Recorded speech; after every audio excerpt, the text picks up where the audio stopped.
tadi kira udah.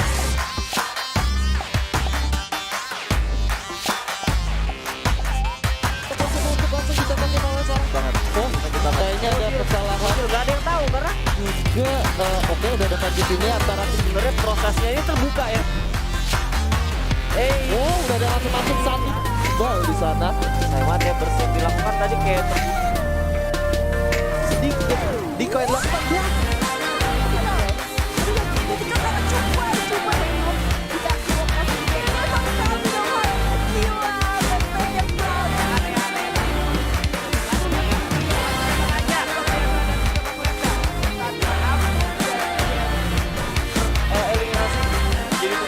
Kita lihat sini banyak banget orang. Hasil dijatuhkan. Terlihat dasar dari Bangnya masih hidup. Ada di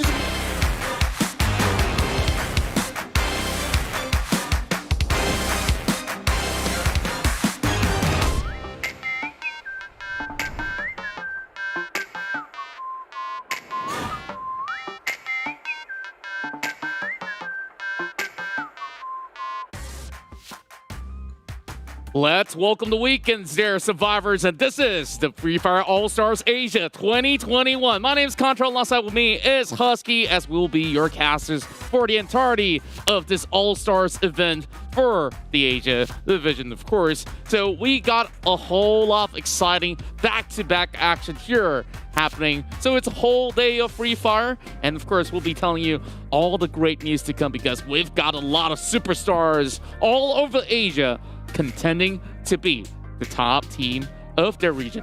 Yeah, absolutely. I cannot wait for this evening to officially kick off. But of course, at the same time, we have to thank the party that made this happen. All brought to you guys by Garena, as they have aligned the stars in the universe and brought forth the best of the best from these individual regions. We have a lot of matches lined up. Even today, the schedule that we were able to go through looked insane. Indeed, it is. And of course, we're going to be breaking down all the information that you guys have to know about the non-stop action of 3 days back-to-back Free Fire action, all jam-packed for this super weekend. So on the All-Stars 3 days event, we will have day one happening here with the Bomb Squad format, where we'll be seeing them, of course, going in more strategically, going for some of all the C4 plans as well as defuses, and of course, an all-out brawl coming out of many of all these stars that's coming in from Asia. And day number 2 is where, you know, it gets even more exciting, because Clash Squad is just going to be a no-holds-bar 4 versus 4 to see who's going to be that best team out there, and to, of course, officiate or close off the final day of the event. We'll have the classic battle royale between all of the squads that will be participating for the entirety of the weekend. Yeah, and everything has been laid out perfectly. The trials and tribulation feels like the show Ninja Warriors, but Free Fire edition. And let's look at the team lineups, at least the teams that we're participating across all 3 days. We have Dosa from India, Indomie from Indonesia, Biryani from Pakistan, Hilsha from Bangladesh, Pho from Vietnam, Somtam from Thailand, Duran from MCP, and last but not least, Boba from Taiwan. Of course, each of all these regions will, of course, be playing for the pride of their own region, and also for the fact that they will just want to be having that pride and glory to say who's the best region of it all when it comes down to Free Fire throughout the year for the moment, as we'll still have many more things lined up for you guys.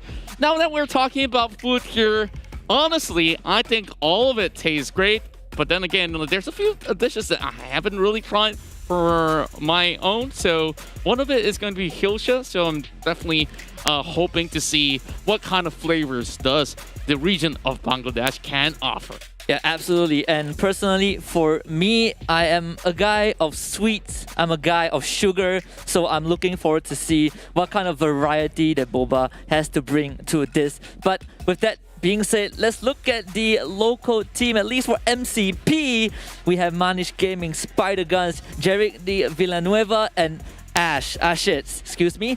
And MCP basically is Malaysia, Cambodia, and Philippines. So we have 3 regions uniting as one to bring forth the best talents that we can offer. That's right, and I really think that this is where we all unite for the same love. And of course, we represent the king of fruits overall. Hope you guys, of course, I know some of you guys may have some love-hate relationship, but when you see a durian, it's either you love it or you just got to run away from the smell.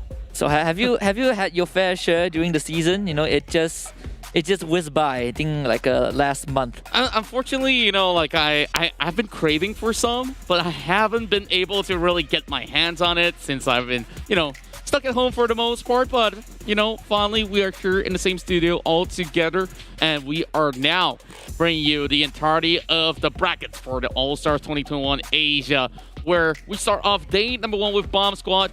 And the first game will be starting off here with Pho taking on Briani. And later on, we also have Dosa going up against Boba. That's one matchup that I think is going to be extremely interesting. And some of the powerhouses is going to be starting over on our right side here, as we got Sumtam taking on Durian. And last but not least, it's Indomie versus Hilsha. So you've already mentioned some of the favorites out there. Is there any teams that we should be looking out for?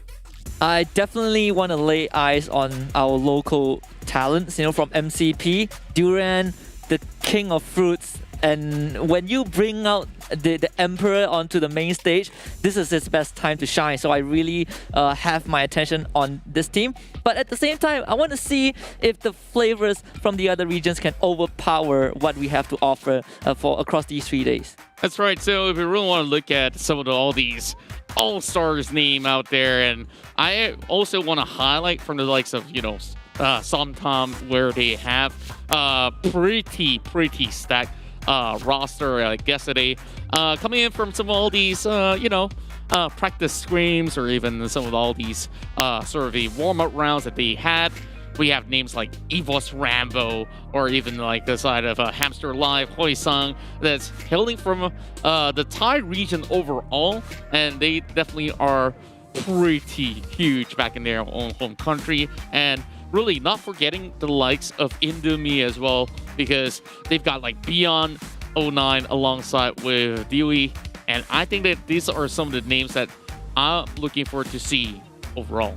Yeah, and I'm glad you brought up the region where Tom Young is coming from, right? Because if we can just rewind time a bit to the recent World Championship, it is the Thai region that walked away as the world champion. So now if you put that on in this roster, it's just going to elevate their skill level. It's going to elevate how they approach this All-Star. And I know we talk about how all the different flavors coming together into a big melting pot, but at the end of the day, some pride is on the line, and that is where this team would want to show that. Yeah, and I really love all these sort of special formats that we're actually getting than, you know, the usual esports format, which is always going to be on a battle royale mode. So this actually showcases all of your favorite stars' prowess when it comes down to taking battles very strategically, round by round. For those of you guys who, you know, may not have explored Bomb Squad just about yet, it's pretty much on a plan and defuse kind of format where,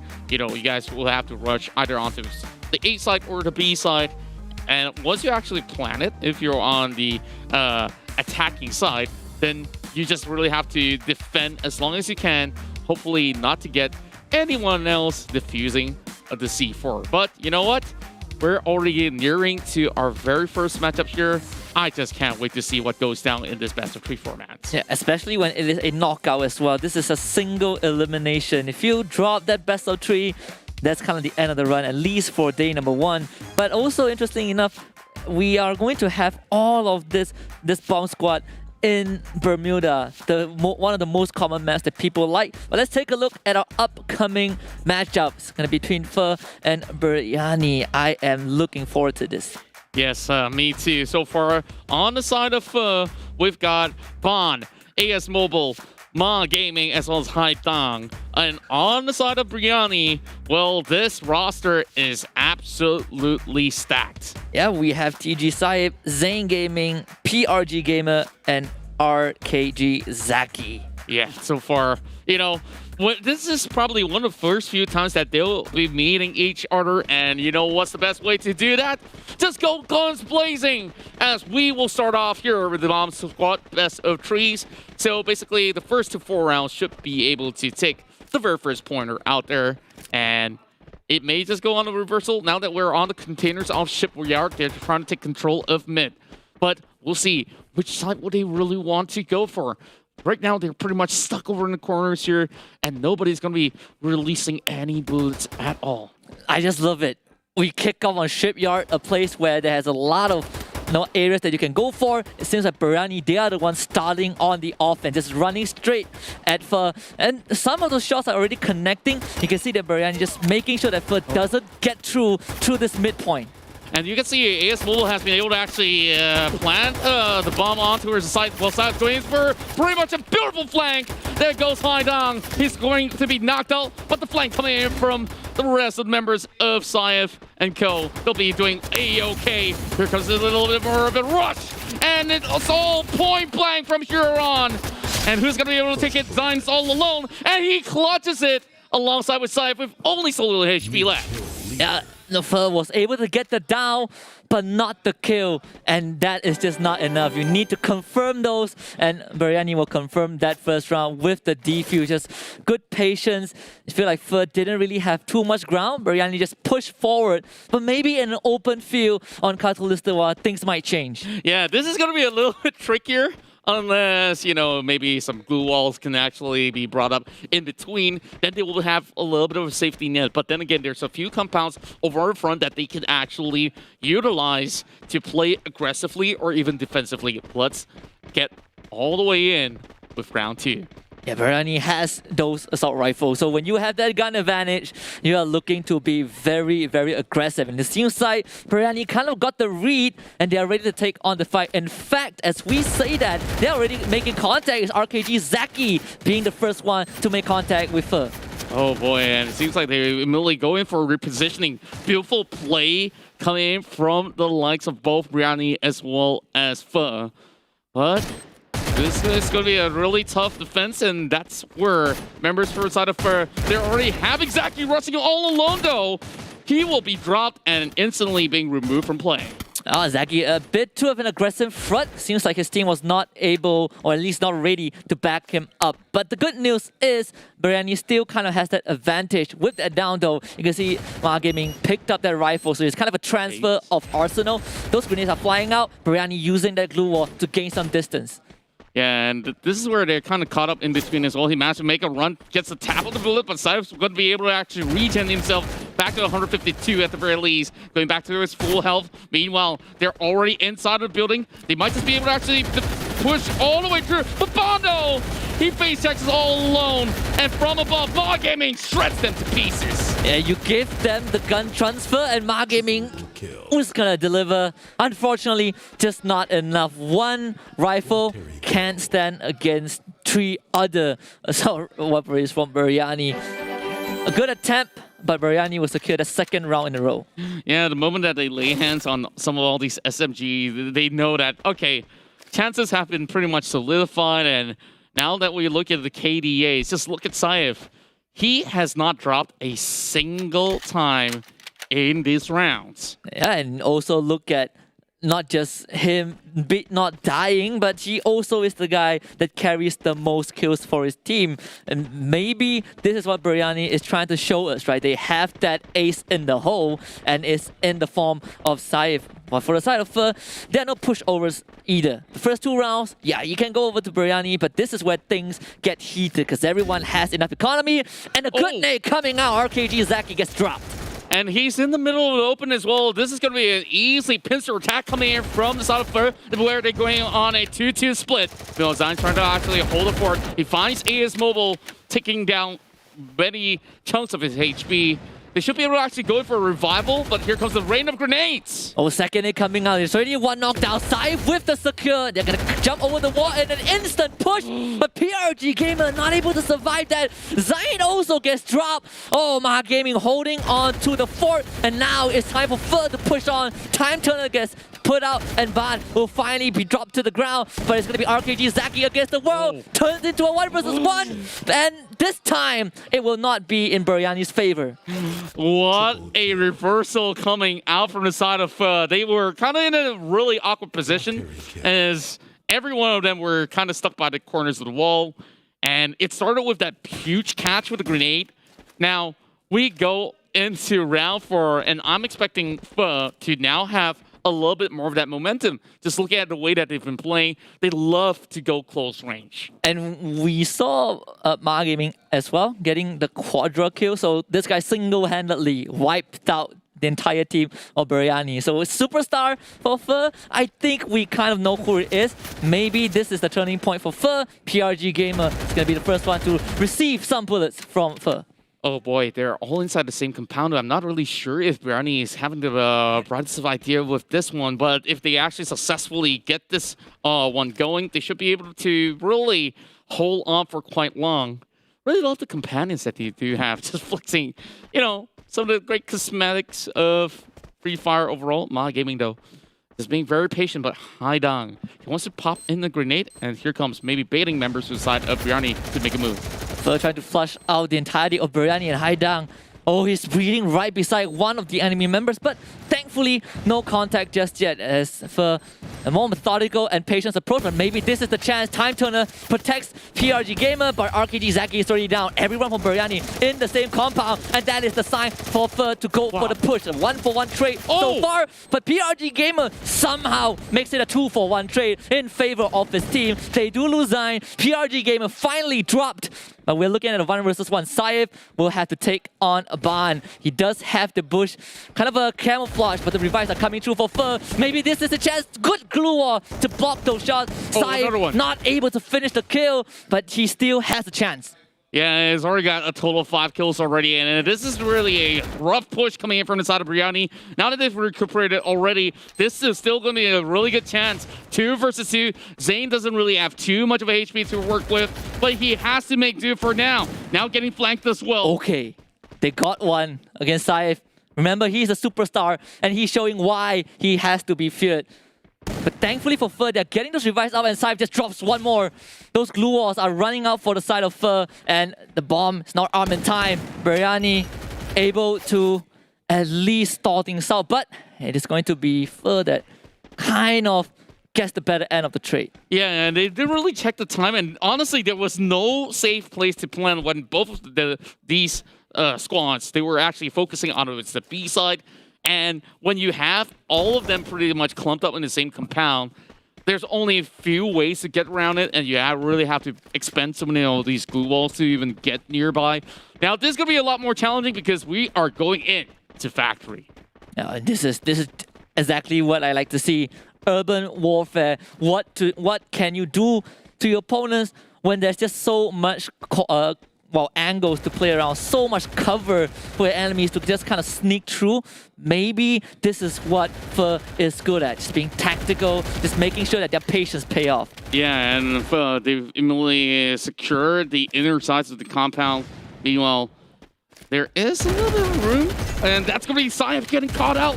This is looking a little bit tougher as Zane tries to trade right back. He'll be able to bring out the time turn as well. Leaving so little HP, and the flank comes right through. That should be another kill secured. And this time around, Fer comes in with a huge potential of a reverse sweep. And it's all down to RKG Zaki. Him against the whole world. Him against the whole Fer. He's going to try, but it's not enough. And in a blink of an eye, it's going to be Fer that takes the lead. What an ace coming from AS Mobile. And it really started with that beautiful flank, which I felt Biryani didn't really saw coming as well. They didn't expect any of these members to be playing on the outskirts instead. And Fer absolutely delivered on all front. And you just really got to see that from that round itself, AS Mobile has been able to bounce back to a neutral score of 4-4. Yeah, and that is going to give Fer the momentum as well. 3 rounds in a row. That is kind of the boost of morale that your team needs. And we look at round number 5, it's a systematic dispatch from Fer onto Biryani. So Now the ball is in Biryani's court. They have to win this round. Yeah, this is going to be a little bit more difficult, especially when you look at how little grounds are being covered. And here comes Bondo with an opening with a grenade. They spot out Zayn as well. This is going to be a beautiful lob. Oh, Zayn up. It's a double. Yeah, Ban gets one, and this time it's Biryani raining those grenades. 3 down for Pho, but we all know Ma Gaming is the superstar. Maybe he can make a difference. Down to 62, has those glue walls, but a push comes out from Biryani. They push this to the very final round 7. It's neck and neck, ladies and gentlemen, and let's see who will survive as we bring this fight once again back into the factory grounds. And where it all starts is where it all ends. So the first time we saw Factory, it was Pho that showed if you give them a bit of space, if you give them a bit of cover, they can work wonders. But Biryani, let's see if they have adapted to that playstyle, or maybe Pho can just run away with match number 1. Now, you're going to be seeing pretty much both sides just taking the corners as well. Nobody's going to be entering just about yet, but PRG Gamer will be taking the first initiative. So, Pho, they really have to pull up an absolute solid defense. Now, just looking at the side of, well, for the side of Pho, we can see that the C4 is in the hands of AS Mobile. Immediately gets it planted. And he just really got to hang about just to make sure they cover the angles. He spots out Zayn, though. And look at Pho, they are just holding the outskirts. They know that all they need to do is to not overextend. But Biryani, someone is on top. It's RKG Zaki. Maybe he can get the dunk off. This might be huge. The first nade doesn't connect, but it does give some information over to Pho that Biryani is coming through. But they gotta make haste. Time is ticking. Time is definitely on the essence here. Time turner now being brought out, and The defusing? Biryani! The sneaky? He might just be able to do that, and here comes the flag as well. Oh, that was a close one. And by the very end of it all, that was one sneaky steal of a game to defuse it all, and that's a big booyah for Biryani. Yeah, Pho thought they had it. Pho thought that the perimeter defense was sufficient. Biryani went in, drops those glue walls. They built a fortress, and they get the sneakiest defuse to start off the evening. My goodness, how can you not be entertained by these all-stars? I gotta say, each round we see so many of all these different stars really shine the really bright. When it comes down to the early game, we saw TG side really pulling so many cards out there, and Pho didn't really have much response, and the rest of them just, of course, had this glorious momentum until from round 3 onwards. It seems to be a little bit more of a power struggle between the two when it all evens up at 2-2 apiece. Yeah, and it's a great recovery from Biryani as well. They kind of figure out that Pho wants to play the more passive style, the style that just protects the bomb site. And Biryani says, you know what, we will make the move. And just like the dish itself, it creeps into your taste buds and it hits you right where it, well, burns the most. And this is exactly what Biryani showed us on that final round, clutching it out the first match against Pho. I'm not trying to, claim glory or what, but just 2 days ago, I just had myself a good dish of lamb biryani. And surely this is one complex dish where it takes quite an amount of time to cook. And it's always not how you, of course, start with a little bit of a bump in the middle of the road. That should not halter you from getting the best end product out there. And Biryani really bringing it all the way towards the final game. That was amazing alongside with Pho. Honestly, this is just the first pointer out there for Biryani. I think there's still some fight left in the side of Pho. Yeah, definitely. You know, we have this small window in between for both teams to kind of recompose themselves. And if you're on the winner's side, or if you're on Biryani, you're definitely happy, right? You start things off with a win. At least there's a bit of room for errors. But for Pho, it's possibly their last match. Yeah, and we just look at the side of Pho as well, where we had AS Mobile. He was going on a streak as well. What we just saw, like, there was a round where he just absolutely swept them off on the first time we went into Factory. But the final Factory round, though, okay, that was absolutely way too sneaky. Honestly, it's kind of hard to really even go right back into that corner to really defend that C4 that was planted because of all the glue balls being brought up. Yeah, I feel like Perhaps if we get a replay of that, if we can kind of go back in time and run that last round, maybe defending within the factory might have given Fer a bit more chance. But at the same time, we are seeing individual superstars from both squads, right? From Biryani's side, I think TG Saif is definitely the standout. And for Fer's side is Maha Gaming. These two have had one round where they just single-handedly took out the enemies. Yeah, overall, it's just so enjoyable to watch. And that was just the very first pointer out there that was being acquired coming in from the likes of Biryani. So first, the Pakistan region will take the first pointer overall in this All-Star. So if you guys are from the region, shout out to you. And make sure you guys share the live stream right now. All of this goodness is all brought to you by Garena. Yeah, and even though we gave Biryani a lot of credits, but we kind of need to shift our attention to Fer a bit. They say that the best and most hearty of Fer is made with love and care, and it takes a lot of time to get the broth, at the perfect spot. So maybe round 1 was kind of the warm-up where you boil the broth for a long duration. Match 2 could be a bit different.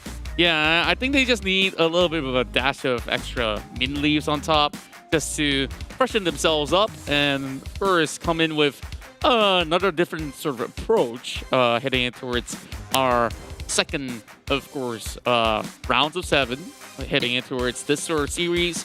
I think that they really shine the brightest when they get themselves more compound coverage, when they have many more of these angles which they can actually work around.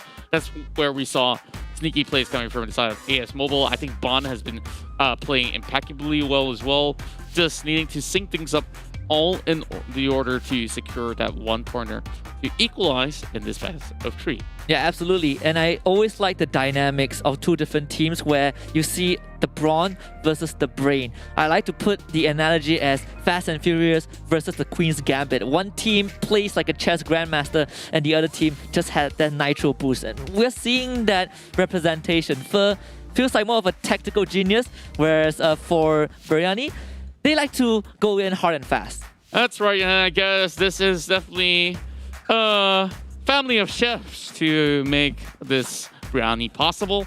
But of course, you can also call it family. It can work either ways, but look at how good looking these lads are, man.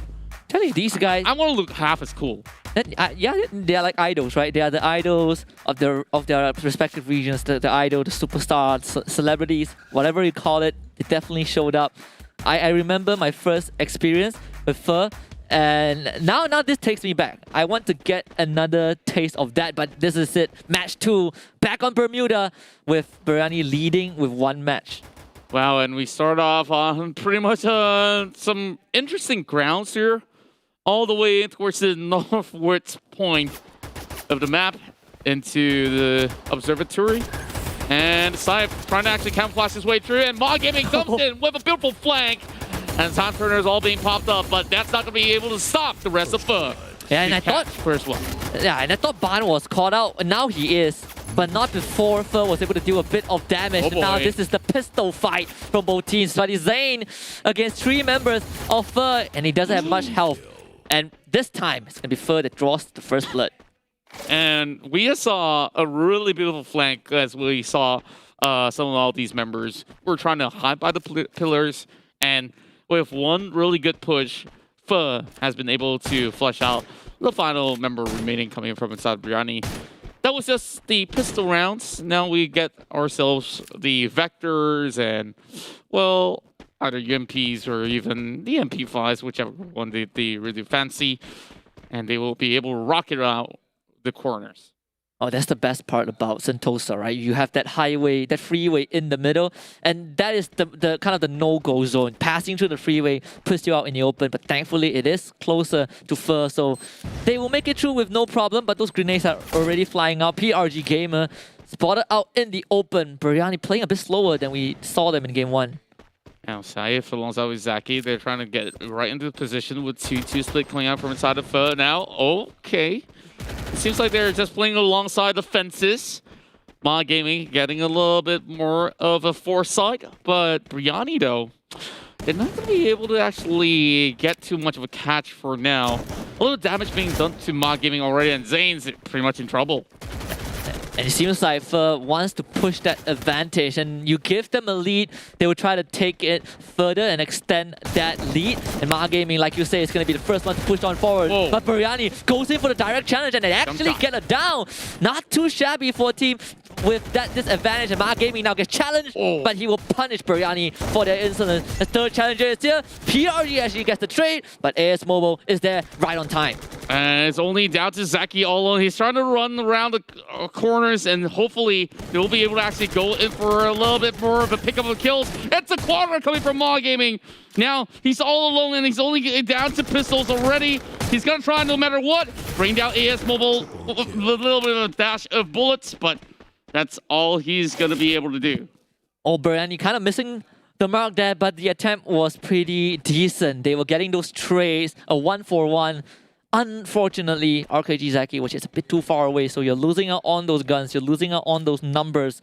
Maybe round 3, no, we always talk about how round 3 is the most important round. Biryani, this could be the turning point. Yeah, and what better way to actually get ourselves into towards Pacino as well so far, but definitely getting a little bit more of a sort of a role going on. Perhaps it's them not wanting to drop another point to the side of Biryani after what they've suffered in the past round. But here comes the grenades, though. Okay, the grenades are a bit off the mark, but AS Mobile is holding off everyone from Biryani. If you can get it down, it's going to be huge, but Zane will punish him, and that is good for Biryani. Ma Gaming instantly replies with a trade, and it's a confirmed kill as well. Way better for Fer, and this will give them a bit more ground in this round. So far, looking all too good for the side of Ma Gaming, going for a reload. He does spot out Zaki over the corner. But Zaki ultimately gets flushed out by Haidang. What a beautiful double, or should I just say he does go into fluster him off from the ground. Now, Saif, though, is trying to actually scope right in, but Haidang is just absolutely on the roll. And this time, it's pretty much a quarter kill going towards the hands of Haidang in the last round. 3 clean rounds from Fer. Definitely adapting to what we saw in match number 1. And when I say clean, I mean Fer did not lose a single member. They only lost Bun once, but a mere sacrifice, a minor sacrifice for the greater glory of Fer. Yeah, and I think that there's still a little bit more of a room here, especially when you go into Shipyard, where you could still play around many of these containers.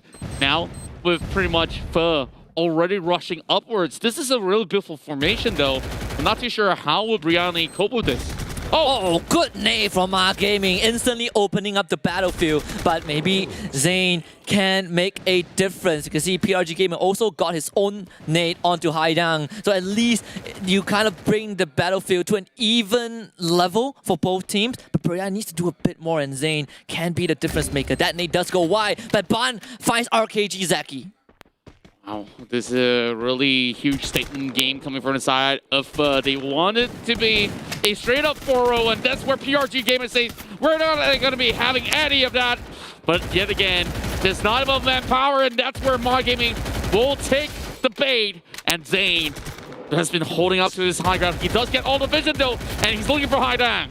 But the nade from AS Mobile closes it out, and what did I say? Flawless 100% Fer with a 4-0 booyah, and they push us to match number 3.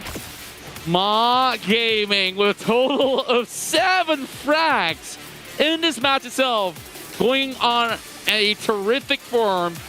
And boy, oh boy, the first series, which was pretty much back and forth coming in from Biryani, it seems like on the second pointer itself that was secured by the likes of Fer, they just absolutely silenced Biryani. I never get fooled by the smiles, but if you look at AS Mobile, of course he looks fearsome, he looks like he's out for blood, and he looks like he's out for the win. 4-0, something that Biryani definitely did not expect, especially after that match, that close match 1. But right now, it seems like the pendulum has swung all the way towards Fer. Yeah, and I just gotta say that this is too hot to handle, and some may even say that this is ferocious. Oh, definitely. This is I don't have anything for that. Yeah, You got it. yeah. I'm pretty sure you didn't expect that one coming anyway. I'm sorry about that. You gotta give me some time. I'm still brewing. early. I'm still brewing the profile. It's very early, but you know what they say. If you try to drink the soup while it's hot, it burns your tongue. And I think Biryani tried to consume for a bit too hasty, and they definitely got punished for that. Yeah, and you can see that when it comes down to perhaps a little bit more of a switch of sides here. It didn't seem like they were all too comfortable coming into certain one of all these sort of bouts, and I think that one thing that really gave the edge towards the side of was the speed on how they really go in for those counterattacks, and also the setups, man. The setups are phenomenal. Like, I always enjoy watching a team that operates like machine. If every time Fer gets something on the board, everyone else just chimes in, and it feels like you're watching a movie, right? Like those SWAT team, they get a down, Fer just comes in. It's like break down the door, and then some guy just gets knocked out, and the other guy pulls him out of a building. Yeah, and exactly. It just happens within like less than 5 minutes. Yeah, I miss those movies. I think the last movie that I watched has something like that. Okay, this is definitely something that you won't expect. It's actually Fast, Hobbs and Shaw. Ah, okay. Yeah. Hey, honestly, it does come pretty close. Yeah, kind of. But you know the direction. There's a lot more comedy. It's just how it. I guess it's fine. No, what other films that has a better representation? I don't know. Mission Impossible? No, is that Die Hard? I don't know. I don't think it's Die Hard. If it's gonna be Die Hard, I guess maybe it's how Pho just absolutely went in guns blazing, or should I say Rambo on them on that particular point that they just acquired. That's I think, was it AS Mobile? Yeah, AS Mobile and Ma Gaming. They just went John Wick. You know, you spill their bowl of Pho. They're not happy. You know, they love their noodles.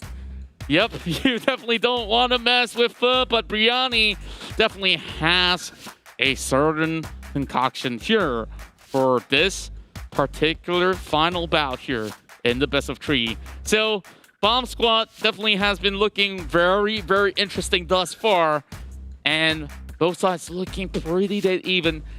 It's tough to really say goodbye to any of these teams from each respective region so early into this tournament format, but don't worry, tomorrow we'll still have many more matches to come. Maybe, of course, each one of these teams will have to bid farewell only for day number 1.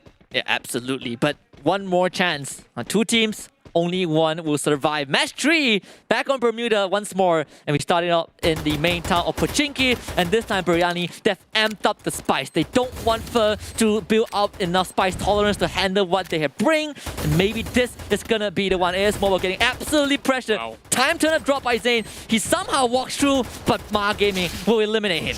Oh, that's a really good cover fire coming out as well. Now Haida's gonna be able to find PRG. It's all helter-skelter going on as Pacino is going to have members falling flat. And that's where Bond tries to go for a little bit of a hop shot, but the time turner is up available. A kill being secured. Now that's gonna be Saif all alone though. Saif has done it once. Can he do it again? The rest of Pho rushing in, 5 HP and a pistol. Insufficient. It's Pho once more drawing first blood. Oh boy, that was pretty rowdy, I gotta say, for a pistol round.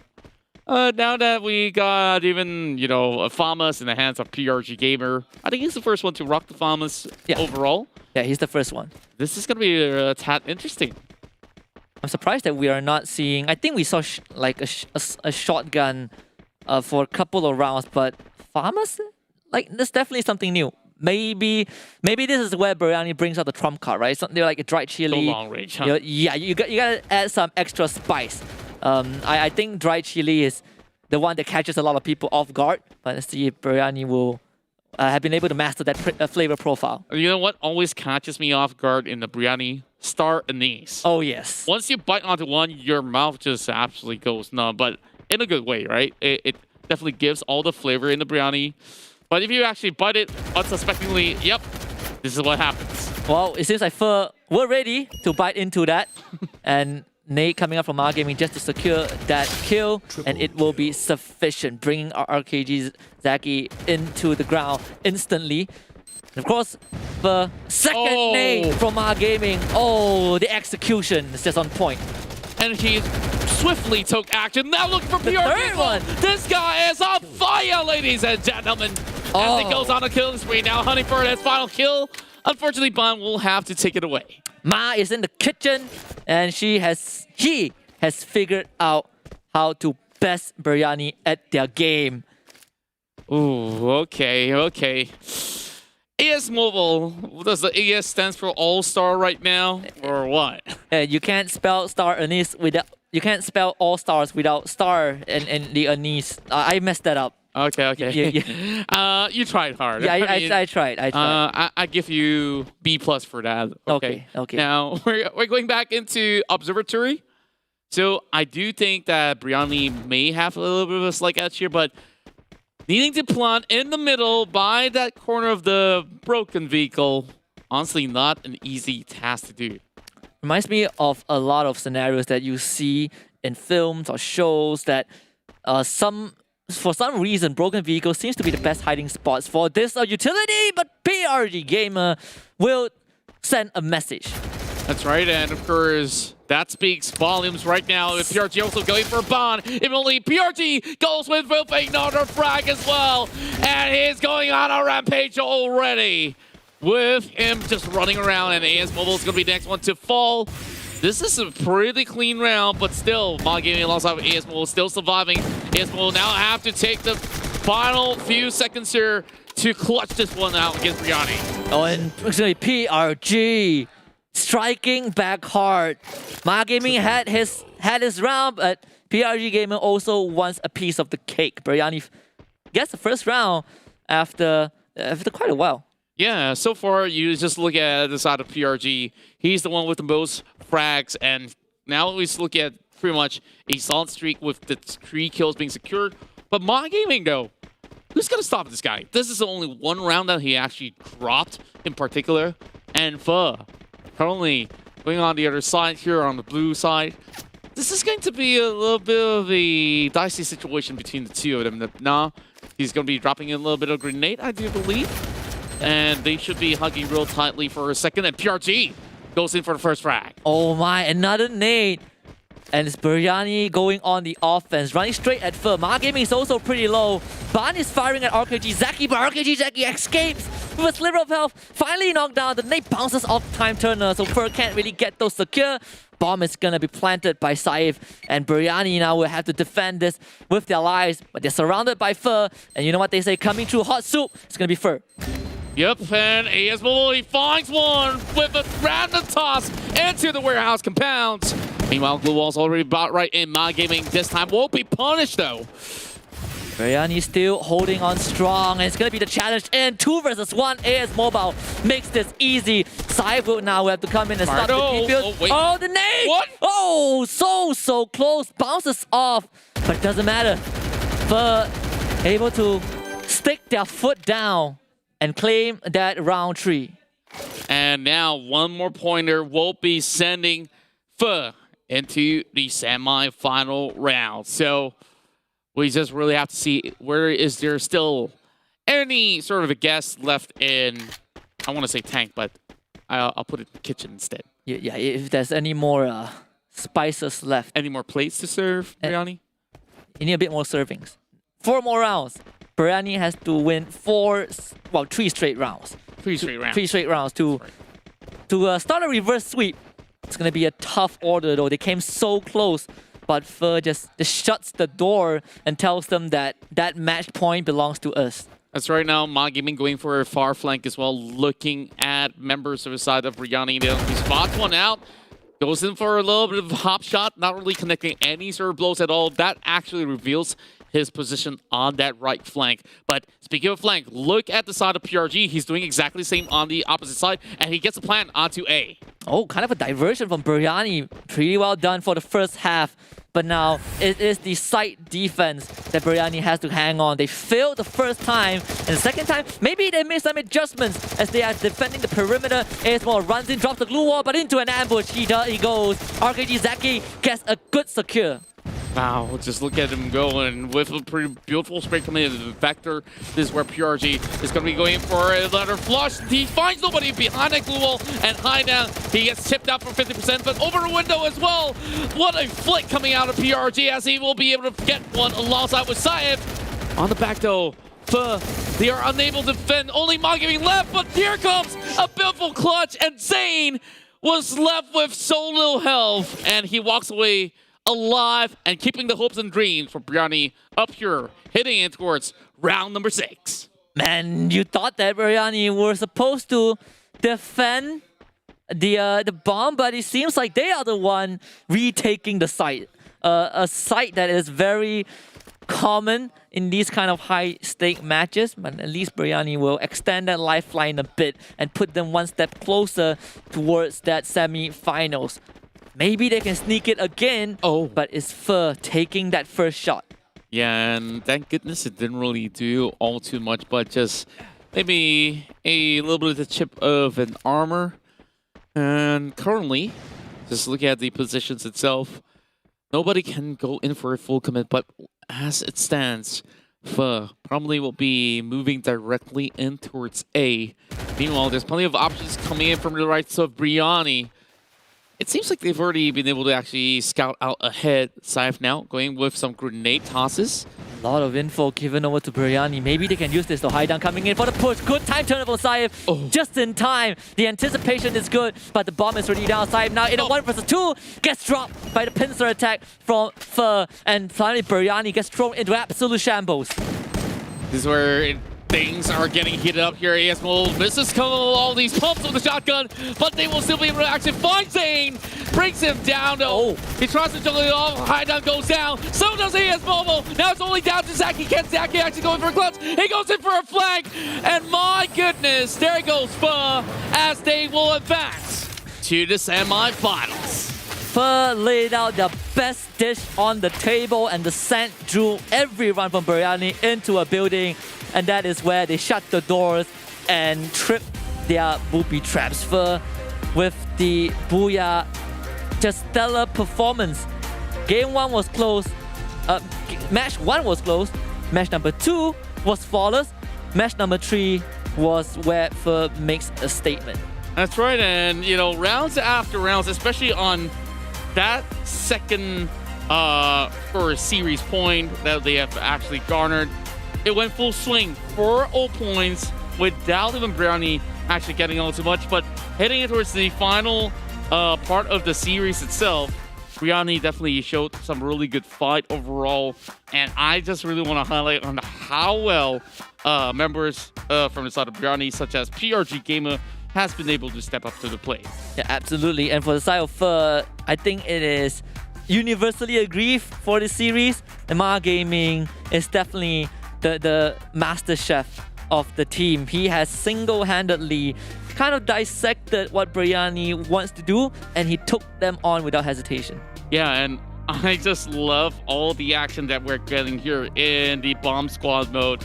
Of course, a little bit of a breath of fresh air overall when you go look into how Free Fire is being played in so many of all these different modes. Now it's time for us to check out the highlights of the entirety of the series, where Fer has been able to go on a back and forth against Biryani. Yeah, and this is kind of the very first match, right? The opener, and how you start off the starting line, how you get the sprint going is how it's going to dictate the rest of the series. And I can say that this is probably the best way to kick off the evening. Just 2 teams going head to head, pushing it to a full 7 rounds before one of the teams started showing that they are a cut above. Yeah, this was a very peculiar move as well. Just look at Ma Gaming, you know, like he's just playing outside of the glue wall, and there wasn't too much of a backup coming from the side of Fer, but yet again, they've been able to really secure points after points after points. Clive at times getting caught up when he was in the midst of a run, but this is, of course, majority of the situation when you have so much open terrains, especially in Shipyard. Yeah, and at the same time, we saw a lot of utility usage in this best of 3. A lot of grenades, a lot of long-range pickups, and a lot of tactical retakes. All this 2 versus 1 pincer maneuver, something that only feels like it comes out of the movie, but no, it is also here right on the All-Star home ground. That's right, and with that being said, let's have a look in the updated brackets as of the moment. Congratulations to Pho.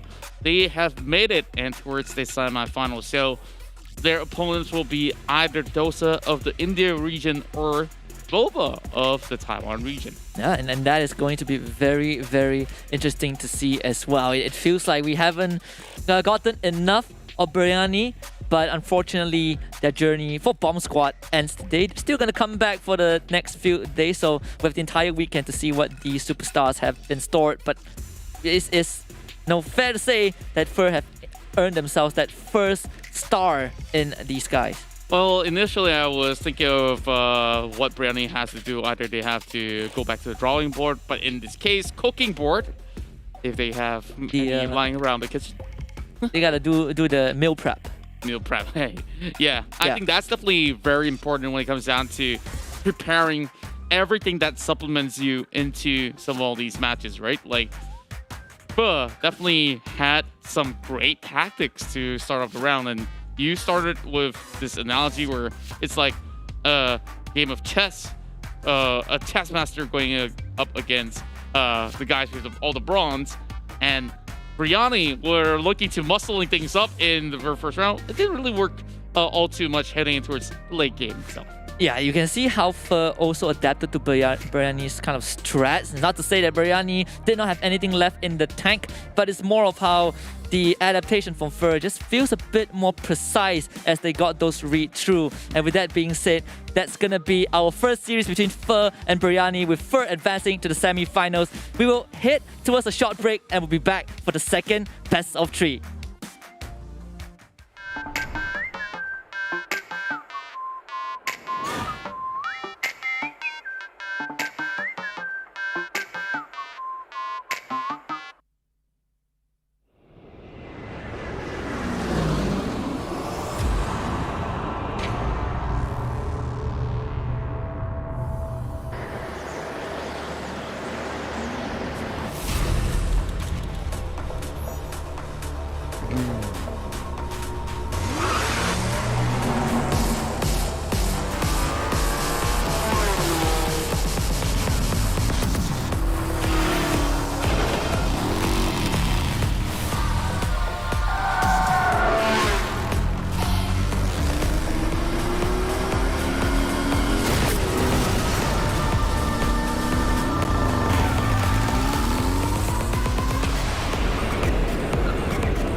It's happening, team. The Free Fire and McLaren Racing collaboration is taking it to the next level.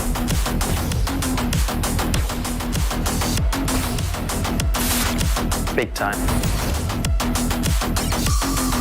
Brace yourselves for more in-game collab items, more skins, and more exclusive cars to tear up the track. So gear up players, it's time to play.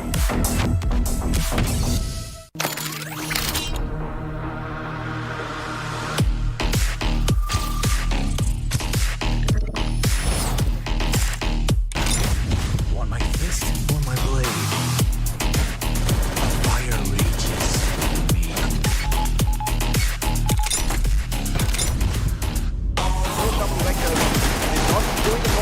Or no real HP, they say it's fine. Yes, oh my goodness. Ini bakal jadi satu bener-bener ya. Oh my god.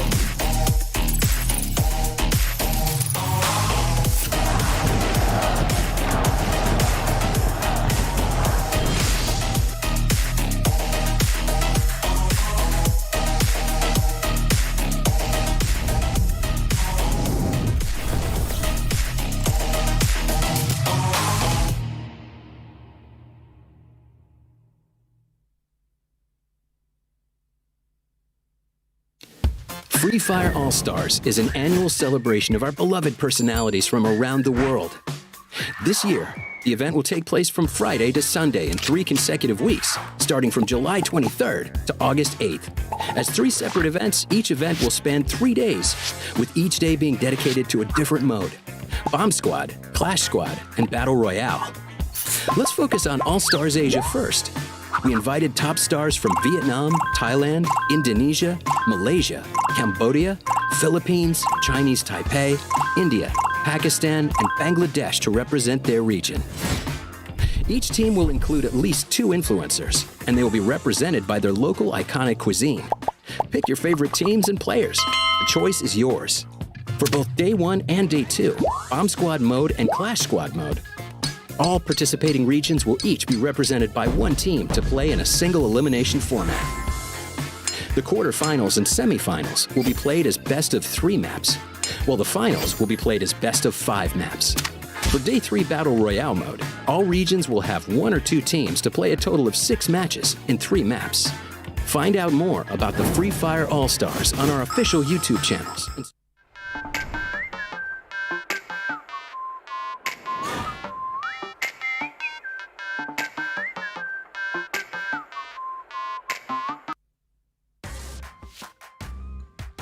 And we are back for the Free Fire All-Stars Asia 2021 after a thrilling best of 3 between Fer and Biryani, where Fer came out on top 2-1. My name is Husky, and I'm joined at the broadcast by, of course, the ever food-loving Contra.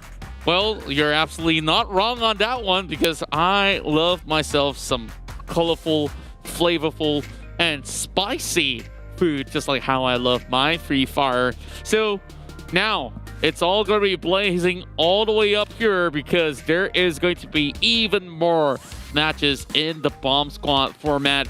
And we've already witnessed, that first series, it went 2-1. So Biryani definitely put up quite a good fight, but unfortunately, have definitely been able to etch them out the slightest of bits. But, heading to our next upcoming series, I'm pretty sure that there's even more surprises, as well as even more of your stars joining in from your favorite regions out there. And even if, say, you may not have been able to catch maybe certain games from the other regions, this is the best time here in the Free Fire All-Stars Asia 2021, where all this is brought to you by Garena.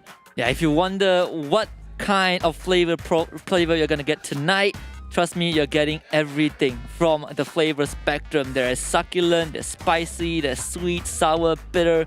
Whatever you want is all up here on the table. Treat it as a buffet of Free Fire, of the best Free Fire matches. That's right, and that's what we're going to see for the entirety of the evening. Or if you guys are from overseas, of course, good morning, good afternoon, or should I say, night. I don't want you to sleep just yet, so no good nights. So I learned something. So I learned something after 24 years of living, and I realized that my life was a lie. I found out that in the States, they are actually behind us in time. Oh! You told me this story the other day. I always thought they are ahead us in time. And then yeah, someone told me, you know, they're actually behind us, and I was like, okay. Yeah. I get you, Husky, but you know, but even like for the Japanese region, they're known as the land of the rising sun. Right.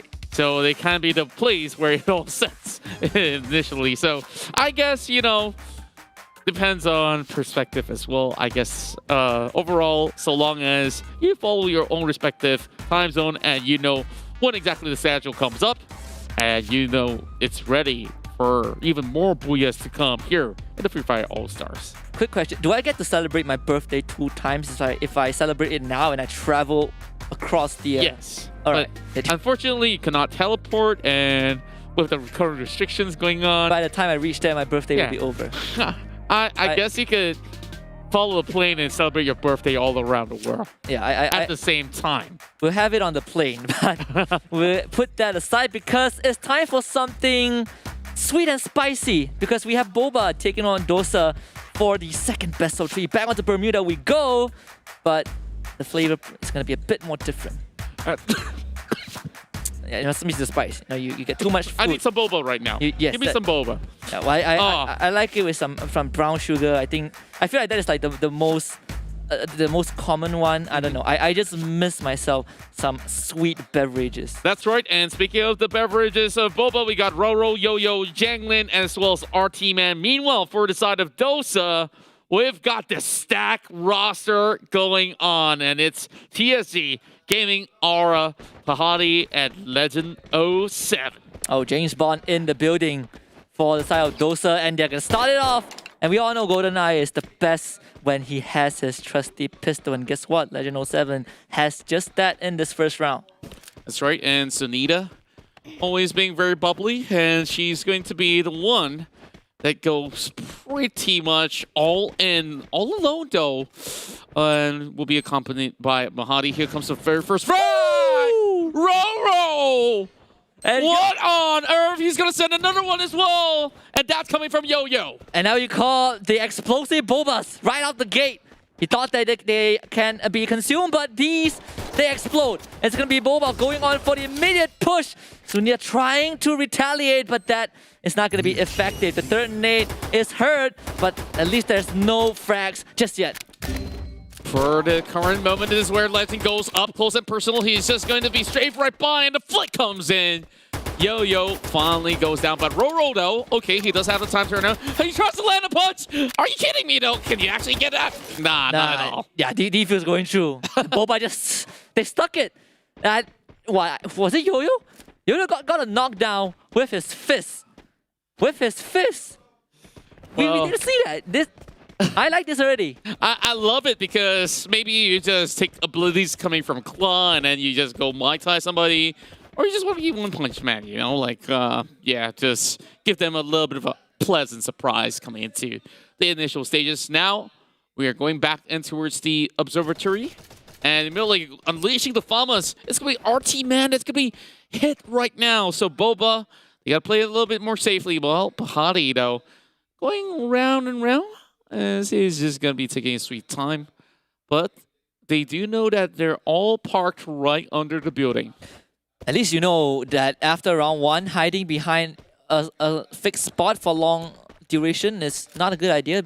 No, Boba will just look for you with those grenades and bodies, trying to gather those intel. Look at where Boba is. They are very, very well hidden. Yeah, and they really are playing a very defensive stance as well.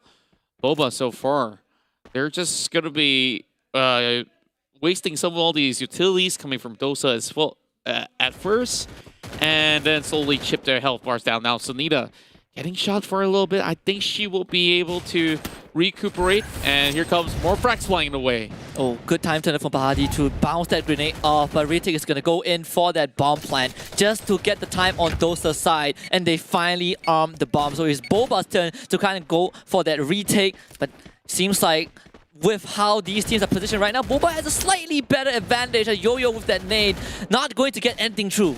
Yeah, this is going to be a little bit difficult for inside of Yo-Yo, but he has already been able to actually look for a little bit more.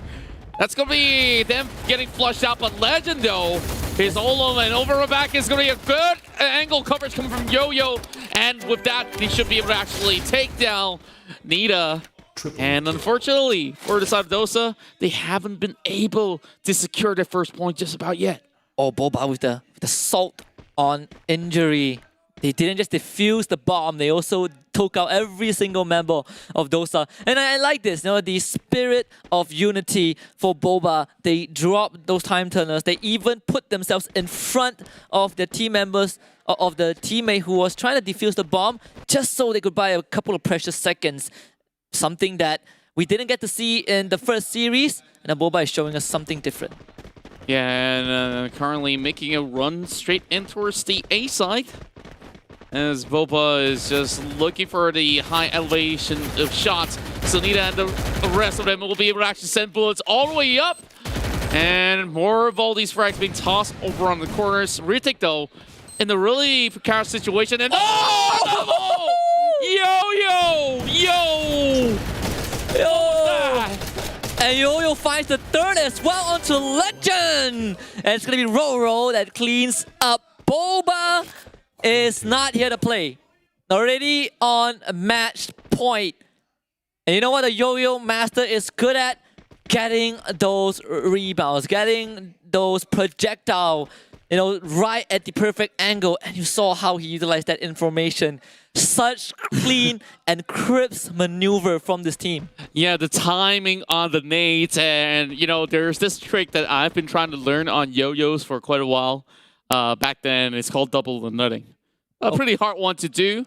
And Yo-Yo, I think he delivered more than the double. Yeah, it's quadro nutting. the only trick I know is called walking the dog.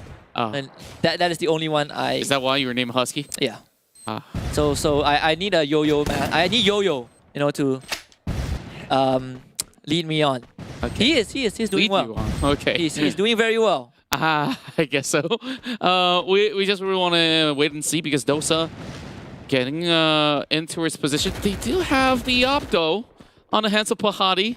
Very interesting as we see Yo-Yo coming from flank angles. He tries to prime another nade over the top side of the portion. He gets it. And he gets Ritik.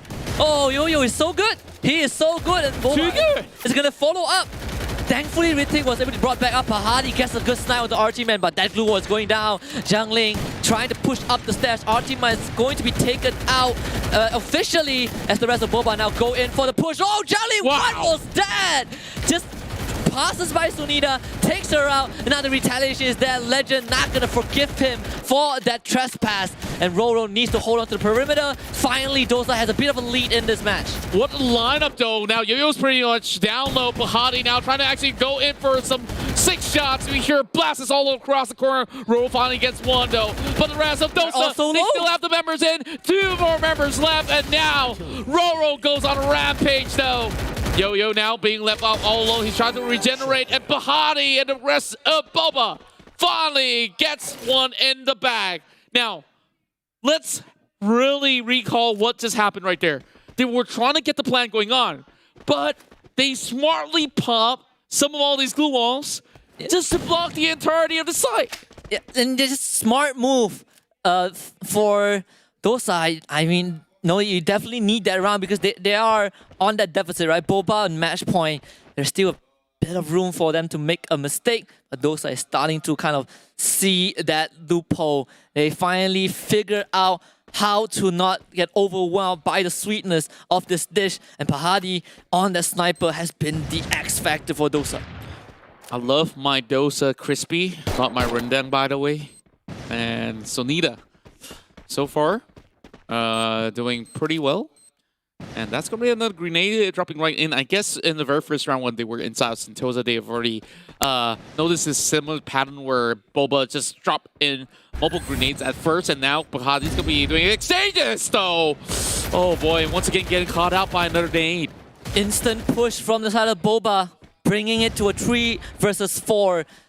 Disadvantages for Dosa for sure, and everyone from Boba is still pretty much topped out at full health. Hasn't need to use any utility yet. Glue wall from Sunita to delay the fight a bit more, but she has to fight close range with that weaponry, and Boba knows this. They have the advantage, and just look at this. Legend coming in to reinforce, but Boba, they are starting to gain distance. Rittic is down again in the hands of a nade from Yo-Yo. Boba is just getting these long-range kills. I just don't understand. How could they do it so well is mainly the question. It's not really easy to land all these perfect nades, especially when it comes down to circles as hectic as in bomb squad mode. Now Legend going for a little bit more of a move. This is going to be a little bit too far for his pump shotgun though. The rest of Boba, they're trying to get them all surrounded. Time Turner is not going to be able to actually do all too much, but he does get one though. Oh, Legend maybe can turn this around, but there's a lot more to go through though. It's 2 versus 3. At least on the side of Dosa, you're not happy about that. Sunita already gets dropped by Roro. He comes around the corner, and Legend, this is his time to show what he's made of. Couldn't live up to his name. Boba, Booyah, in a flawless 4-0 fashion. Wow, Boba really having Roro as well as Yo-Yo working perfectly in tandem, and just look at the number of frags as Roro will be your MVP for the very first point that they've managed to achieve. And my guys coming from that Taiwan region knows how to rock it with some insane nades. Yeah, if you want to win from the get-go, why not take them out from long range? Saves you a lot of trouble. And I think Boba have mastered the art of lobbing projectiles. You know, I feel maybe just a speculation. Maybe Yo-Yo and Roro both are basketball mates. We've seen those 3-pointers, we've seen those mid-court shots, and now perhaps we'll see some dunks in close range. Yeah, you know, like Taiwan region overall have been showing us a lot of flair plays and masterful skills as well. I think this is one of the cleaner rounds that we have ever seen coming from anything at all, because of how well they play from a certain distance, and also knowing when exactly is the timing to really drop nades in angles where they would expect somebody to walk by. Even on that one round that Dosa won, Boba made them work for it. It was sweaty. It was really sweaty, you know. 2 versus 4, I believe, but everyone on Dosa was just 1 hit away from getting down. Like if Boba walks up close and I don't know, just cross them with a finger, they would actually fall. So slow start for Dosa, but we've seen these kind of situations before. You might have a bad start, but it's about how you finish the series. That's right, and overall, of course, Boba still needs to secure another point or two to be able to advance in towards the semifinals. And early on, we've already seen Phe proceeding forward. So even if they really do win, Phe is definitely going to be giving them pretty much of a hard time. But of course, let's not count Dosa out just about yet, because we saw Dosa also comes in with something pretty much creative, although looking a little bit more disorganized in a few moments. Let's count it as, you know, an open free range for them to practice first. And I believe that the real deal is coming just about, you know, a few more minutes. But Dosa, you really got to keep an eye out on Gaming Aura as well as Pahadi, because these two has been able to really show us that, you know, they've been able to become the pillar when necessary. Now, especially Pahadi, who clutched out that one singular round that Dosa won. It's all about those long range. And right after that, I think Boba just adapted, right? They know that, okay, Pahadi likes to play that long range. There's a sniper on the enemy team. You know what? Let's fall back to what we're good at. Lobbing grenades. Don't give him the chance. And Dosa never got that opportunity. If you are Phe, you better be watching this one, because there's some really nasty contenders. Yeah, and overall, this is what we really want to watch. A fun, no-holds-bar format where you could just go absolutely YOLO. I know YOLO is like so 2018, 2019, but hey, you just gotta, you know, do your best and, of course, represent the region to become the champions of the Free Fire All-Star. So, with pretty much 1 more minute on the clock, do you feel like there's any sort of things that maybe Dosa could have actually looked at to say, oh, this is a loophole that we see coming in from Boba? I think so far, Boba has been kind of getting the lead because they were getting isolated pickoffs. Maybe if Dosa does minimizes the chances of that happening, they will have a better chance because they were fighting a lot of rounds with, you know, 1 or 2 members already out of the game, which puts them in a very disadvantaged position. Whereas for the side of Boba, you know, some sweet is nice, but too much sweetness is not nice. Yeah, I gotta say that too much of anything is never really good, or so, unless. I'm kidding. Yeah, there you go. Okay. I was about to ask you if there's one thing, is there anything in the world that is actually good no matter how much you have? But then again, if you have too much money as well, that's also a little bit of a risk, you know, like, yeah, I think a very good balance of everything is the best, but I'm not going to be a philosopher overall. Now, Boba takes a point lead in this series. Dosa needs to reverse sweep this one, and you brought up such a fair point. Work together as a unit. Just gotta dodge those bombs, though. Yeah, it's just got dodged those. That's like the extra element. The nades from Boba was so good. It felt like Dosa were getting bombarded not by nades, by some airstrike, and that is something that they need to consider.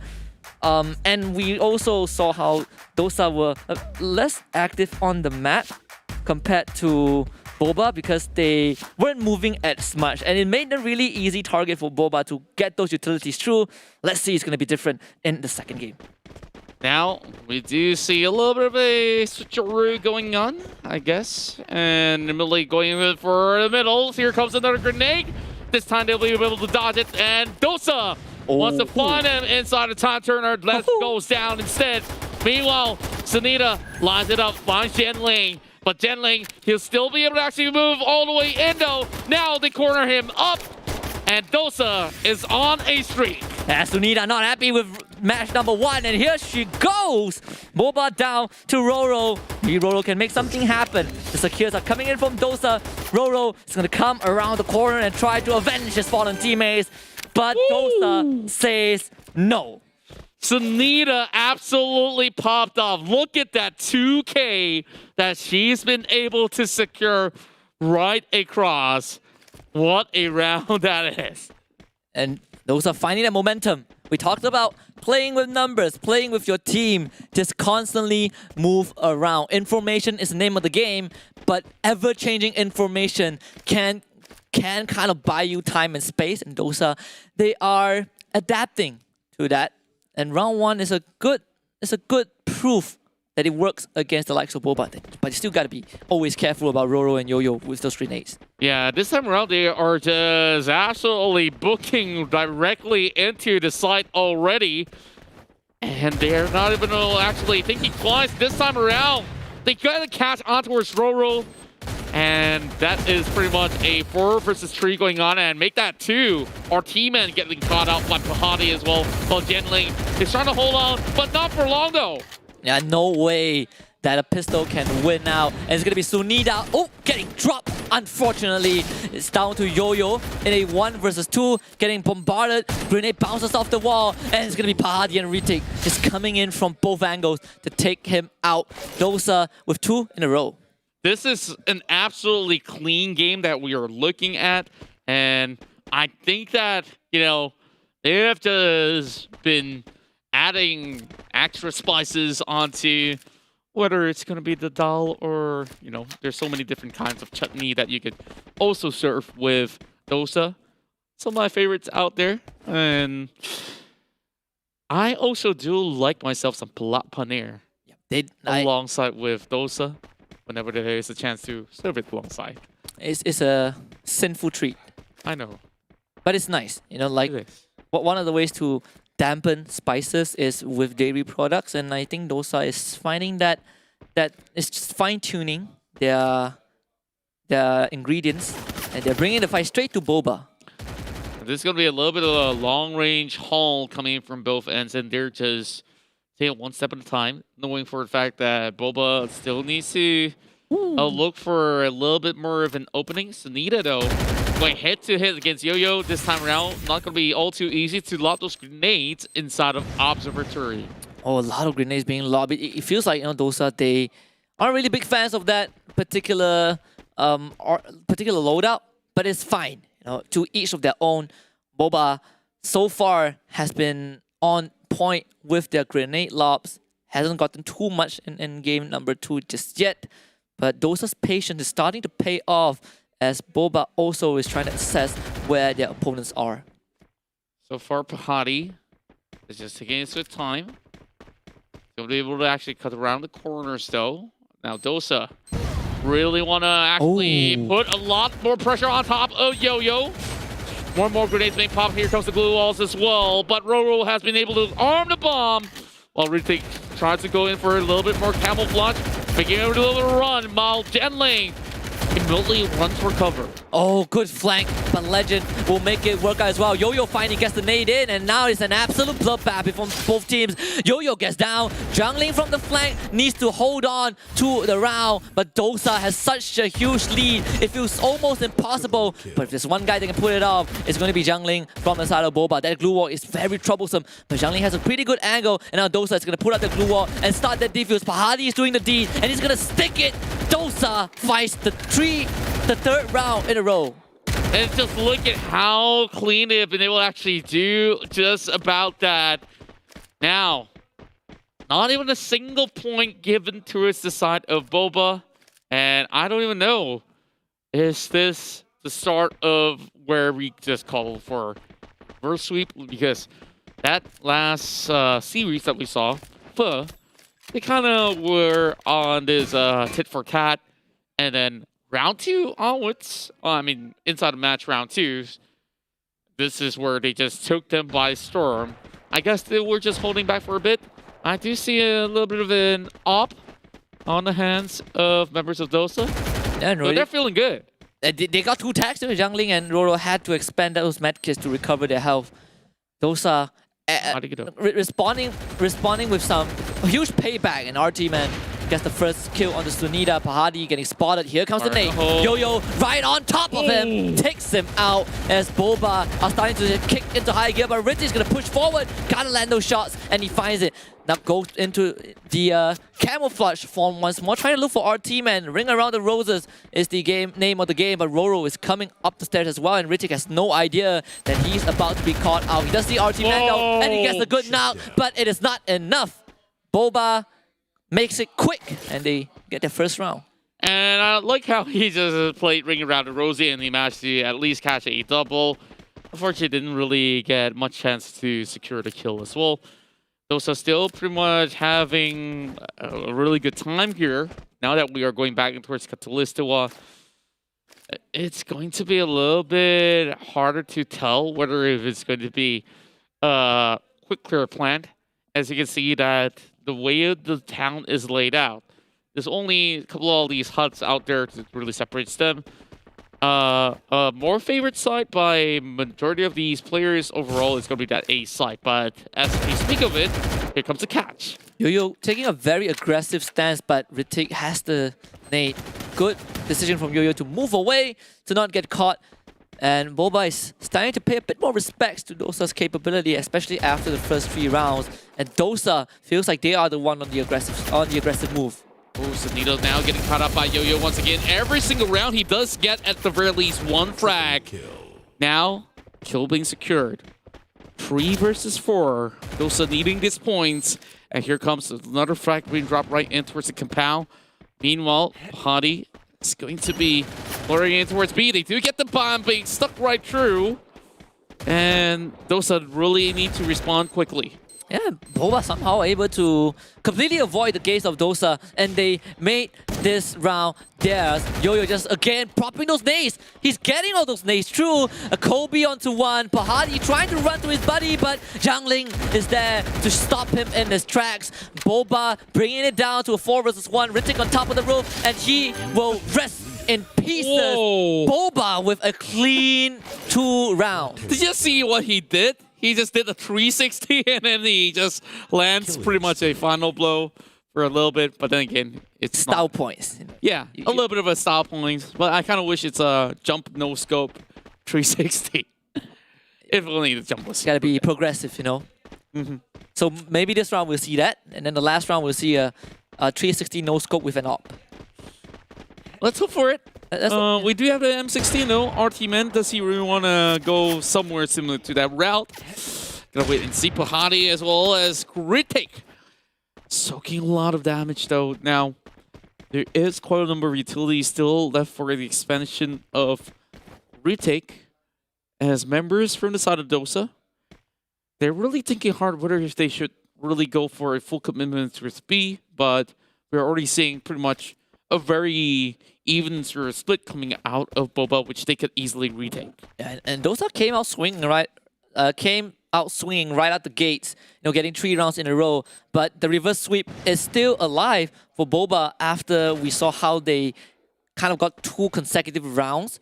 If they get this one, the momentum suddenly swings back in favor of Boba because they do have that match point. Yo-Yo able to avoid that nade, saw it coming from a mile away, and look at Dosa, they have no idea where Boba is. Yeah, and it definitely took the tempo down for a little bit for very good reasons. Yo-Yo again! Yo-Yo so good! And Yo-Yo probably second one, business legend, those smoke grenades. Gonna close out the vision, but Yo-Yo is just constantly bombarding the area! Roro chips in, and what did we say? The dynamic Roro-Yo-Yo duo is coming into effect. Pahadi down to his last legs, and Sunita so far away from the rest of her team, and Roro will pump their slug shells to finish off Pahadi. Sunita left all alone, and Boba on the cusp of an equalizer. Oh, Hope is slipping away. I'm trying to look for answers here. How could they possibly do that one without even batting an eye? I was like, oh yeah, it's only 100% hit rate on these grenades. Do they have like a scope on these grenades? I really do wonder. Oh, look at the flick though. Close enough, but Roro will still manage to get a total of a quad kill for the team. Yeah, small part of some Boba fans are definitely hoping for that reverse sweep. And we are staring down the barrel where Boba has somehow pushed this to a full 7 rounds. And just like we mentioned earlier, momentum is on their side. One more round, they will complete not just the reverse sweep, but also their quarterfinals run in a 2-0 fashion. That's right. So as we are currently looking at the side of Pahadi, he's going to be going for pretty much the heavy-duty snipers that you could possibly get. Shots being fired, so they do know that there's going to be a little... Yo-Yo replies though! Snipers versus snipers, and Yo-Yo, he's not only good with grenades. Yeah, and Yo-Yo showing the sniper gap. Ritik is going to wall up those windows as Dosa tries to get something done. But Boba, they smell victory! Yo-Yo with another nade, and Yo-Yo, it's not done yet. Make the it second rain. nade going in, and there is raining explosive. That glue wall does keep everyone alive, but Roro is going in with the shotgun. Yo-Yo turns the corner, Roro finds the second one, and the rest of Boba coming in. No chance for Dosa, and Boba completes that reverse sweep. And Dosa are out, the defuse comes through. Boba with the booyah takes this 2-0. Now I absolutely understand why you have all the rage about Boba as they manage to secure their booyah right here. Perfect tenor coming in from Yo-Yo as your MVP. This match is absolutely bonkers, I tell you that. And the Yo-Yo combo, Yo-Yo combo, Yo-Ro combo, whatever you want to name it. These guys, absolute professionals, and alongside our teammate and Genlin, on that very final round itself, Genlin also managed to pop up, and they were so confident with the flanks. Yeah, this is what happens when you put Kevin Durant and Stephen Curry in the same team and you give them grenades. That's the Yo-Yo combo. Right there, Boba have made their mark. And if Fer is watching, they better start building those safety, those bunkers to avoid the grenades. Yeah, and I don't know where exactly is safe to even hide unless if you bring out early glue walls just to protect yourself, which honestly isn't really too worth it unless, even if it comes from a high trajectory angle, then that glue wall's no use. So now let's head over to our highlights here in the Free Fire All-Stars Asia 2021. It's fair to say that this highlight consists of a lot of, make it rain. It's raining fire And in this case, it's raining This is Boba one explosive. fast. This is the first big one from Yo-Yo. And we got some pretty good rounds from Dosa as well, but Boba they just shut the door. They made it so tough for Dosa to come back. And even in this one round that Dosa won, Boba made them work for it. Yeah, and this is where I think things got really exciting as well, because from those point onwards, Dosa is looking to be on this sort of spree. It was 3-0, but from this sort of moment, they started dropping games after games, and it kind of was a little bit costly when they just needed to secure one more. Yeah, and it was all about those nades, and this was the nail in the coffin. And you will see Boba they were still throwing nades into the building despite already going in for the push. That was how aggressive they are. Let's take a look at the updated brackets. Boba just swept Dosa off their feet, and they are now in the semifinals. They will take on Fur later on to see who will be the first finalist. But we still have 2 more quarterfinals coming up sometime against Duran and Indomie taking on Hilsha. Yeah, and I think that we are just lined up with so many great things to come, and many of all these stars here to entertain you overall in the Free Fire All-Stars Asia 2021. You know, you guys can also drop by some of their live streams when they are currently live streaming on their respective pages, channels, or so. You go ahead and, of course, show them some love. Now, upcoming match, I believe that it's going to be sometime versus Turian. So, pretty much these guys are kind of familiar when it comes down to, you know, some of all the names that we all know the very best hailing from the Thai region. So we're going to unveil it maybe after a moment's time. And Duran, do I need to reintroduce again? Yeah, the king of fruits, I heard. And when you bring in the king of fruits, and also, and not just the king of fruits, but the culmination of 3 separate regions, Malaysia, Cambodia, and Philippines joining forces. Feels like I'm watching, I don't know, Power Rangers, I don't know, Transformers. What's the show with 3 main characters? Yeah, Powerpuff Girls. There we go. Powerpuff Girls, Totally Spies, a few bunch more. You know what? We put all these cartoons aside, but we will have a lot more of all these great action to come, all jam-packed together here at the Free Fire All-Stars Asia 2021. So Husky, I guess we catch a little bit of breather here, and we will be coming right back for more Booyahs.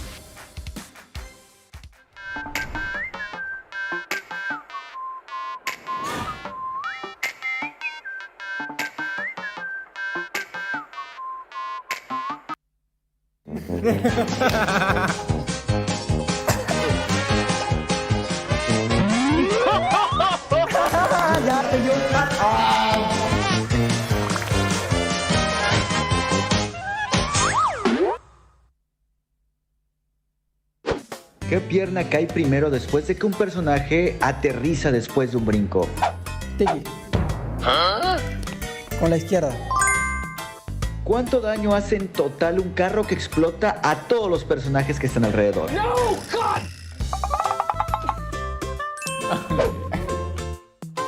Mira. 5 de vida. Carlos. 100. Eita.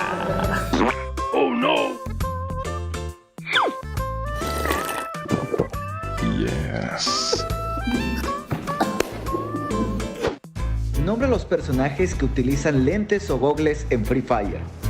No.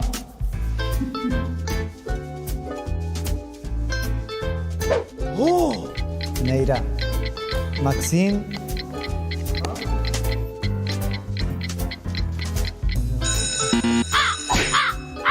Ayala, Maxim, Nikita, Alok, ya no sé.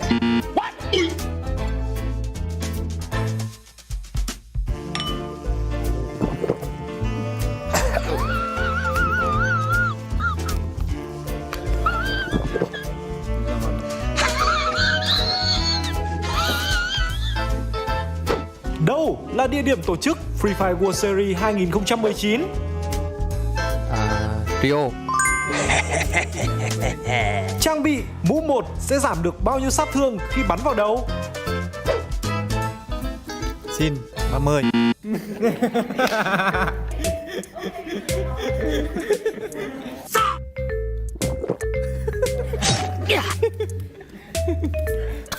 Vũ khí nào sau đây có tốc độ thay đạn nhanh nhất? Cấp đêm M1873. Ủa?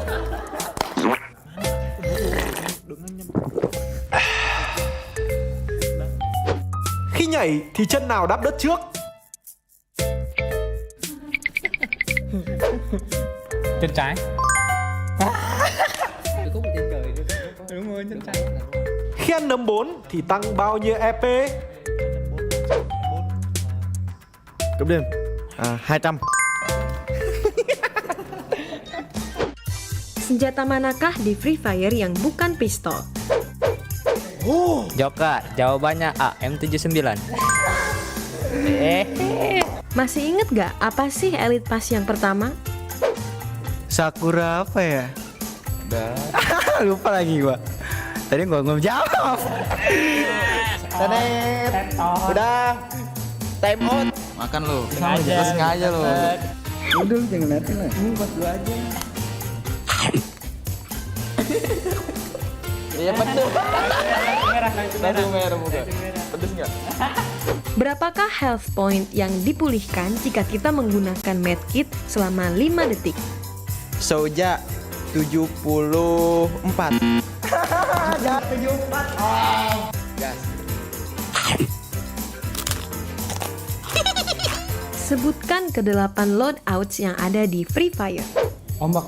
Bounty, airdrop, api unggun, tas kaki, pemindai, sama No. udah nggak tahu lah.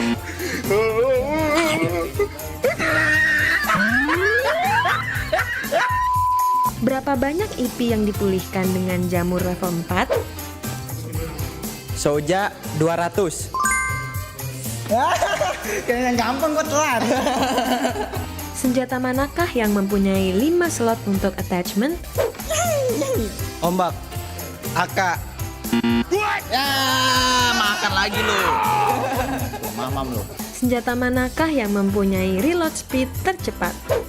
Dark Call B M1873. Harusnya up ya. Senjata manakah yang damage-nya paling besar? Dark Call C M79. Bangkit. Kalah lu, makan lagi lu. Masa gua tadi udah bener. Hukumannya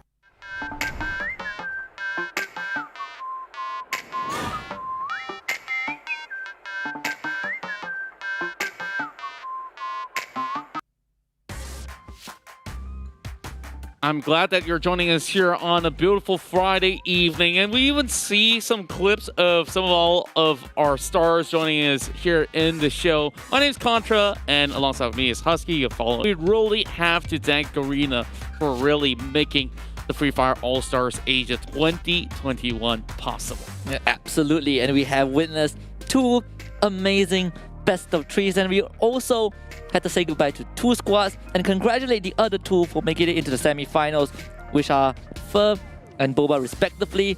But there's still 2 more best of 3 before we kind of proceed into the next stage of day number 1.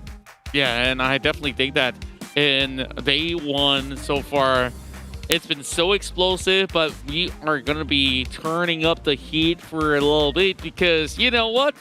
We've got the side of, I believe, the side of Durian here that's representing the MCP region to be taking one of the hottest teams out there. If you want to find out who, we'll reveal to you guys in a very short moment after this countdown goes. It's something that in real life you can't have these 2 dishes paired together. It is very dangerous. You know, durian can't be paired with somtam, can't be paired with spices, and we all know the golden taboo. If you consume 2 of them, then it will be fireworks in your tummy. Not good. Fireworks, I guess some people enjoy that, and yeah, you know, sometimes technically is pretty much of a really good salad as well. Yeah. But interesting enough, in Vietnam, there's also this dish called komtam, which is basically broken rice. Sounds kind of similar, but two entirely different things, right? Yeah, one is rice and one is more of a broth-based cuisine. Or tom yum goong. Yeah. But looking at that, you know, sometimes absolutely love it. the Thailand region. I remember my first visit to that region, and it fits my taste buds. You know, it satisfies my taste bud a lot. I love the sweet, spicy, but you know, as a local here, you cannot miss out the durian season. Like you have to get your hands on some high-graded durians, just like how we are gonna get the best quality plays. That's right. And speaking of which, we will unveil to you some of the rosters of the players that will be participating in this upcoming match. Is definitely gonna be great. Unfortunately for the side of MCP, I do hear news that Spider Guns unfortunately could not join us for this evening. Hopefully, of course, things are going all right on his end, but he'll be joined there by the side of Oyo. But here we have Durian taking on Somtam, and just look at all of our beautiful boys and girls here that will be taking on each other. Somtam, they are a fun bunch, and I absolutely love watching them in action. One of the I just love the profile. I just love the display. You know, both squads have their own personality. Durian trying to come in hot, trying to exert that dominance. You see a bit of you know, kindness on their face, but at the same time it feels a bit menacing.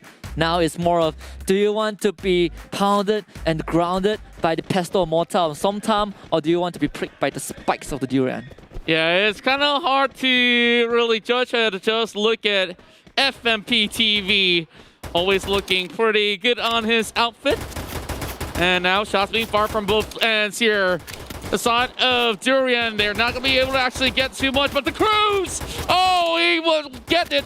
Alongside with Pungat dropping in the grenades, the Prodigy! And this is where the legend signs!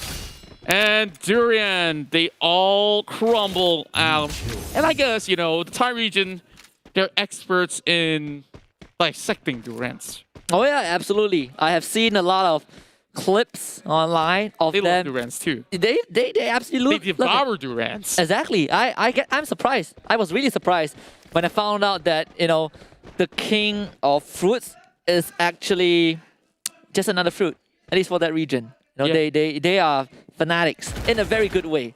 It's like, yeah, I mean, you can name it what you want, but we got the crown on something more spectacular, you know? Like the Cruise now going bare hand. Is he gonna go in for punches though? Okay, instead, grenades will be lobbed right in. I think this is going to be pretty good. He does miss the mark for that bit though. But the Cruise, he's ready to rock. But the Cruise is so aggressive. Second nade doesn't really connect, but he's about to go in for the swing. Doesn't check his angles though. Gonna be ambushed, but Pungat! Oh, he finds himself too. It was all the rules. The Cruise just turns it around 180 for the third kill.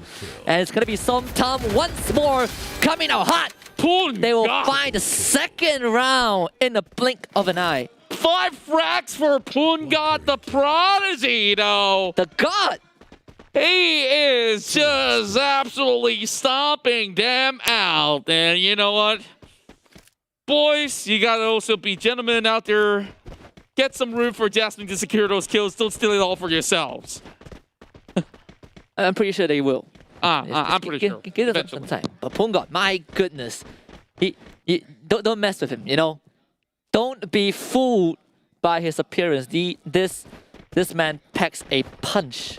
I absolutely agree. Like, if you see him in any of your lobbies, might as well just sit tight and camp in a compound, because you're not gonna last going mano el mano. Or, well, what's woman versus woman? What is man versus woman? I have no idea.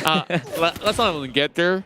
And speaking of which, this is where Jasmine goes in to try to secure the A side overall, but here comes grenades being lobbed right in. Oh, drops right over onto the side of Makisig. Not looking all too good though. And Madish, she's just trying to hold on as well. Obvi finding the grenade onto Jasmine. but she'll be revived ASAP. Sometimes not happy about that. If you try to hurt Princess Jasmine, they're gonna come back and Punggod again with the first one. And Cruz will down a second member for the side of Duran. He wants more. He finds Ashen as well. And the rest of Duran will be eviscerated. Manish hiding behind the glue wall, but there's cracks in that structure. And Somtam gets the full wipe. And now they will go for the eventual defuse and take the round. Such a great quadra coming out of Somtam yet again. Okay. What? Wait. Wait, what? Wait, what? They didn't defuse it. Wait, they didn't defuse it. all right, Wow. Wow. Okay. What? I was waiting for the defuse, you know. Somtam was feeling too confident, I guess. Feeling too good about themselves. It's okay. It's okay. That was fun, though. That was really fun. Yeah. Did they not see the bomb? I don't know. I have no idea. Maybe they were just. Maybe they were just. You know, like you celebrate when you get the kill. You're like, guys, we got him. Yeah. Where's the victory screen? You know, we're waiting for that. I was like, guys, I'll give you this one chance, this 1 pointer lead, and you just got to catch up, okay? Maybe that's pretty much the signal. But Somtam though, oh boy, they're coming in really closely. Ashin goes in for play, immediately with the grenade flying right in. Punggod strikes again. Punggod just too strong. Manish able to down Jasmine and once more they have just invoked the wrath of the rest of Somtam. Punggod is just waiting for the second nade as the Crows will be in the front line. And Punggod with the second nade, getting a second down. And Somtam now this time, they know that the bomb is there. They just need to clean it out. The Crows with 5 HP still survives. And Somtam, surely this time they're not going to let the bomb go off. And no sir, no, Somtam puts themselves on match point. That's another triple kill coming from Punggod. This is no joke. The full family is here. Yeah. You know, they have 7K for the Cruise and it's 9 for Punggod. Meanwhile, look at Durian. It's only 1 kill on Manish. And it was on Jasmine's. Yeah. So that's oh, the princess, huh? Yeah, you can't just do that. Maybe it's just her hair being ruined though. Like, you know, that's kind of about it. But hey, they got 1 pointer for side of Durian, and who needs frags when you could just get the C4 blowing up, right? Now, Punggod going for the Vector. A Kimbo Vector, by the way. Yeah, everyone's gonna have nightmares. I think everyone remembers that. Punggod, the nade did land to Manish, so he has to be pretty cautious as the nade. Oh, throw it in the block! How dare you take out Punggod? As Somtam, they are just charging in as the Warhorn has been sound. Everyone from the side of Duran are gonna start falling as Somtam just cracks them open and devours the contact. This is it, Somtam. 4 quick rounds in a row. And they back that first booyah. Just look at FMP celebrating already, and they know that this is well secured. Who else could it be but Punggod with a 10K? Oh, massive damage being done, but unfortunately for the last one inside Observatory, it was the likes of that member of Duran in the front of Managed Gaming that has been able to really drop that beautiful nade. But you know what's beautiful? Jasmine and the rest of the members of Somtam as they secure this massive booyah. And overall, starts off with a really good point. I mean, we have 5 rounds, right? So at the side of Duran, they had 5 chances per se, 20 lives. Punggod got 50% of the kill. That is just a breakup performance. They were not holding back. I thought. Not at all. I thought just like the dish, right? Somtam, tom yum, whatever you call it from the region.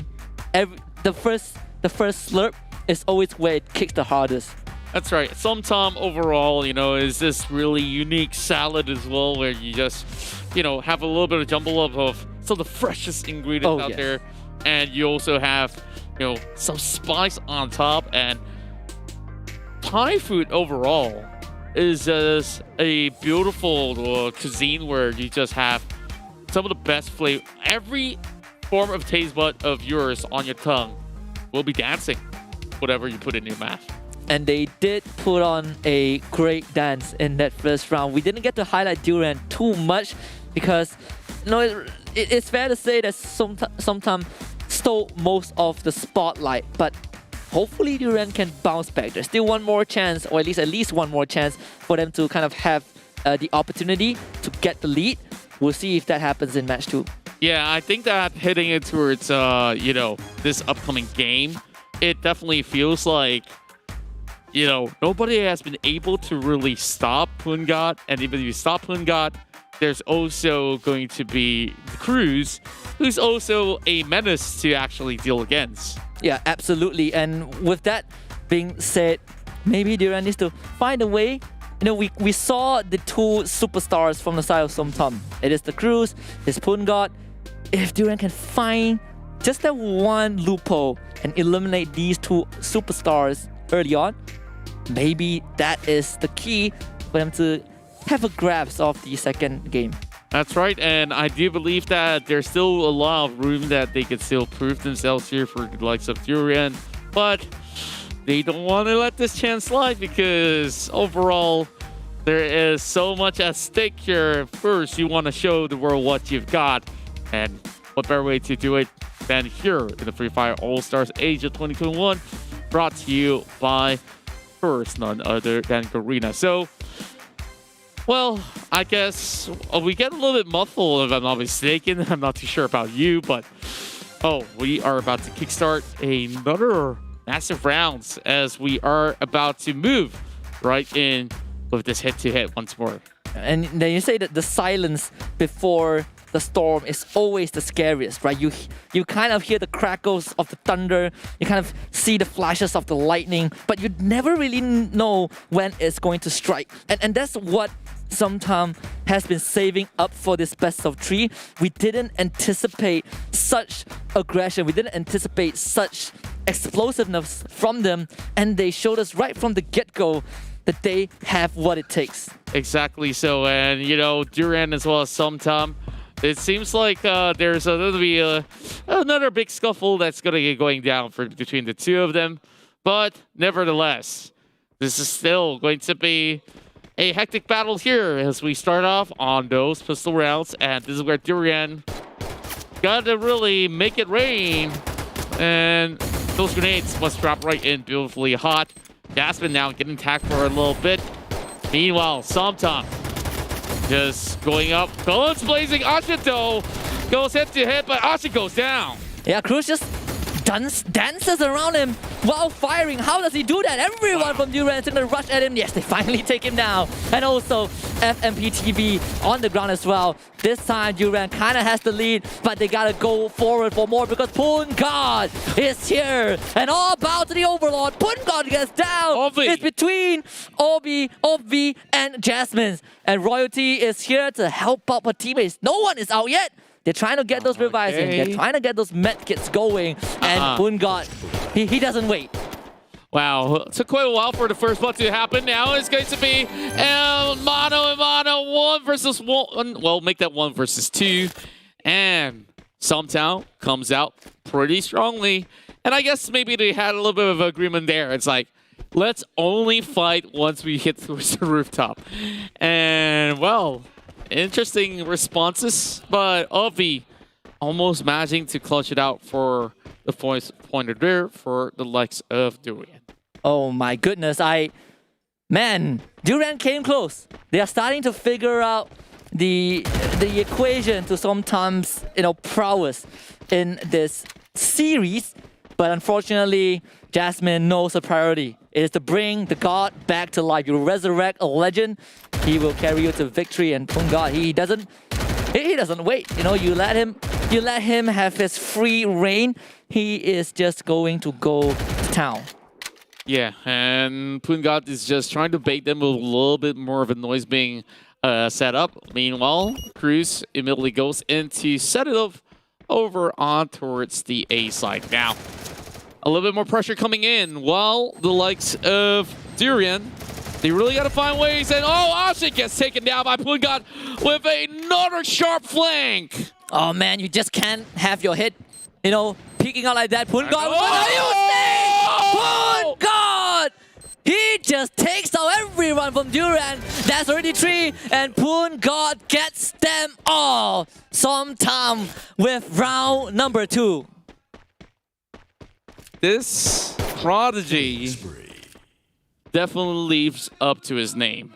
And, it plays for attack all around, alongside with the Cruz, who's also pretty much a pro that's under the EVOS Thailand banner, or, at points that they did play in the championship team, which is also known as Phoenix. Yeah. We kind of established that sometime it's going to be a huge threat, but little did we anticipate the magnitude of performance that they're bringing in. Not at all, man. Especially, against Duran, right? A mismatch of the best talents from 3 different regions, and yet sometime makes this feel like a walkover because of how good they are. And it is all Pungod, 2 rounds, and he has 5 kills. I also want to commend on the side of the MCP side, they also have to sort out, either it's communication, unification, or, I really don't want to say it's a miscommunication at all. I think that they're doing absolutely fine. It's just that Pungod is just on another level, man. He's still different. Someone stop him. He's going in all alone. He is all alone, and they finally drop him. But the Bane is managed. Yeah.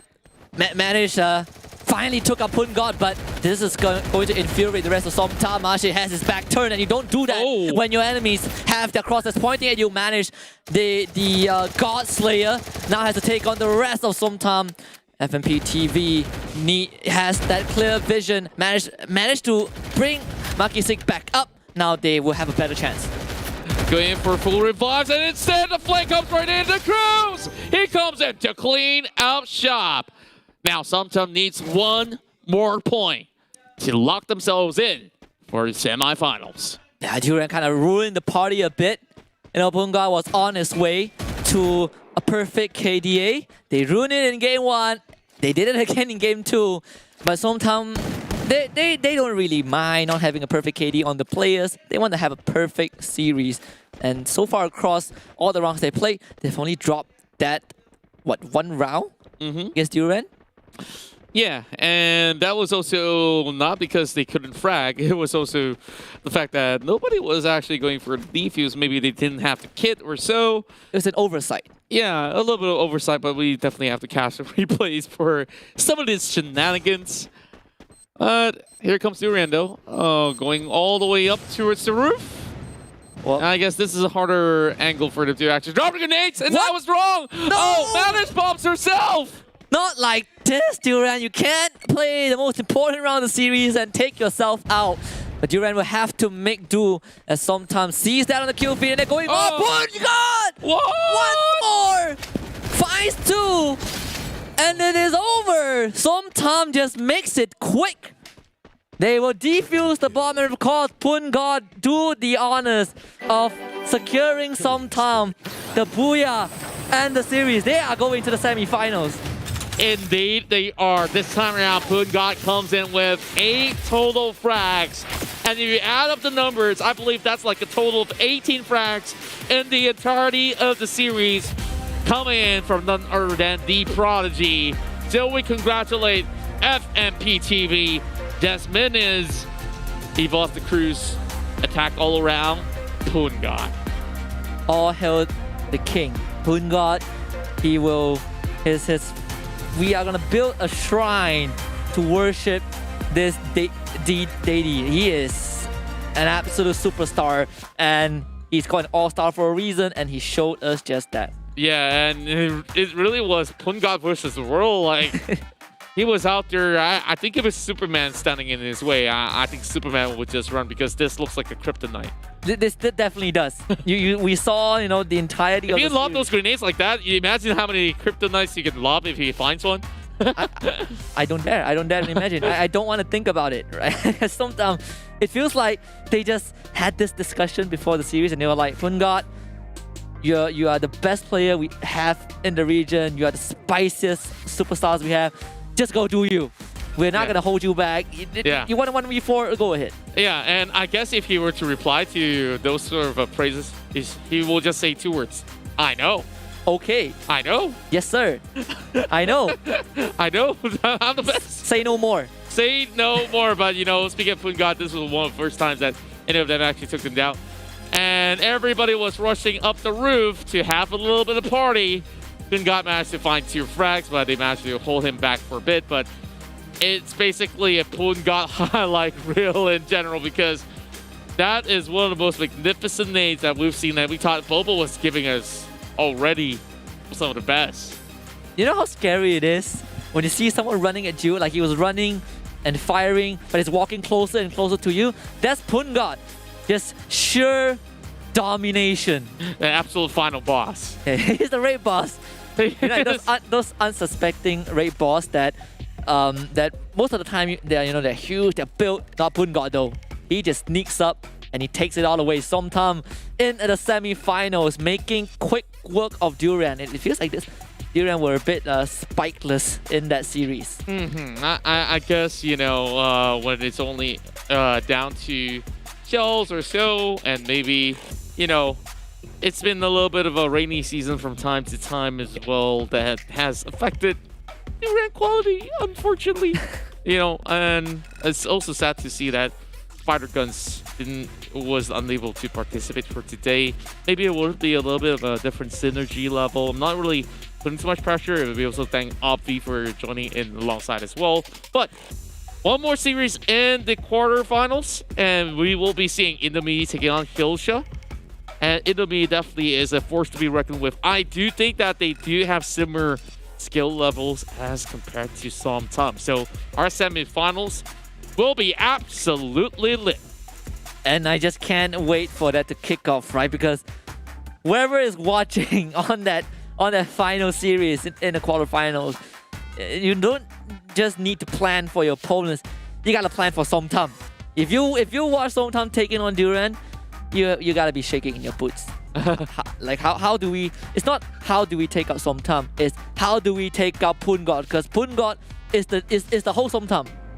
Yeah, and I gotta say, the crews as well, alongside with, you know, the rest of them has been able to put in a lot of all this good work overall. So that synergy is absolutely there, and we see with whether or not Indomie as well as Hisha will be able to actually get that synergy. Free Fire All Stars Asia 2021. We'll be right back.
Quantos pontos de energia podem ser restaurados pelo cogumelo de nível 4?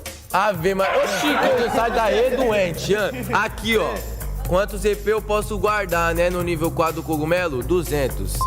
Já não tomo mais um chá. Confira as fotos exibidas. Onde é este lugar? Embaixo da casa aérea de Bimazaki. Não.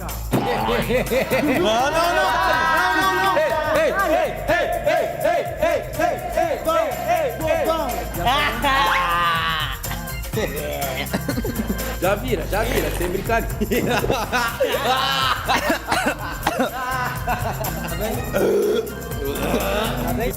Water.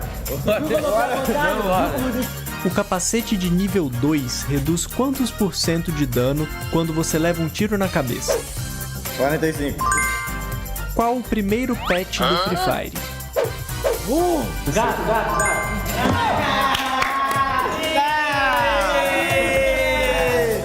Me dá isso aqui, Nunca.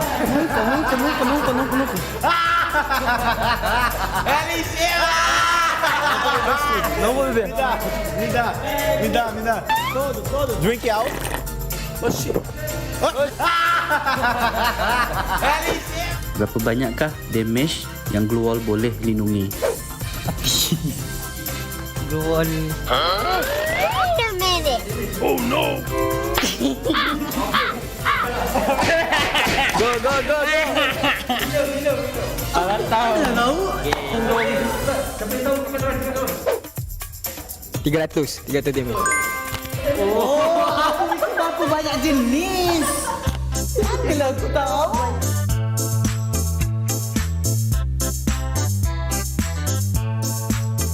Siapakah yang memenangi Free Fire World Series 2019? No bro.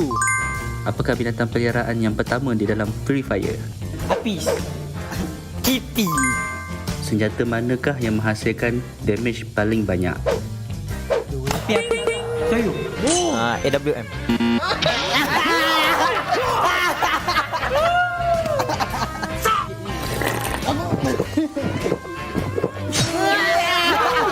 Please, no! Ada okey kah? Ayo. Baik, siul.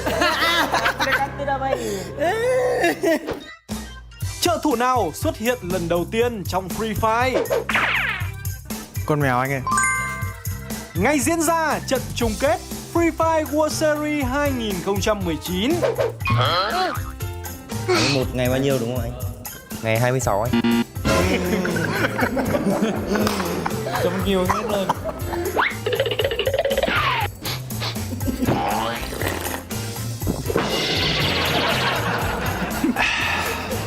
Ăn nấm 4 giúp bạn hồi phục được bao nhiêu EP? 200. Đúng rồi. Trên bản đồ đảo quân sự, nằm bên phải xưởng cơ khí là khu vực nào? Nice. Khu dân cư.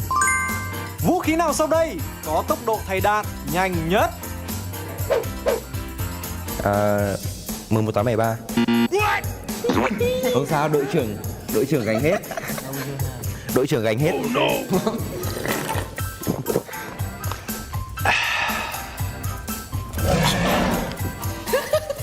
Mày chưa ăn cơm phép bóng ra.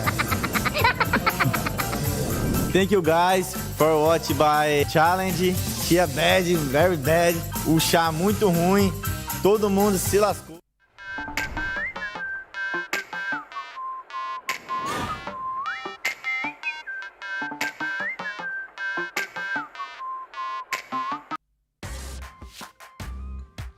One more best of 3 in the quarterfinals. Indomie against Husha coming up next in the Free Fire All-Stars Asia 2021. All brought to you by Garena. And we will be your commentators for this wonderful evening. My name is Husky and I'm joined by the Indomie and Husha lover, Contra. Yeah, of course, I love all this food. And there's only one type of food that I haven't tried out of it all.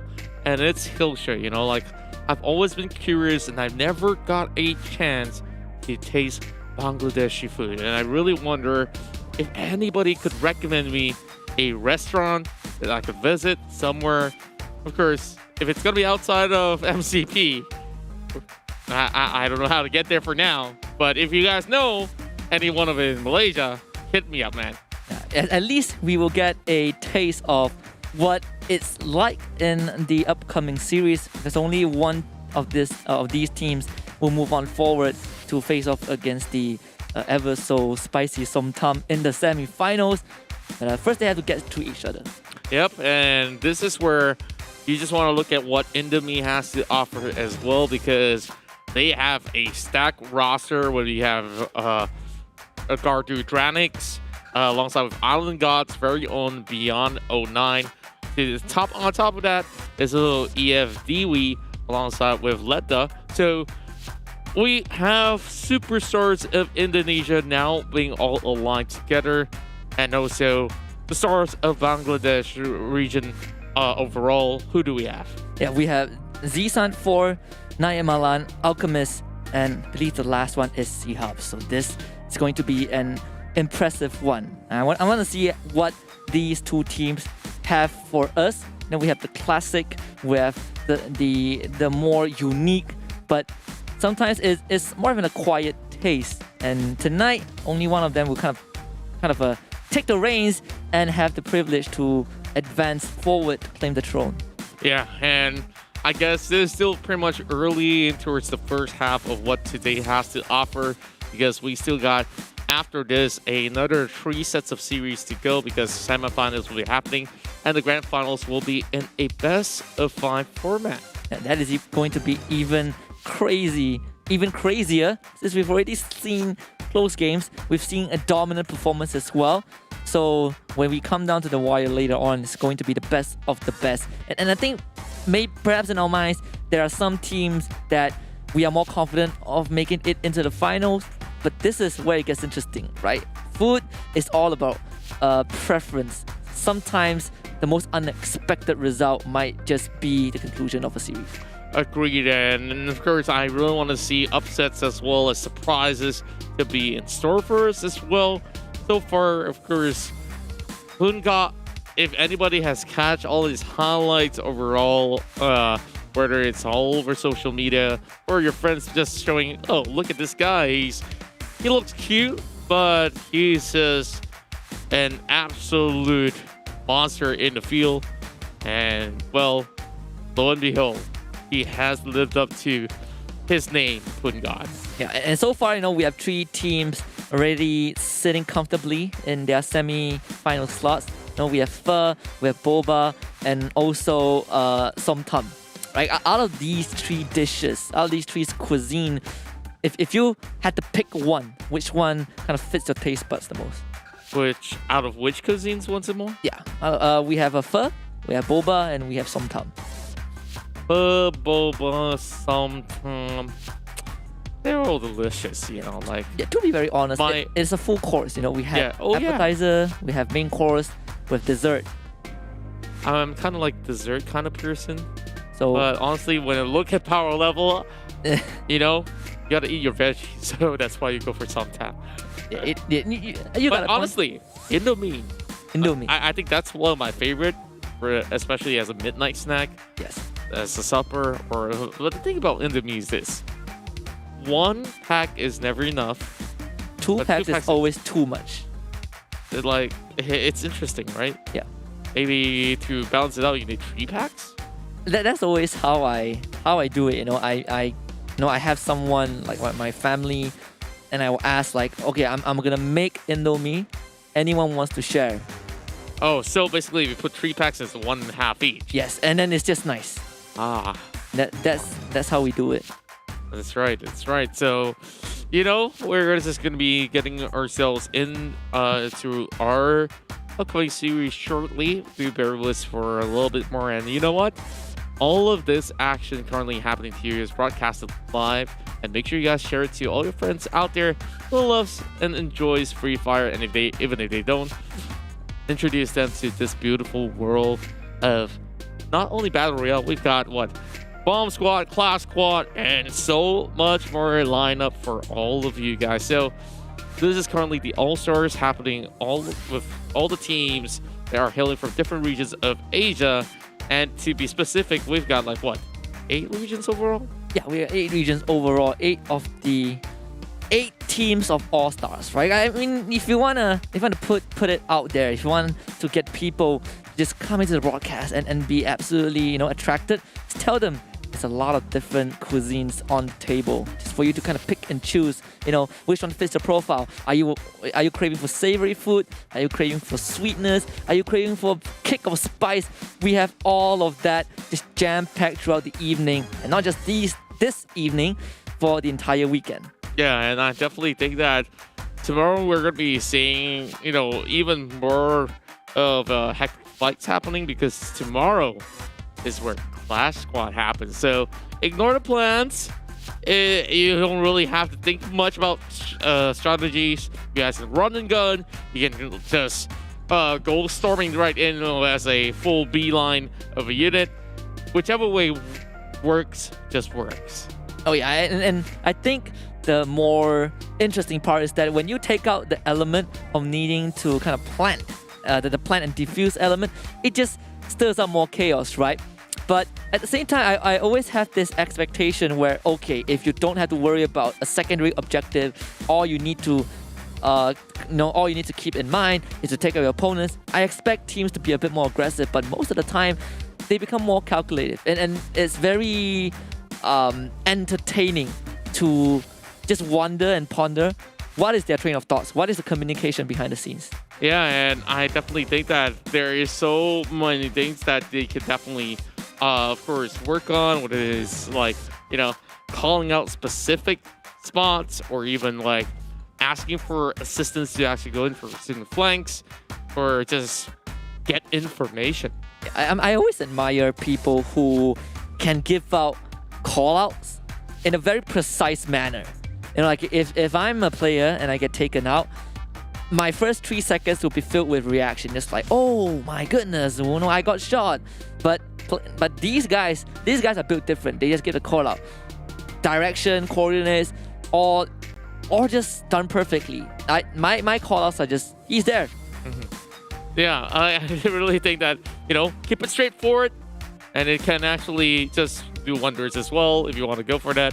Like, if you want to be super duper specific, yeah, I guess so long as your team synergizes with you and vibes with you overall, and I'm pretty sure that all of our stars are vibing right now. I know you guys can't wait to get this game all kicked off as we move ourselves in towards our 4th match of the day. And of course, this is the final round of the quarterfinals, and later on we will be moving up ahead for our semifinals. I'll tell you a quick funny story. I remember my first few games. I was playing with my friends, and we were down to the last 2 teams, and it's like a 4 against 1. And we were trying to find that one last pesky enemy, and I asked my teammates, where is he? And all he said is, there, behind a tree, when we were all in the jungle, and we lost. We got ambushed. But here it is, the matchup of the last quarterfinals. Indomie taking on Hilsha. Well, respectively, superstars of each respective region here, Indomie is going to be showing you the star-studded lineup here that is fielding some of the names that you've already known. You got Dranix Garnu, I don't know, got Beyond09, FDWE, along with Letta. Yeah. And for the side of Fuchsia, you have Alchemist, Naya Malan, Zisan 4, and not last but not least, who can forget about C-Hub? Yeah, this is where we will see them duke it all out as Hilsa be, of course, giving a little bit of spacing here, but they know how to rock it inside factory as the starting grounds for this pistol round. Round 1, we are seeing time is of the essence here. 1 minute and a half. They need to get this plant down. Meanwhile, Bio as well as Gardu, they are playing really tactically, and immediately having the time turner being popped up. So C-Hub now trying to actually make a run for his life. But how long can he take though? And C-Hub just a bit caught out of position, and Gardu will immediately secure that first down. This kill will definitely come true. And Hilsa, they're bolting for the bomb, and everyone is just running past Gardu. Gardu just having free reign, but Zisan might be able to make a difference. Pulls out the nade at the wrong time, but the time turner will buy him a bit more space to work with. As Beyond fires one, Zisan will immediately retaliate. Hilsa, though, not in a good spot. They only have Zisan and Naya Malam still alive, but they are both pretty low. Indomie kind of already have this in the back. Naya Malam is down. Zisan 4 with just a sliver of health left alive, and Indomie, they are ready to close out round 1. Wow, what a round of pistols, and honestly, it has come pretty closely when they were all inside of the warehouse compound, but it was only down to some of the minute details which Hilsa didn't really manage to really close up some of all the sort of the long skirmish, especially against Gardu, which he was basically standing over topside for quite a long time. Pretty well, slightly unorthodox, you could say. Seeing Hilsa just run in and not checking the corners properly, giving Indomie a bit more of a space to work with to get the bullets through. But maybe, that pistol round is just the start of something special that Hilsa has prepared for us. That's right, and Evdewe so far start off the round there with a double frag coming in towards round number 1, now heading into round number 2. This is an instant plant. And from Indomie, here comes the shred of bullets and grenades. While Zisan 4 has been able to actually knock down Gardu, and wow. What a reply coming from Beyond as well. Zisan goes down, and oh my goodness, it's a double. Yeah, Beyond left unchecked, and he delivers. Alchemist is on the second floor, and Beyond already see him. Malam tries to run away, but Beyond has this whole angle on lockdown. He is a one-man squad. Gardu finding a third, and suddenly Hilsa is just down to Alchemist. Can he cook up that perfect concoction to bring his team back into round 2? Indomie basically having full control of the map. So far, Indomie has been able to really exert it with some great team effort, and Bion goes in for triple and make that a quadra overall. Just 4 in a row. Very, very solid performance from Indomie right out the gate. Hilsa, fortunately, a bit slow on the reply, but it's more of how Indomie were covering more specific angles, and I think it's something that Hilsa can work on. Maybe Catalysta will show us give us a better display of what these two teams are capable of. A very balanced distribution of compound to work with. The size though do favor Indomie a bit more. Yeah, I gotta agree with that. And for the side of Indomie, usually they just play by some of all these wooden fences here. Immediately going for the shred. Zisan only been landed about 2 bullets or 3. Meanwhile, there's going to be a little bit more bombs being equipped. And speaking of bombs, C4 now getting planted. C-Hub just immediately gets the job done, but FDAWay is here. Hilsa getting challenged, led down on that second floor. Again, the vantage point is working out for Indomie. Gardu already took out Alchemist, led down under fire, and Zisan will catch him out in the open. Zisan takes out FDAWay as well. With that time to protecting him, Zisan will get some secure kills in, but Beyond wants to quickly reply, but the Great Glue Wall will buy some time. Hilsa did lose 2 members still, and Indomie, they need to quickly get that defuse going. That's right now. Having Gardu here just trying to actually shut them all down. Okay, this is getting a little bit too close now. Members are getting revival at needing a little bit more backup. They are moving in, and that's where the grenade shuts off Indomie. And Hilsa with the first point. And just a great retake from Hilsa, especially C-Hub, just sending his buddy in, and he himself props the grenade and gets ready for that final fight. They knew that Indomie was sticking the defuse, and all they had to do was to make sure that they get enough damage dealt to take out their opponents. So good reply from Hilsa. Yeah, and what I really love about this round is that we're going into a shipyard. What if we really remove many of all these close quarter combat compounds and just bring it out to the streets, and also in between those containers, a little bit of mix-up of both worlds. He's on. He's already over on towards the top side, but little does he know, Gardu is all the way in towards the other corner, so it's a perfect flank angle. And I think for Indomie, a lot of angles, like you mentioned, were covered, but Gardu was not able to connect a lot of those shots, so Hilsa will get that bomb planted. Grenade does fly out from Gardu, does connect. Wow. Malam is already on the ground, and you can see Zisan's going to pop his glue wall and try to get the reviver. Beyond is going to respond very quickly. The trajectory is perfect from Indomie, and Hilsa gets stopped in their tracks. Beyond going for the third. He has the momentum, and they wipe out Hilsa. What a beautiful nade coming out of Beyond. And I guess he just timed it right, especially when he does get the knock. Expecting that revive to come right through. Just catches them off guard. Hilsa, unfortunately, will have this one diffused, but even though with that, they have been able to secure a little bit of some pretty good, solid amount of resources coming in towards this matchup. Now, just looking at the KDs, that Malam as well as Alchemist has really got to find back their footing. It's been a few rounds, and now Indomie, if they take one more, then they will be behind for a tad bit for the Bangladesh region. Yeah, and I'm loving what Indomie is showing us in this first match. They are kind of a more of a, how do I put it?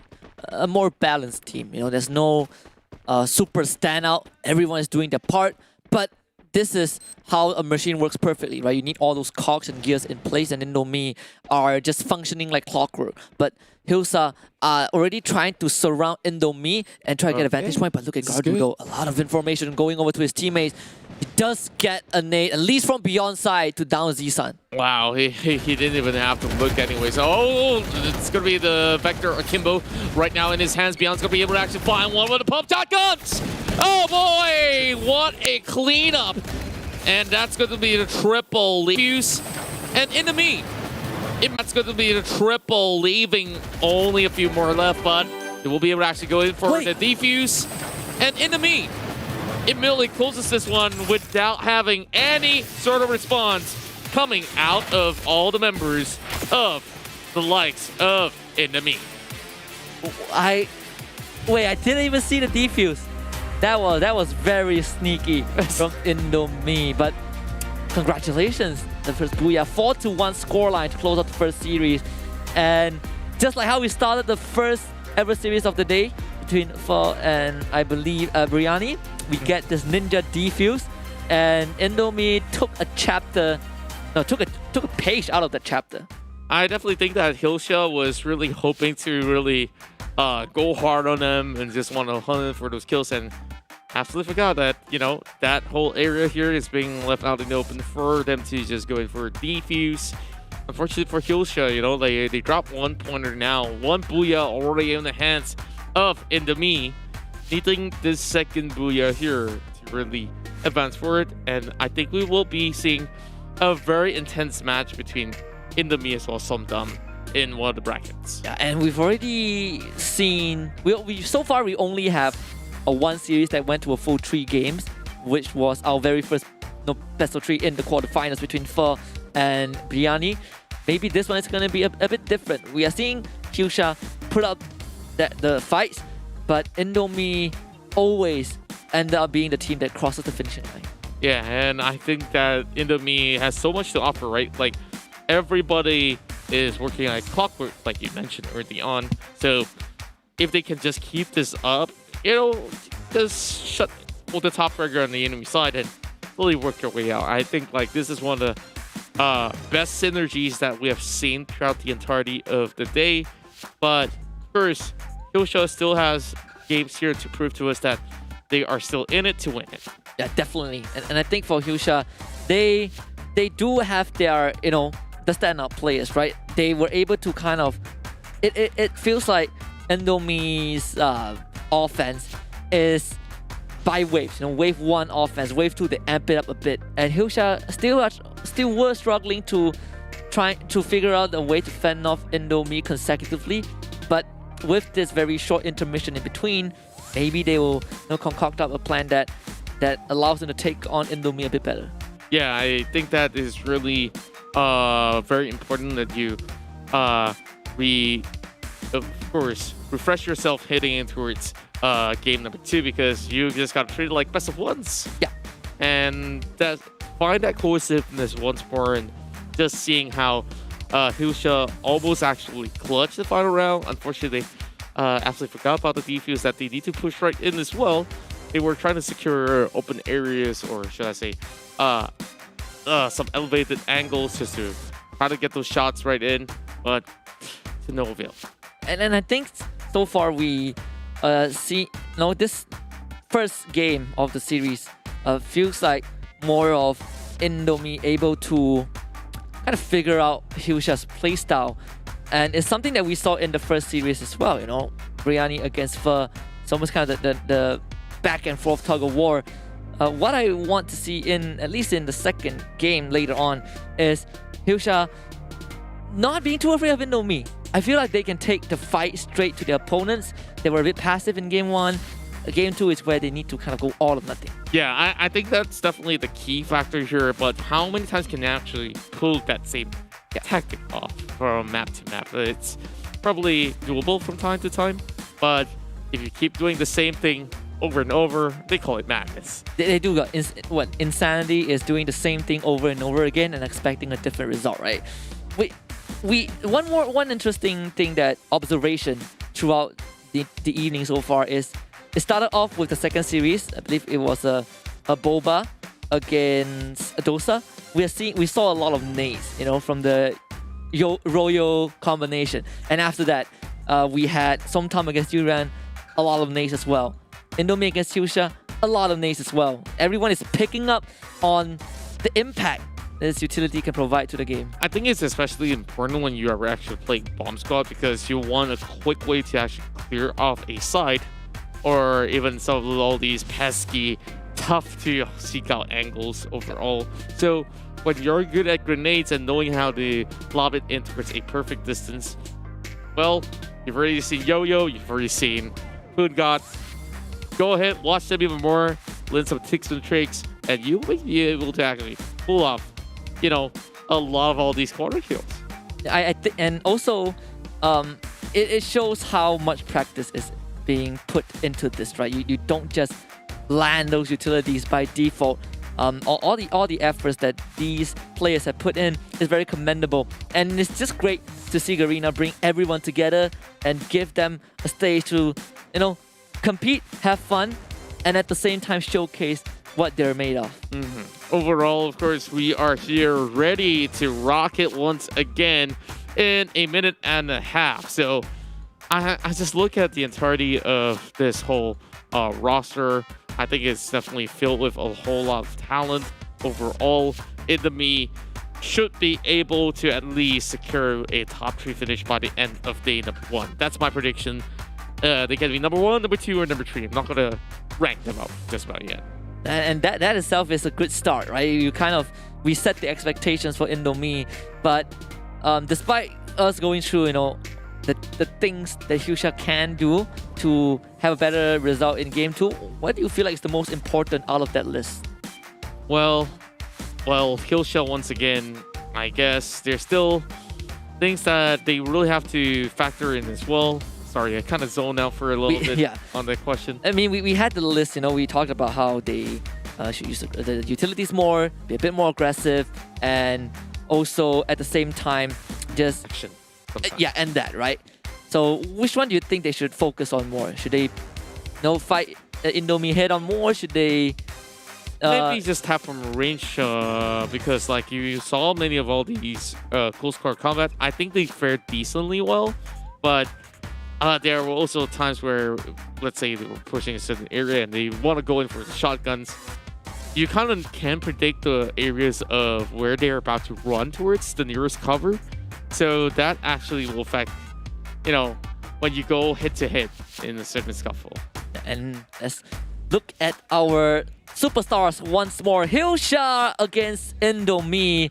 Game 2 going back to Bermuda once more.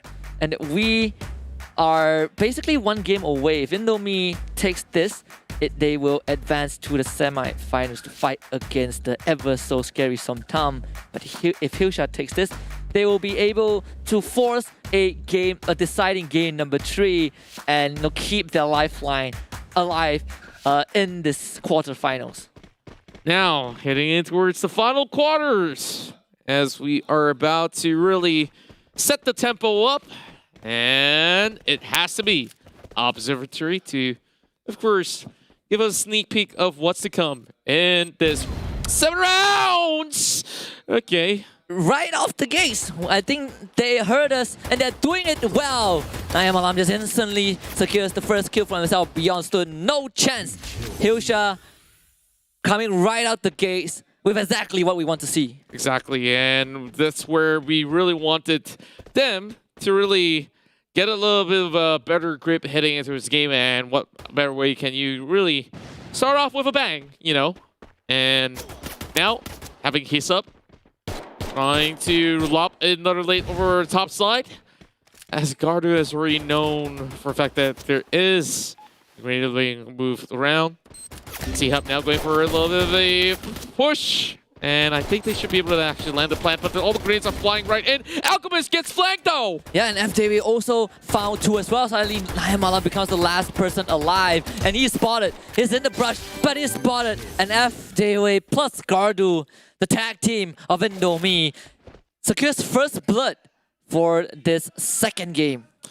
Wow, that itself was absolutely stunning.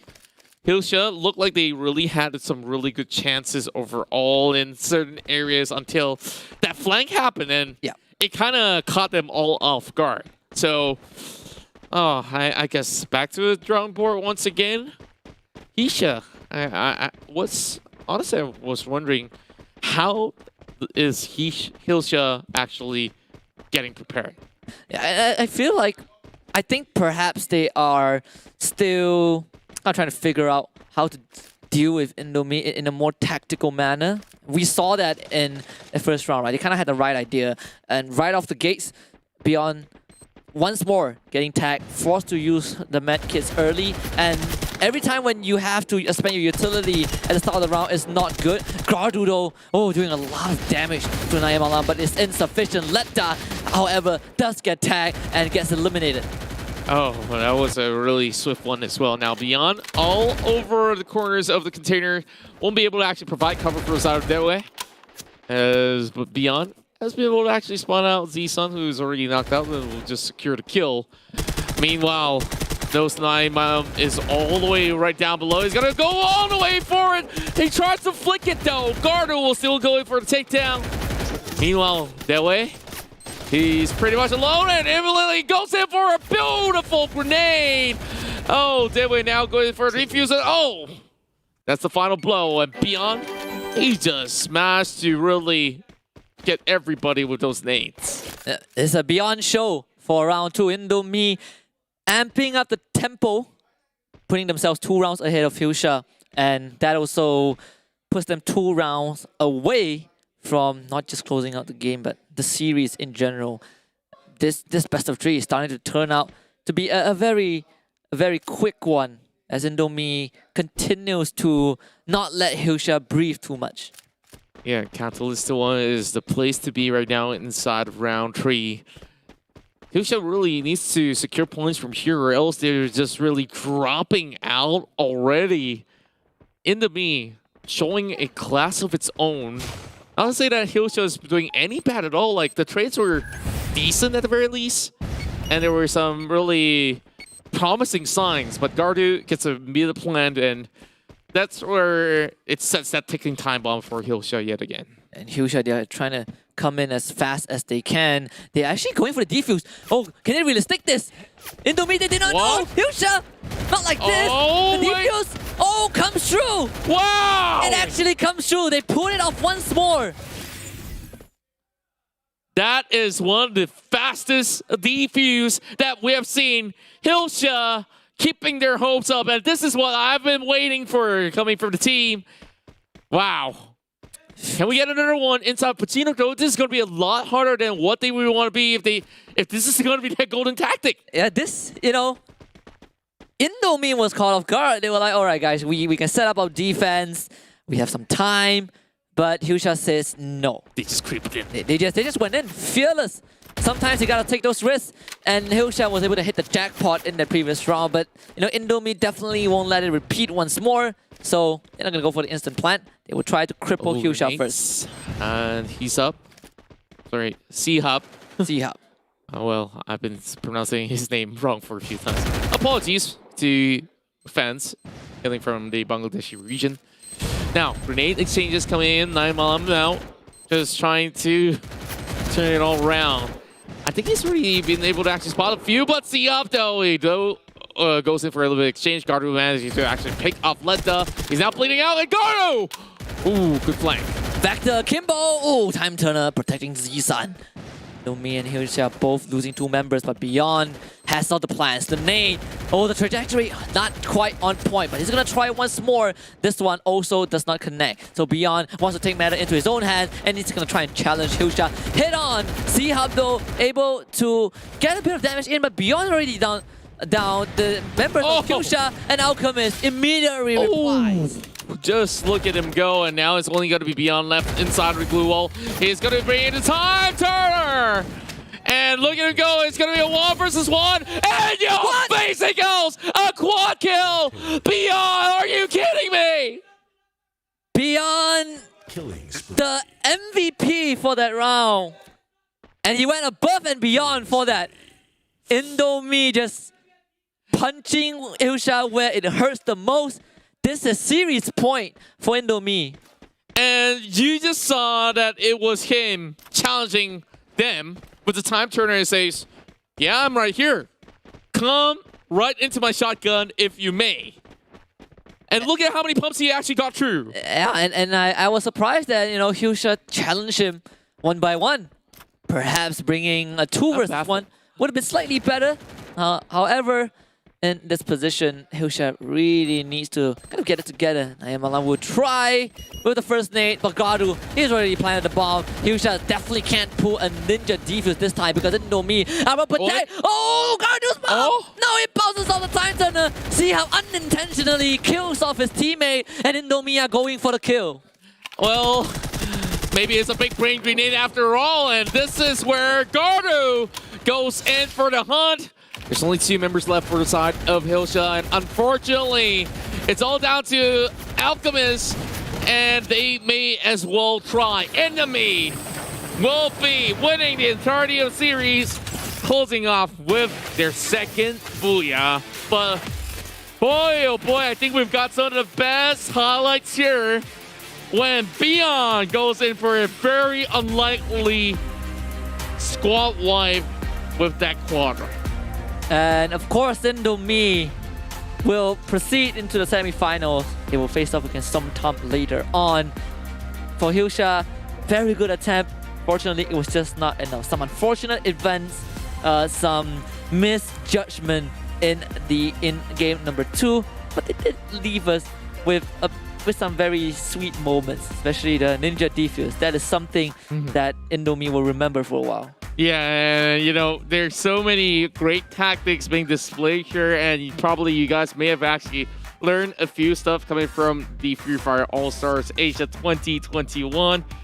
Congratulations to the side of Indomie though. Like, they definitely come into this scene, of course, just flexing that, hey, it's just pure talent and nothing else, that we can just work in tandem and just have this synergy, even though they've been paired for perhaps one of the first times ever. Yeah, and that really shows how these players were able to find that chemistry. Let's take a look at some of the highlights. Most of them were from Indomie, but make no mistake, Hyusha put up their best fight. Yeah, and you just look at the initial fights here, Beyond definitely was flexing how well he could just skirmish every one of these members of the side of Hyusha. I want to really apologize once again because there's a few times I kind of butchered some names out there.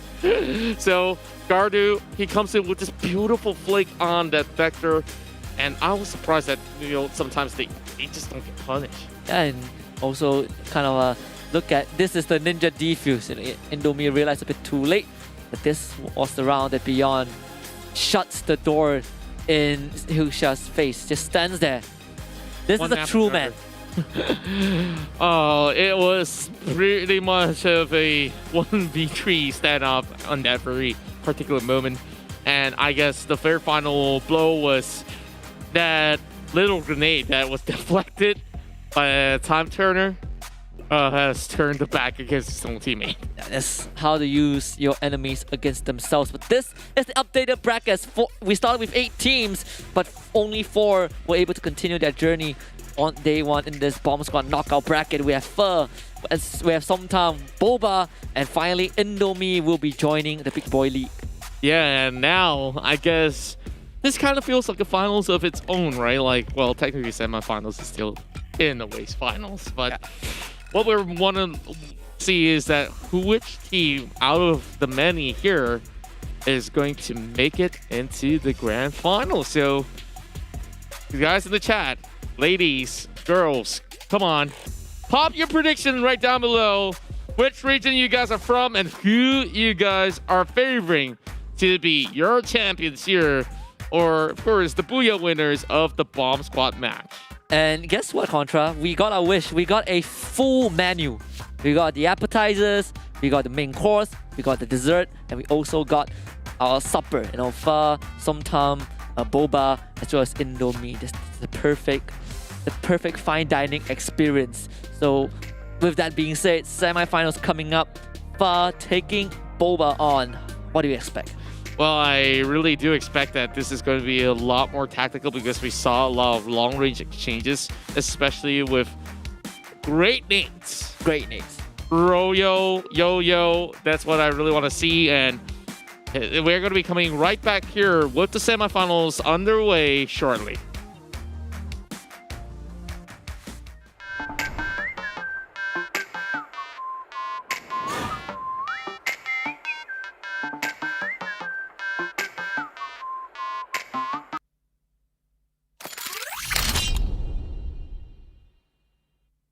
Đi lòn.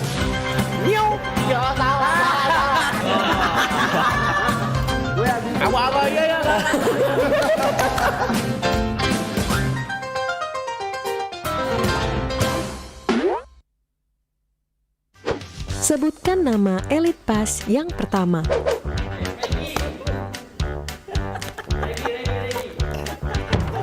Wait a minute. Apa ya?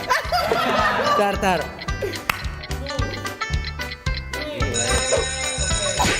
Sakura. Berapa jumlah damage yang ditimbulkan dari ledakan mobil kepada player terdekat? 40. Oh, minum teh pahit, mampus. Woi, gini gue ya.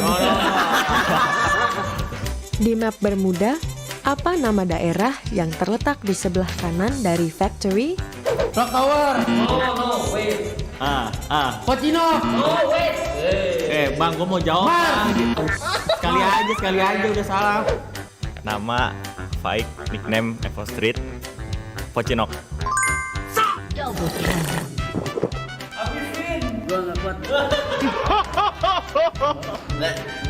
Di map Kalahari, apa nama daerah yang terletak di bagian bawah? Paling bawah tuh Sirins. Stondrek, goblok.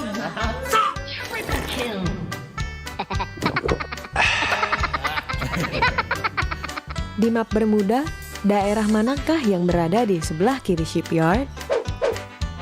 Nama Abu, nickname Abu, Riverside. Busai. No.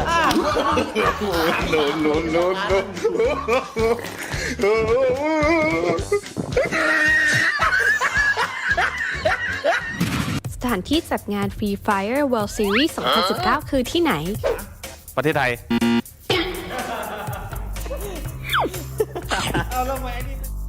สัตว์เลี้ยงตัวแรกของเกม Free Fire คือตัวอะไร Đi lòn. กล่องยาสามารถฟื้นฟูเลือดได้กี่หน่วยภายใน 5 วินาที จุยหน้าครับ 70 75 โอ้โห 75 นี่กินไก่เลยดิทีเนี้ย โอ้โห จำไม่ได้ด้วย Ice Wall สามารถรับดาเมจได้กี่หน่วย ยาวเลย ไม่รู้ กินแล้วไม่รู้อ่ะ กินเลย ยอมเลยมันไม่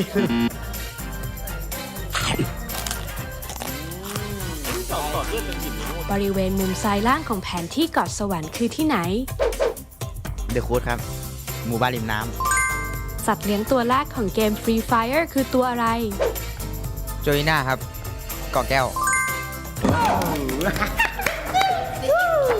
ไอ้ยี่ถือไหมคำใหญ่เลยพี่ที่มันคำมันไม่ใหญ่ ต้องทำแบบก้อนเท่านี้ นั่นแหละอ้ำอร่อย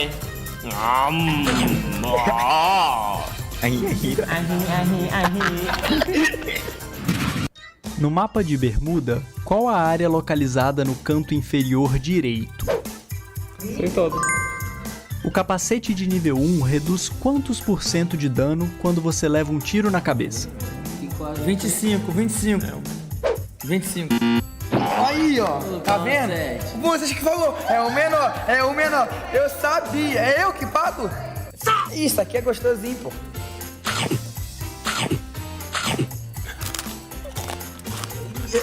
Sem pimenta não, né? Tava sem. Tava sem pimenta aí, né? Pô, vai dar uma água aí. Qual o primeiro pet do Free Fire? Primeiro o quê? Pet? Gatinho. O pai quebra, pô. É mais fácil do mundo. Pode mandar mais assim. Um kit médico restaura quantos pontos de vida em 5 segundos? 75. Tava fácil essa, pegou, pô. Eu levantei em primeira mão, mas ele tava com bagulho. Cite 3 times profissionais de Free Fire da América Latina. Todinho. É qualquer um. Um de vocês tem que responder. Deixa eu falar. Evo.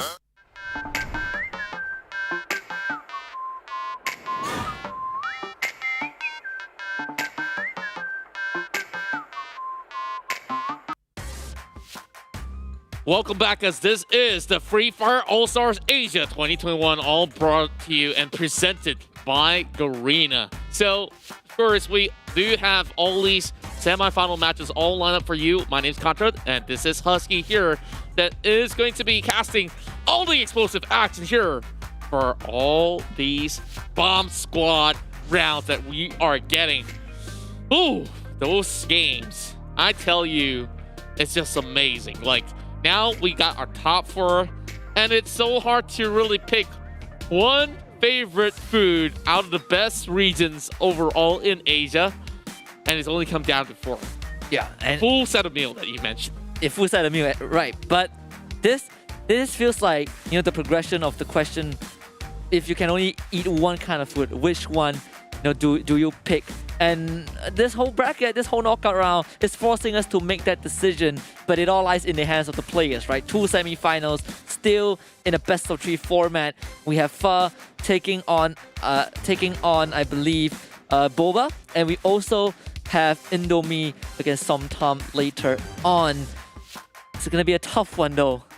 Yeah, like, I honestly don't know how to choose anymore, and I'm still sticking with Indomie if I want to eat something for the rest of my life. Right. You know, like, it doesn't go wrong. And fun fact, Indomies that we've been getting here comes in a few variety of flavors, right? Yeah. In the Indonesia region, there's about close to 20 or even more flavors of Indomie.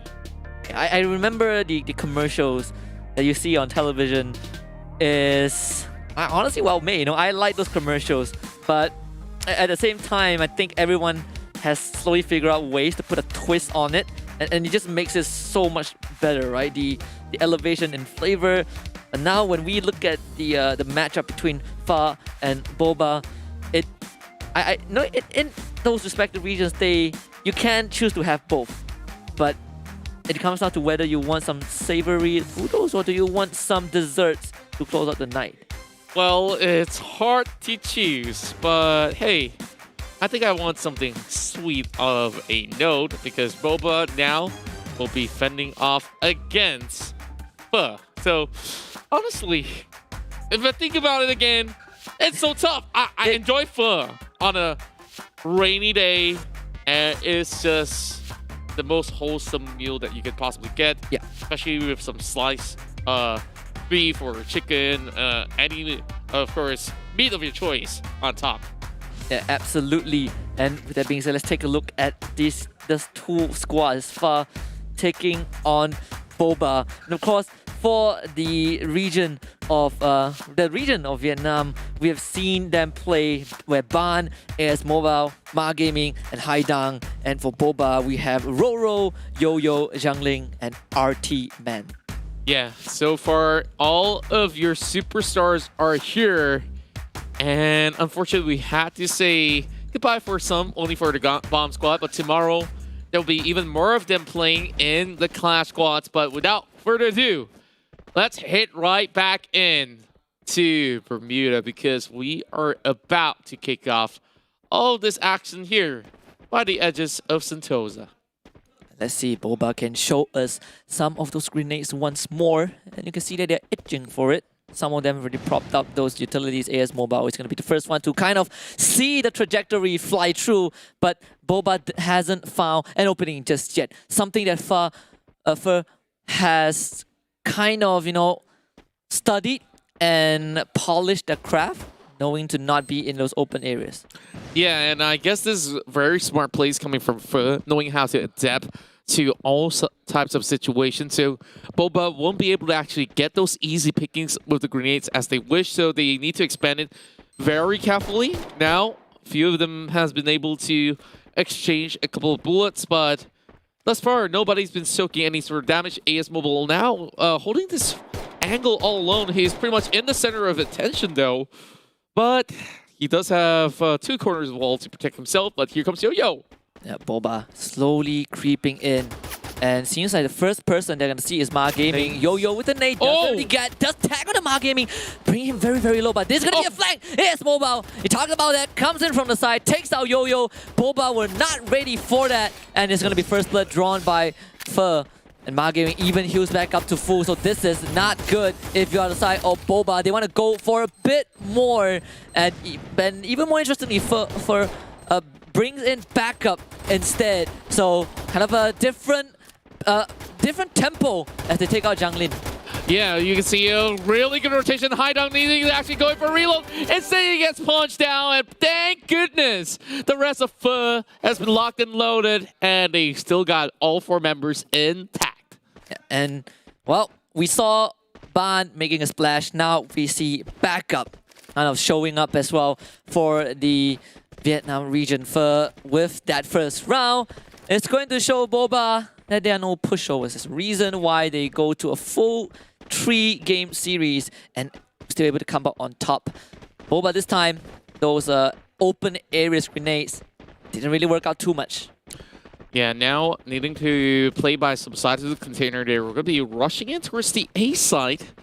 Very good call, but the members aside of Boba, they're already ready to blow. And that's going to be back up coming in from Pho to take down Jianglin. Yo-Yo gets his first nade onto Ma Gaming is getting challenged, but the time turner protects him. And AS Mobile just finds 2. Yo-Yo becomes the only survivor of his team, but back up from behind, and Yo-Yo takes himself out to prevent the KD going through. But first, still gets the second round. Okay. Now, this is the kind of tempo that I absolutely love. Pho, like you said, very tactical, and Boba knows how to play from a certain distance, but when you do have the time turner there, just protecting them so well, it just deflects some of these grenades very well, but that very final moment up there as he was trying to hold over and towards the top side of the compound, it just wasn't too easy for him to even hold out against members of Pho that was rushing upon them. Now, speaking of rush here, there is going to be a solo unit in the form of AS Mobile.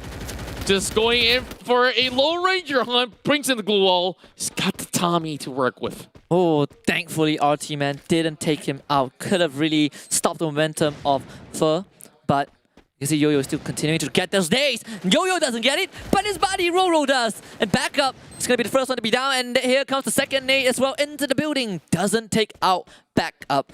Pho will have some time to get this buddy, but Yo-Yo does not wait. He wants this to be over with, and he will finish off what he started. Back up, being eliminated from the round. Oh boy, Yo-Yo right now is just running right out in the open as well. Now, Yo-Yo's going to be able to actually defend for a moment. Jianglin does go down to the hands of Ma Gaming, though. He gets taken out. This is going to be a tough sign. He's going to be able to actually heal up. 3 versus 3. We've only got, what, 45 seconds? And this is where they arm the bomb over on towards the B side. Boba coming in for a quick retake. Good one from Yo-Yo again. Dowsma Gaming. Is there another nade? Boba is already in the building. Fur have to look out. Yo-Yo from behind. This is a huge flank. He has the info. RT-Man gets there. Boba, they immediately get those trays back. But Haidang suddenly becomes the lone survivor for his team. And Boba have got full control of the building. Haidang needs to make it quick. Diffuse coming through. The glue wall does not have enough space for him to enter the building. Can he get it out? Yes, he does. He stops the defuse, and now Boba in a bad spot. Yo-Yo comes in, trying to go up for the challenge, and RT-Man stops it, but he still needs to get the bomb defuse. 8 seconds is the time that he needs. Boba, do they have enough time? You hear the tick going off, it's gonna be close, but Boba, by the skin of the teeth, finds the first round. Such a close round out there, and Boba, oh boy, that was keeping me at the edge of my seat, and boy, I guess we gotta start standing up throughout this whole series. Yeah, I mean, this is the semi-final quality that we expected. It's pure tactical brilliance. 2 teams going head to head, and you know, to be very honest, so far is the only team that has been playing close matches. You know, from the quarterfinals and our semi-finals, they will put through a lot of work, trials and tribulation, and Boba still showing that those grenades can do wonders. Yeah, and overall, just look at the side of, you know, they almost had it in the bag. And that probably is so tilting to even get there, almost getting everything on board. And yeah, Boba just absolutely crushed it in the very last few seconds out there. Now, you see everybody hugging very tightly against those walls and back up, you know. Comes in as a stand, and I do believe, as we have all the members of just taking a little bit of backseat, but hey, he's doing pretty well. He's got like 2 frags overall on his debut. So now, 1 minute on the clock. I guess this is where, you know, AS Mobile should be able to actually get the easy plant, but here comes all the sparks flying up in the air. Backup gets a beautiful knock with a grenade being shot out, and RT-Man standing out in the middle. How long can he hold though? RT-Man challenging a 1 versus 2. Not really getting too much done, but Yo-Yo has his nade propped out. Haidang finds Jiang Lin as well, as Fur takes the lead with a 2-man advantage. Boba have clutched around before, but this time it's going to be a bit harder as backup consistently goes on the prowl, and Boba not just needs to fight against 4 members from Fur, they also needs to get the defuse off. This is going to be a very, very tough round. Yeah, and Fur just needing to take pretty much a little bit more timing out there. Now that the C4 is already set into place, you know, Boba is going to be having such a tough time to even get anywhere near, and they're only like 2 members down. And there we go. The C4 will go off, and now Pho looking to lock in the very first point of the series. Yeah, Boba is keeping the last 2 members alive, just save the economy a bit, bringing those weaponry into this potential final round. We've seen Boba make a reverse sweep in their series, and let's see if they can do it again against Pho. Yeah, and now going to Catalyst. Well, I think this is pretty much of a even grounds fight, unless if you know, if really wants to go all in on towards this A side, it's going to be manned by at the very least 2 members. A 2-2 spread coming right out there. Grenades coming in from the side of Yo-Yo. Wait, how did he climb up there? Oh, RT-Man, yeah, able to grapple himself onto the roof, but oh, Yo-Yo, you can throw those grenades, but if starts to push, it will really put them in a bad spot. Jiang Lin is at the same time also low, but look at this. RT-Man? Yes, Mobile already got the bomb down. Ooh. And this is going to be tough. Back up with the first down onto RT-Man. And Boba kind of having to take the back seat. Oh boy, and look at Boba though. They've actually going for some good exchanges with Roro coming with a grenade as well. Roro now Yo-Yo towards the corner, and Yo-Yo comes in with a beautiful nade once again. Spots out the side of Jiang Lin. But this should be all that they needed here. Boba goes in for a beautiful shutdown. And they just really have to go in for a defuse. It should be just about enough time. But no, with such an impressive technique. But yet again, it was Boba that has been able to outmaneuver them in Catalyst. Yeah, and a creative from Pho to plant the bomb, to arm the bomb in a very hard to reach spot, but Boba shows why they are a force to be reckoned with. The grenades once more being the element, being the source of Boba's strength. One more round and we will get to that deciding round 7. And if there's one team that can pull it off, it's 100% gonna be Boba. Yeah, and just look at them really going very much evenly, and now that it's going to be into the middle of the factory grounds, this is going to be a lot more challenging than what Boba actually intend. Oh, Yo-Yo with some really smart glue walls. Look at where he comes. Oh, just getting some crazy elevation. I don't think anybody will know this sort of angle, and I think with this being set into place, he might just be up to something here. Jen Ling comes in with an opener, and now we'll climb. AS Mobile needs to actually go in for a revival. Here comes another grenade, though! Oh. Okay, good timing. Time to kind of deflected that. Oh, AS Mobile going for the push. And we're just gonna, a bit of update, backup is actually Ban himself. Oh, so okay. yeah, dude, fear Ban the man. Boba able to arm the bomb. Roll! Impossible! What? Whoa! What was that? Okay. Wow! I've never seen this before, Yo-Yo! Can Pho find it? I don't think Pho knows where it is. They're looking for it, though. Where's the bomb? You can't find the bomb. You can't defuse the bomb if you cannot find the bomb. Hadang and Ma Gaming, they are running around. They climb all the way up there. Like headless chickens. And you know who started it? Pho. Pho taught Boba the trick and Boba refined it. They planned it on the 2nd floor. Boba was like, you know what? We'll take it up to... all the way sky high. Yeah, we'll take it up to the top of the world. And Yo-Yo, he's there. I don't think Pho can make it. And this has got to be it. We're going to round 7. Roro does take down the side of Ma Gaming. It doesn't even matter when you have this guy who's just taking every dance move to be busted out. And they will now move on to round 7. Yeah, Yo-Yo's gonna stretch those limbs for a bit. He has to feel really, he definitely feels really happy about that. I mean, you pull off the plant of the game.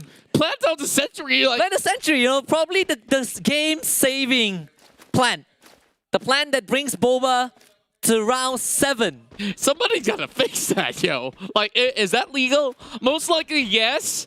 And it takes such a big brain play coming out of Yo-Yo to know how to abuse the glue walls to climb all the way up. Well, maybe abuse is not the word. Elevate himself. Utilize. Yeah. Here comes great the utility usage. But that's connect. And AS Mobile. Oh, very close call. The rebound almost killed him all. But no, now is Boba. Ma Gaming holding the roof. They know that Boba wants to do the same thing. Ma Gaming finds one. Vector Kimbo coming through. But it's not enough. Can Boba get the revive in? That's the most important part as Roro goes ham. But he becomes the last man alive for the team. It's going to be Ban against Haidang, taking on Roro. He cannot reach Yo-Yo. Haidang, those nades getting dodged. Roro pushed as well with the glue wall to protect himself. AS Mobile will be picked back out and means that Roro needs to handle all 3 members on his own. And it's going to be Haidang that closes out game number 1 for Pho. This is such a challenging matchup. And Pho of the Vietnamese region takes this point. So... with that said, you know, they walk away with the booyah. And wow, oh wow. This is the difference in flavor coming from different regions out there. If you're not excited, I don't know what will make you excited, because this one it's just mind-boggling, you know? Yeah, and the impressive part is how Boba were able to look at what Pho did and instantly just took the same playbook and amped it up a notch. They saw, you know, Pho plant it on the 2nd floor, and right after that, they were like, you know what, guys, let's up it. Let's amp it up a notch. Let's take it to the top of the factory. Yeah, and you know, that series definitely is going to be out there. Part of the clips that will be circulated in the Free Fire realms. So you guys have definitely learned something new. How to plant on top of the factory. Yeah. Never seen before footage. Wow. It's It takes a impressive, lot right? of boba sipping to get to this level. Yeah, you have to transcend. You know, you have to be at boba level. You have to be a. That's how you know that they are boba lovers. Yeah. They took it to the next level. Now, are you truly Asian if you have, like, if never really tasted boba by now? I can't answer that. Can't really answer No, that. because I'm a big fan. Yeah. I'm a big fan of boba. Yeah, true enough. But though, I think that they definitely are so well honed when it comes down to skill matchup, where when it comes down to the sheer firepower that they have, they just know how to offer us more than what we deserve. Oh, absolutely. You know, we came in expecting a close one, but these teams they keep delivering. It feels like they never have enough time to show what they're made of, and every chance they get, they just show us more. They just gave everyone a better show, a better demonstration. That was only game 1. Mm-hmm. Now I want a game 3. Yeah, game 3 probably will possibly be underway if it's going to be at this sort of a back and forth tempo that we have seen coming from both boba as well as pho. So losing to very, very small inches of a roll of the dice, like, I can't really say roll of the dice because they have definitely fought tooth and nail just to secure that final win. Went down to that 2 versus 1, and even though it was Roro, the final member that was left alive, he really pulled in all the punches that he had until, those grenades and everything else really flustered him up, and he was having his back exposed, and Pho definitely has been able to just land the final knife on the back. Yeah, but they lost by a very small margin. It's a game of adaptation. Pho figured out that boba probably will want to go for the same trick again, and they were ready, right? They had, I believe, AS Mobile just waiting on the rooftop, and AS Mobile with the Vector Akimbo downing 2 members from boba at the very beginning really put boba in a bad spot, and that's game 1. And now I'm looking at game 2, and I'm thinking to myself, maybe boba can bring this back and push us to the final deciding game. Yeah, and I wonder if we were to find in factory tomorrow for the cast quad, what if everybody decides, one of the team just decide to climb on top of the factory, let the circle close all the way in, send one guy out there to hopefully clean up shop. That sounds like a pretty darn good plan to me. Sounds pretty brilliant, right? You don't even need him to get the kill. You just need him to injure the enemies enough so that you outlast them when the safe zone starts, dealing damage to you. I want to see that now. Yeah. You have given a whole new glimpse of what might happen. Yeah. So first, this is just cool ideas that you guys could explore around. I'm pretty sure that some of you guys all know the tips and tricks of how to climb on top of the factory. If you don't know, just of course search it up online. This could be just watch this. Perhaps tutorials, or even better yet, hang around here in Free Fire All Stars Asia 2021, and we all learn together. Yeah, we definitely do, and we are seeing both teams having their own flair. In their first series, for Pho, when they were taking on Biryani, they were a bit more tactical, right? Tactical, slow. But this time, they kept that strategic part, but they also amped up that offense a bit. They were taking on boba head on, and boba a lot of times were not prepared. Boba, the team was used to those long range grenades, and we saw them adapt to Pho as well. They kind of took Pho's playbook and refined it, and Pho came back swinging with their own adaptation. It's a battle of attrition between these two teams. Yeah, I guess that, nutrition values, you got to count some of the calories on either one of these dishes. So far, I guess Pho does give you a little bit of a mixed bag of everything. You got the proteins, you got the carbs, you got, I don't know what else. Do you have some fiber in there? Yeah. Boba, though, I think it's definitely depending on what kind of ingredients you actually put in there, which mostly consists of, sugar. Some good sugar, some dairy on top of it. So I guess that gives them a little bit more of that Sugar Rush. Yes, I was about to say that, right? Sugar Rush. And if they run out of steam, you know, if they experience a sugar crash, which so far they have not. One of my favorite. Okay, I don't think this kind of falls in the category of boba, or I think it does. Like it's partially in the category, but I like it with rice. Boba rice. Not really to say grains. Yeah, grains is the better. Boba with rice. You guys heard that? No, not rice. Grains. Boba with grains. Yellow grains, yellow rice. I don't know what they call it. It's like the more nutritional version. I don't know if you heard of oats. Yeah, right. Yes. Oats, grains, just not rice. And rice is very weird. But it sounds okay. Yeah, I see how it can work. It's never like, tried it for my own. It's like how recently there's this recipe. Well, not really recipe. There's this burger flavor, melted chocolate burger. I've seen something even more radical. Right. Cup noodle boba. Right. I was very close to trying it, but I did not. Did you try it? No. I know a lot of people tried it.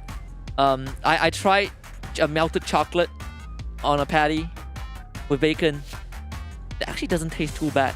I can see how it can work, like sweet and savory working in tandem all together. And I guess this is what we're about to get. Yeah. Sweet and savory action here in Free Fire All-Stars Asia 2021. Moving in towards the semifinals once again. Now head towards the first screen, and only one of the team will be able to make it to the grand finals for fighting for their grand finals point. I just love all these people, all these players that we are seeing on our screen, especially when they had their portrait taken. Right, it is so stylish. Everyone has their personality. Everyone has their character. Some of them want to be mean. Some of them want to be intimidating. Some of them want to be just a very kind, a very gentle superstar. We get a mixed bag of all of them. Yeah, and of course, they even show even more of that personality inside of the game itself. So, in the round of Bomb Squad, let's see if Boba has got bubbles to shoot. So, guess what? We are back in Factory, ladies and gentlemen, for the very first round. Oh! Disaster piece! Roll, my man. Yes, Boba. That's a hat trick if I've ever seen one. That's a 3-pointer from Roll. The one and only, but Ban was able to find 2. Still needs to go to 2 more members of Boba though. But yet again, Ban, even though he was left all alone, he managed to find 2 frags though. 2 versus 1. Well, row your boat gently down Factory. Oh, roll. Okay. First shot fired.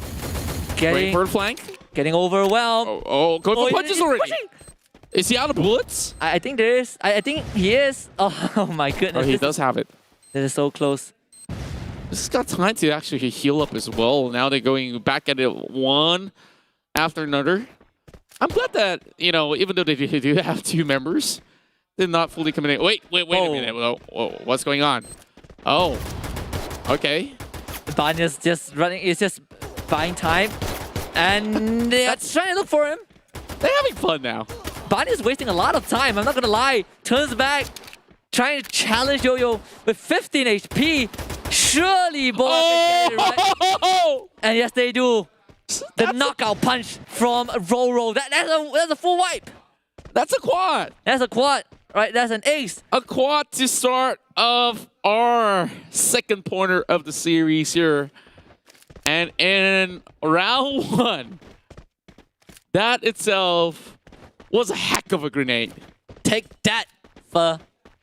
Never underestimate the power of Boba. This is why when people talk about, oh, Boba this, Boba that, like, Boba is too sweet, it's too that, the flavors don't work, and you know, a lot of disagreements surface, and this is why. There was a hype for a reason, you know, like now they're taking this hype upstairs. Okay. For trying to. Oh! He was ready. Yo-Yo was ready, but he does get down. He does get down. You know, it's a trade of nades. Both teams kind of resetting a bit. Ban finding Yo-Yo once more, but Roro finds Smart Gaming, and Haidan replies for kind of adapting to those grenade wars, but it's down to a 2 versus 2, and RT Man not looking too hot. Haidang taking out Roro as well. AS Mobile in danger. Zhang Lin, skin of his teeth, takes out AS Mobile, and is Ban once more left alone. It's just Nate's galore that has been able to actually go in for some good pickups here, and Phe has already mastered the art of playing in the shipyard. Just climbing over the top side, and now it's a good catch on top of Ma Gaming. One of the top fraggers of the side of Phe is already down for the count. Ban now switches his name back to the usual, and that's where he's just going to be using his SMG just to look for that shred. Both Jiangling as well as RT Man. They're both kind of low though. And they're going to go for the push. Ban not able to stand up against that pincer attack at Boba. 2 rounds in a row. 2 impressive rounds in a row. Oh, wow. How many more can Phe actually take? Because these sort of rounds sometimes just get by the skin of the teeth. And maybe you don't have so much on the first round. You know, not so much on the first round. Second round, solid chance. If only it was taken maybe a little bit more proactively coming from Phe. Boba hitting Phe with the sugar crash. Just coming in hot. I'm feeling it, man. It happens. Like one thing that is, I don't know, that's weird to me is that, you know, caffeine or sugar, like energy drinks, they don't work on me. Oh, really? They actually don't. I don't know why. I don't know if it's a normal thing. I don't know if I should be worried, but they don't work on me. But I still experience sugar crash. Oh, I love that he actually hopped on top of the tires. Now leading to actually bring in the time turner. And Ma, he soaked just about enough damage to be brought right back down. So Boba is having a little bit of a tight situation here. But AS Mobile, little does he know, there is a flank coming in from the fence side. So that's where some exchanges comes in. Yo-Yo all the way down below, and that's where, you know, things will get even more rowdy from here on. I wonder if Boba will try to challenge this. They still have 3 guys. Roro is 100% dead because he is too far away from his team. But Boba is playing this particularly slow, and that gives Phe so much time to run out the clock for the bombs. And the nade from Ma Gaming into the building takes out RT Man, and Boba's chances kind of dwindles at the seams. Yo-Yo is so low, and there's no way he's getting out of that. Zhang Lin also snuffed out. Phe surely will secure the first round of the second game. Yeah, and this is just a very hard-fought battle as well. It was quite a standstill for a tad bit in the early game.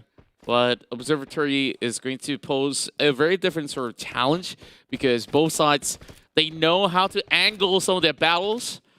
Maybe for the likes of Boba, this might just be a little bit difficult as well. Just for the fact that they usually need to prime certain nades to actually get about. But Phe, so long as they keep the tempos up, this is going to be pretty much a good going for them. Yo-Yo going in for the furthest shots possible.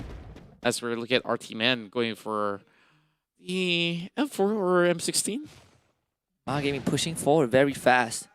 As long as you don't give Boba the time to get those lineups, you can actually catch them off guard. And Ban kind of knows where Roro is, but Ban, what a clutch time turner. Almost tagging him. And it's all him and Roro. A lot of resources being used by Boba just to flush out the members of Phe. But guess what? They have just armed the bomb. Yeah, and this is where Boba really has to find those angles right in. Boba now breaking down some walls.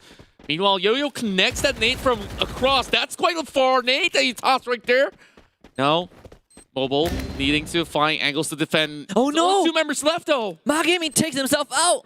Catastrophe. Boba comes in. Yo-Yo finds the 3rd one as well. Nice, just finished off Haidang.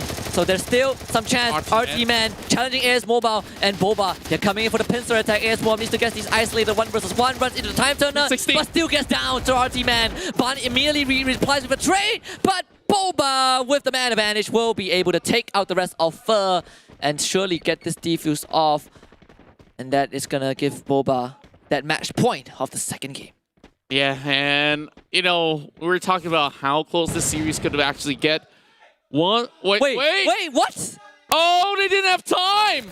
No, oh my goodness! They botched it. No, Boba. No, not like this. We got a tie at least for buying just ample time for the bomb to go up. 8 seconds felt like Boba had time. It really felt like Boba had time. They have more than enough time, honestly. Like, they were running around at first. They were thinking, okay, could it be somewhere else? And they didn't really have to second guess, honestly. And it's a creative bomb placement once more, but look at Yo-Yo. Oh, grenade flying out. This time, again, it's a miss for Boba. Jiang Lin getting pushed. Having to drop the blue wall. Ma Gaming just turns the corner. Good blue wall from Jiang Lin. And he's trying to come in for the retaliation. Getting absolutely bombarded, but he's still alive for a while. Finally, Ma Gaming will take him out. Ma Gaming coming in with some really good corner combat here alongside with Bond. He tries to actually shred him apart, but Bond, he gets taken down instead by RT Man and only gets plummeted down to the ground as well. Well, get thirsted immediately is not what he wants, but the rest of Boba, they're kind of low though. RT Man sorry, Fer already armed the bomb, I believe. Boba, Fer armed the bomb of Boba, bringing it down to a 3 versus 2 in their favor. Ma Gaming is guarding the shack. He needs to protect this bomb and buy enough time. He sees Yo-Yo fighting his team. Ma Gaming could swing with the Vector Kimbo, takes out Yo-Yo, but Boba are trying to swarm and Haidang doesn't stand a chance. Ma Gaming is all alone. It's him against the entirety of Boba. RT Man in the front, Roller at the back. Boba wipes them out. And this should be it. They should have enough time to defuse the bomb this time. And yes, they do. Boba pushes it to match point. Not gonna let it slide anymore. Boba is here to stay for more rounds at the very least. But they need just 2 pointers out there. It has to start from here. So what's it gonna be? You know, this has possibly been one of the sweatiest bomb squads that I have ever seen. Because I felt that, you know, this is supposed to be fun, casual modes overall. You can hang around with your friends and, of course, improve all of your team fight tactics overall. And instantly, Boba takes a lot of health bars coming from Ma Gaming as well as Ace Mobile. They both have to heal up. Good opening for Boba. Yes, forcing out those utilities. Ma Gaming and AS Mobile, they don't have medkits anymore. So another encounter like that, and Boba will definitely be able to take them up. But look at where Ban is. He might catch Roro off guard, but he turns on to Jiang Lin first, and now Roro knows where it is. Good time to protect himself from the Vector Akimbo as Ban starts to create distance. Haidang though, not so lucky. Only has the glue wall to rely on. AS Mobile getting tagged as a collateral damage. Boba slowly wearing down the members of Fer. Now, AS Mobile now finding a little bit more room for himself. They are going to be going in as a unit. And immediately looking for Roro over the top floor. It's going to be hard to penetrate this building all alone. So Ma Gaming is just hoping to find a flank angle through the windows. And he's going to be invading the building already. So 50 seconds on the clock. They haven't been able to actually set a plan down. And I think they're just going to try to go all out and fight. Jiang Lin! Good one from Ma Gaming. That is going to make it harder. Roro also gets bombed by Ban as well. Yo-Yo does respond. There's still a chance for Boba because the members of Fer are very low. But Boba needs to make case. 30 seconds left on the clock. Bomb not armed yet. And everyone from Fer is already back up. So Boba, they're actually fighting not just against Fer, but also against the clock. Maybe if Fer just keeps buying time, they can push this to that round 7. Boba, 15 seconds left. 2 rounds in a row. I believe we are going in towards that round 7 unless they clutch it within the span of that 8 seconds. Yo-Yo within the gates. It's possible. The members of the foe is going to be pretty darn low. Haidang now getting flanked as well. How much time? It's not going to be enough though. Now we're going in round 7. Oh, Boba, I cannot believe that they did not arm the bomb. It feels like they had time, but just a bit carelessness. And Fer had to bring us to round 7. 2 consecutive games in a row, we get a full 7 rounds. This is one that Boba needs to win by hook or by crook. Pressure is on, and imagine this. They dropped that round inside of the observatory, and it could have actually been theirs to take already right now. Yeah, and you know, it's 2 rounds that Boba just did not have time. It feels like time is their bigger enemy in certain situations. But this time, Boba again, they have the responsibility to arm the bomb. And it's just a matter of getting there. Roro is the one with the bomb in hand, and he will need to get it done. Overall, this intense series have brought us 7 out of 7 games in 2 consecutive match points that we are seeing. While AS Mobile was loitering all alone, he already heard some of all these shots coming in from South Boba. It might just be a very big backstab, though. This is going to be some good angles working for the likes of AS Mobile. He's running all alone, and that's where he spots out Yo-Yo, but I think he's already been cornered up as well. Yep. Unless, if this flank comes true, he might just actually get one! Yes, he does! Oh, he takes out Zhang Lin. And Fer, they are going to slowly push forward. AS Mobile does get tagged by the nade, but as long as it's not down, it's going to have time to regenerate those health points with that medkit. Maha Gaming continues to drop the nade. Boba again playing this slow, but slow is not the answer. They need to speed it up. Fer already got control of that B side, and AS Mobile will get the first secure kill onto Zhang Lin. And he's going to turn around back to the Kimbo in hand for AS Mobile with the second kill. Yo-Yo does get the retaliation, but look at the clock. Contra is still running out of time. 20 more seconds. Oh, 20 seconds on the clock. AS Mobile is just running it down, looking for RT, man. Is Gary everything in the back, and Pho will now lock themselves in as your grand finalists representing the Vietnamese region. Oh, Boba just dropping the ball 3 rounds in a row. How was that possible?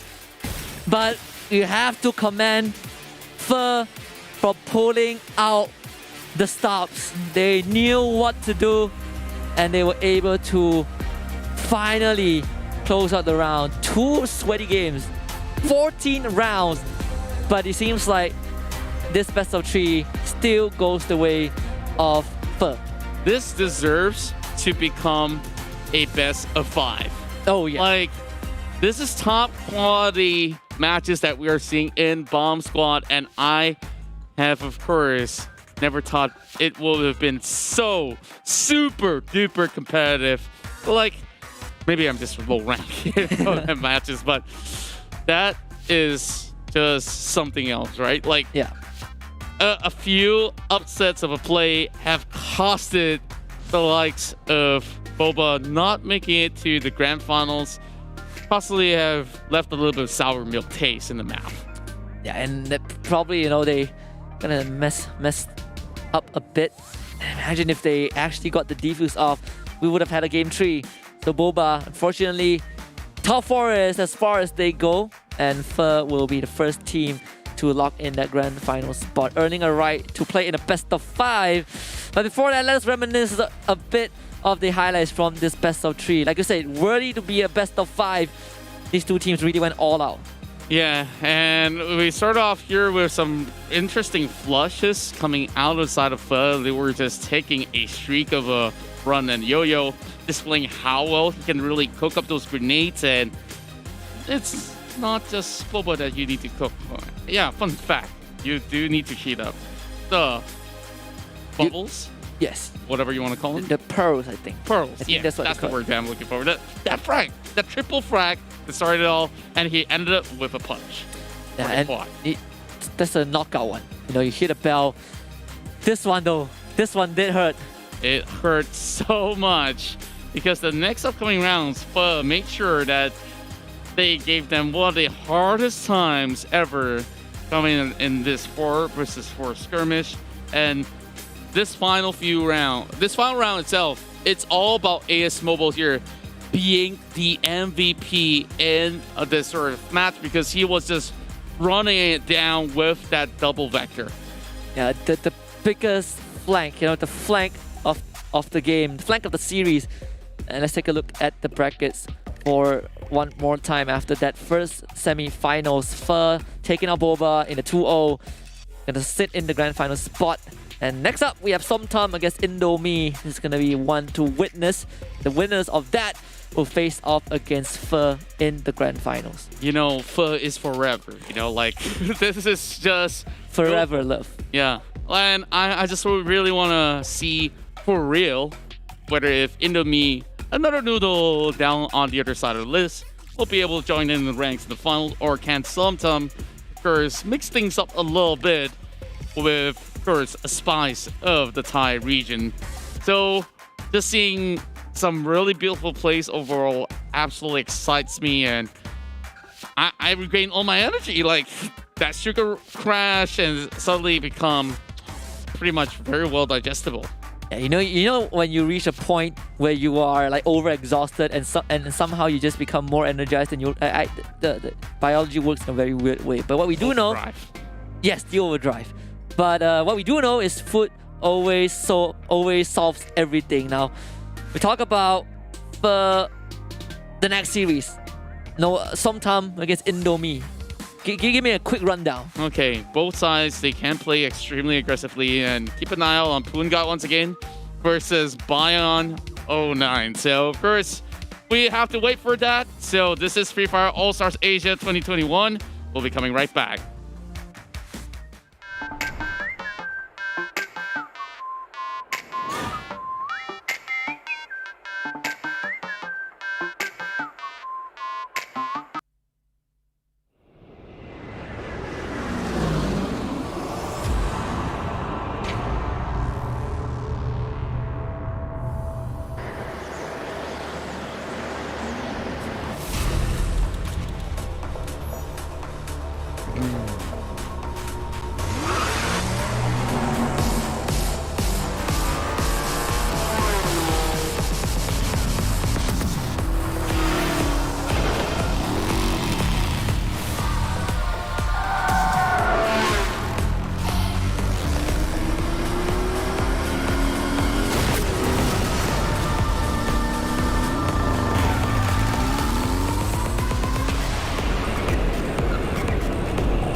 It's happening, team. The Free Fire and McLaren Racing collaboration is taking it to the next level.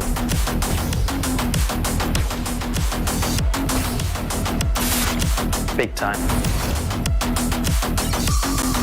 Brace yourselves for more in-game collab items, more skins, and more exclusive cars to tear up the track. So give up, players. It's time to play.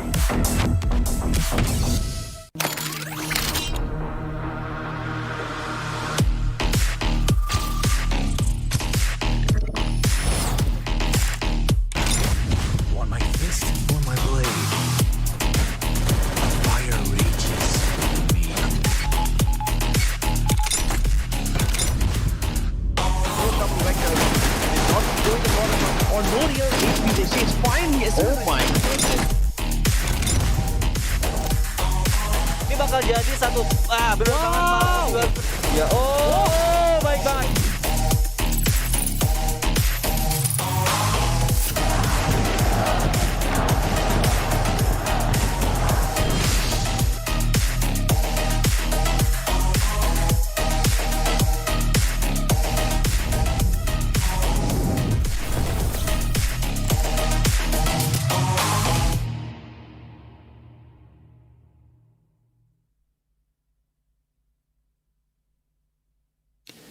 Free Fire All-Stars is an annual celebration of our beloved personalities from around the world.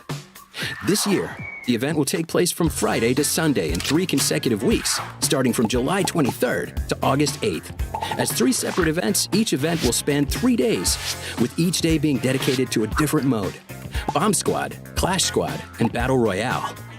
Let's focus on All-Stars Asia first. We invited top stars from Vietnam, Thailand, Indonesia, Malaysia, Cambodia, Philippines, Chinese Taipei, India, Pakistan, and Bangladesh to represent their region. Each team will include at least 2 influencers, and they will be represented by their local iconic cuisine. Pick your favorite teams and players. The choice is yours. For both Day 1 and Day 2, Bomb Squad mode and Clash Squad mode, all participating regions will each be represented by 1 team to play in a single elimination format. The quarterfinals and semifinals will be played as best of 3 maps, while the finals will be played as best of 5 maps. For Day 3 Battle Royale mode, all regions will have 1 or 2 teams to play a total of 6 matches in 3 maps. Find out more about the Free Fire All-Stars on our official YouTube channels.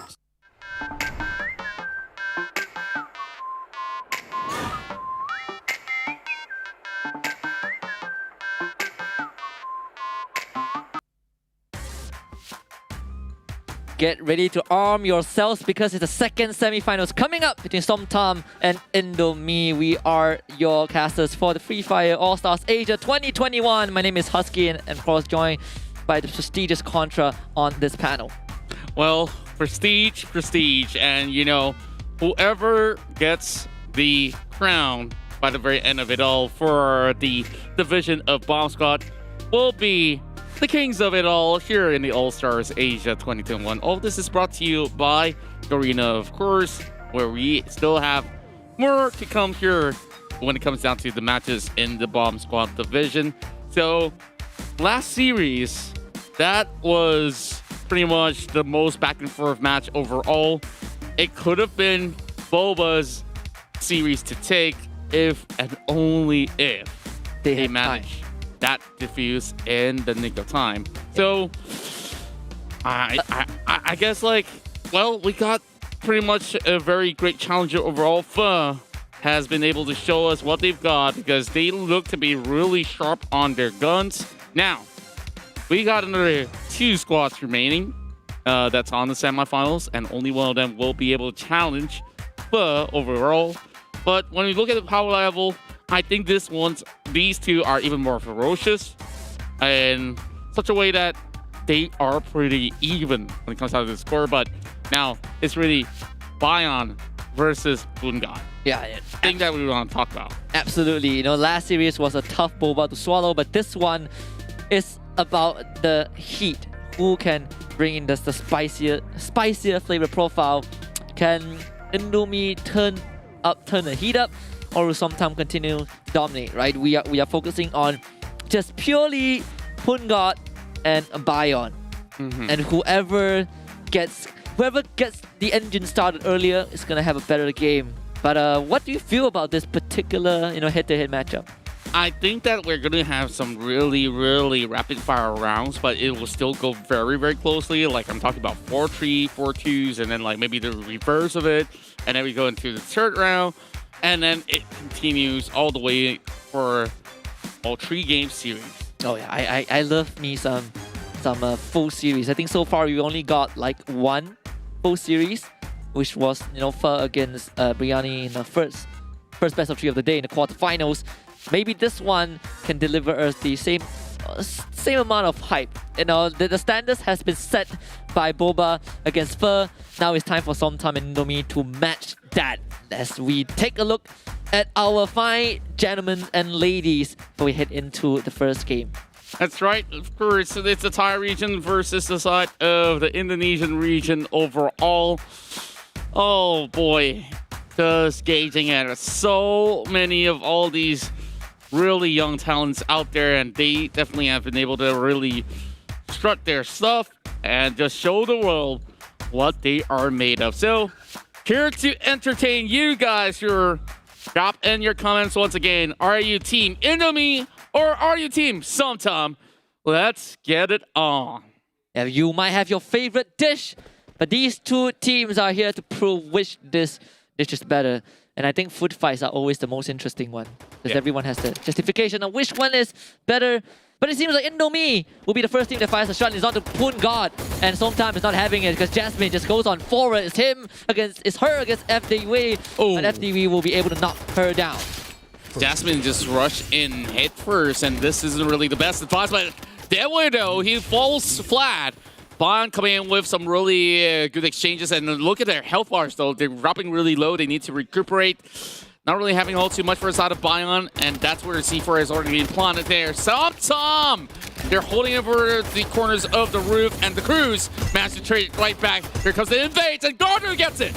Yeah, good push from Gardu, bringing Somtam down to just 2 members. Like you said, it's going to be close, but FMPTV just punches him to submission, and Poon gets knocked out by Bion. Bion going to start things off now. 1 versus 1. Revive. It's going to be a fist fight. FMPTV gets the revive on the crews. This is huge, but Bion just takes him out once more, and that's going to turn the corner. Can he win it? It's Fist against Pistol. Bion so close. Come on, FMPTV. Look at the punches, but you cannot outfight the bullets. And it's going to be Somtam taking round 1 because the bomb went off. Oh, they were just buying time. FMPTV welcomes you to the Somtam Flight Club. Wow. Okay. What a round 1 when it goes to show you what the entirety of the series can actually offer already. So let's move our way into the shipyard. Now, let's see what is in our shipment this time around. Probably a special delivery is Bion. He did get a lot of all these impressive frags. Look at him go. 3 frags. And even though they take all of that, it's Somtam that squeezing that win because of that plantation right down the bottom side, where they were a little bit too occupied with what's going on the roof. Yeah, it's definitely a slower round for Poon God at least, but the crews again gets the bomb arm. Gardu being put under fire, and you see everyone has learned the trick from Boba and from Boba, I believe, to plant the bomb in very inconspicuous location. And Indomie is going to fight against Somtam. The crews takes out FDW. It's going to be good. FMPTV with his own nade takes a letdown. Bion does trade 1, but Somtam has the man advantage. Cruz though, he's hugging by the corners of the wall, and I don't think that Gardu will be able to actually catch him just about yet. He tries to flick it, but Poon God has been able to actually find those crosshairs straight towards his head.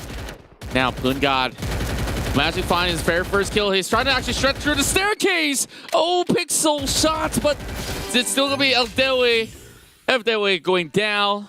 And I guess it's 2 in a row coming from Somtam, Thailand. Just having pretty much of a good sort of lead. Now, going back to the factory. Gives me a little bit of glimpse of what I and you both want to see. Yeah, Indomie, they have the bomb in their hands. See if they are able to pull off the impossible. Well, no, technically not the impossible because it has already been done, but the special, plan. Well, there can only be one guy that has been able to first make it a lot more iconic here in the All-Stars. And I really want to give props to all these sort of the creators overall, where they are having so much creativity. But here comes Dasman going for a catch. The Cruz gets one as well. Oh, and it's out of Enemy, they're getting shredded apart. Yeah, and Somtam, they already look at that peak from the Cruz, just knowing when to take his shots. And now it's Bion, the star of Indomie. His nades connect, but only onto a time turn. The Cruz is going to go for a push. Poon God joins in as well. Bion against the world, and 21 health is going to be depleted in an instant. Somtam just closes out round 3. And FMPTV, the guy who starts off the first round, is going to have a victory dance to celebrate that 3rd round.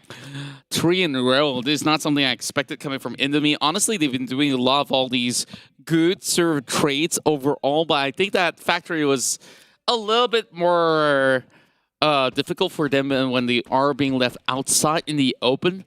Maybe it's just sometimes knowing to have pretty much good read, and Poon God just do Poon God things, Yeah, Poon God, yes, being good as always. On a roll. Indomie now needs 4 rounds in a row to win game 1, and it feels really hard. Down, low on economy, low on arsenal.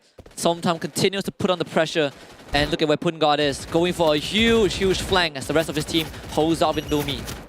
And Cruz is trying to actually move right into his building where the C4 is already planted up. And with pretty much the akimbo vector, Garu goes into really tear them down with a double. FMP TV is going to be the third one on the chopping block, and he is very down low, but Pungod gets the first nade onto FDW.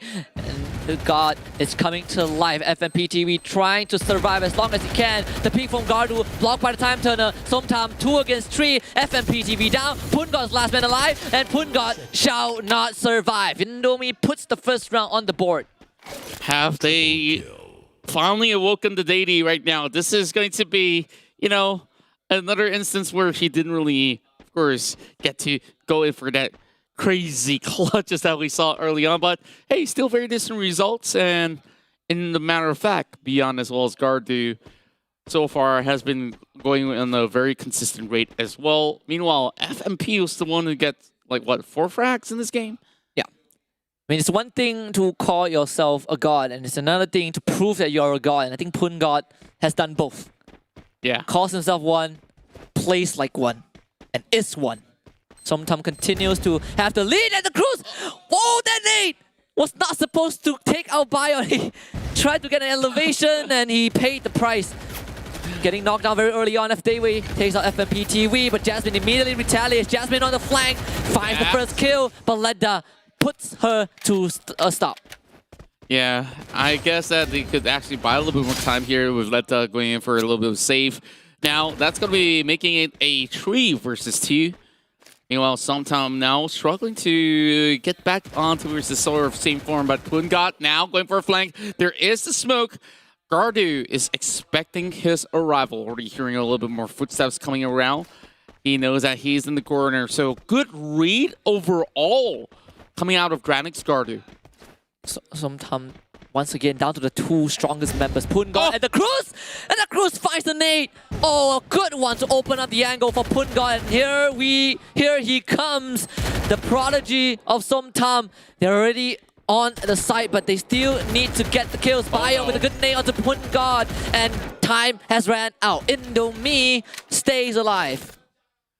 This is a massive coming from the side of Indomie as well. So all they have to do, pull another 2 points out there to best Somtam, because, you know, maybe the stamina is running a little bit low due to the fact that, you know, it's been a long day, and Pungod probably has, you know, maybe a little bit more of too much more break than he used to have. Yeah, I mean, if you can't beat them with pure gunfight, just take them on the right. You know, plant on the bomb and just buy time, like what Fur did against Boba previously. But Gardu, very tight angle, comes in for a swing. Vector Kimbo, good glue off from the Cruz to keep himself alive. And as the more time he buys, the better it is for him. But Gardu just blows through the glue wall. But Pungod on the other side finds a double nade. Gardu is all alone. His teammates needs his help, but now he's trapped. As Somtam continues to put on the pressure. Look at where Bion is. Bion is on his own. And Bion answers back. Jasmine now has the entire weight of the team on the shoulders. And Bion with another nade brings us to round number 7. What a turnaround this is. Indomie started from, you know, solo points.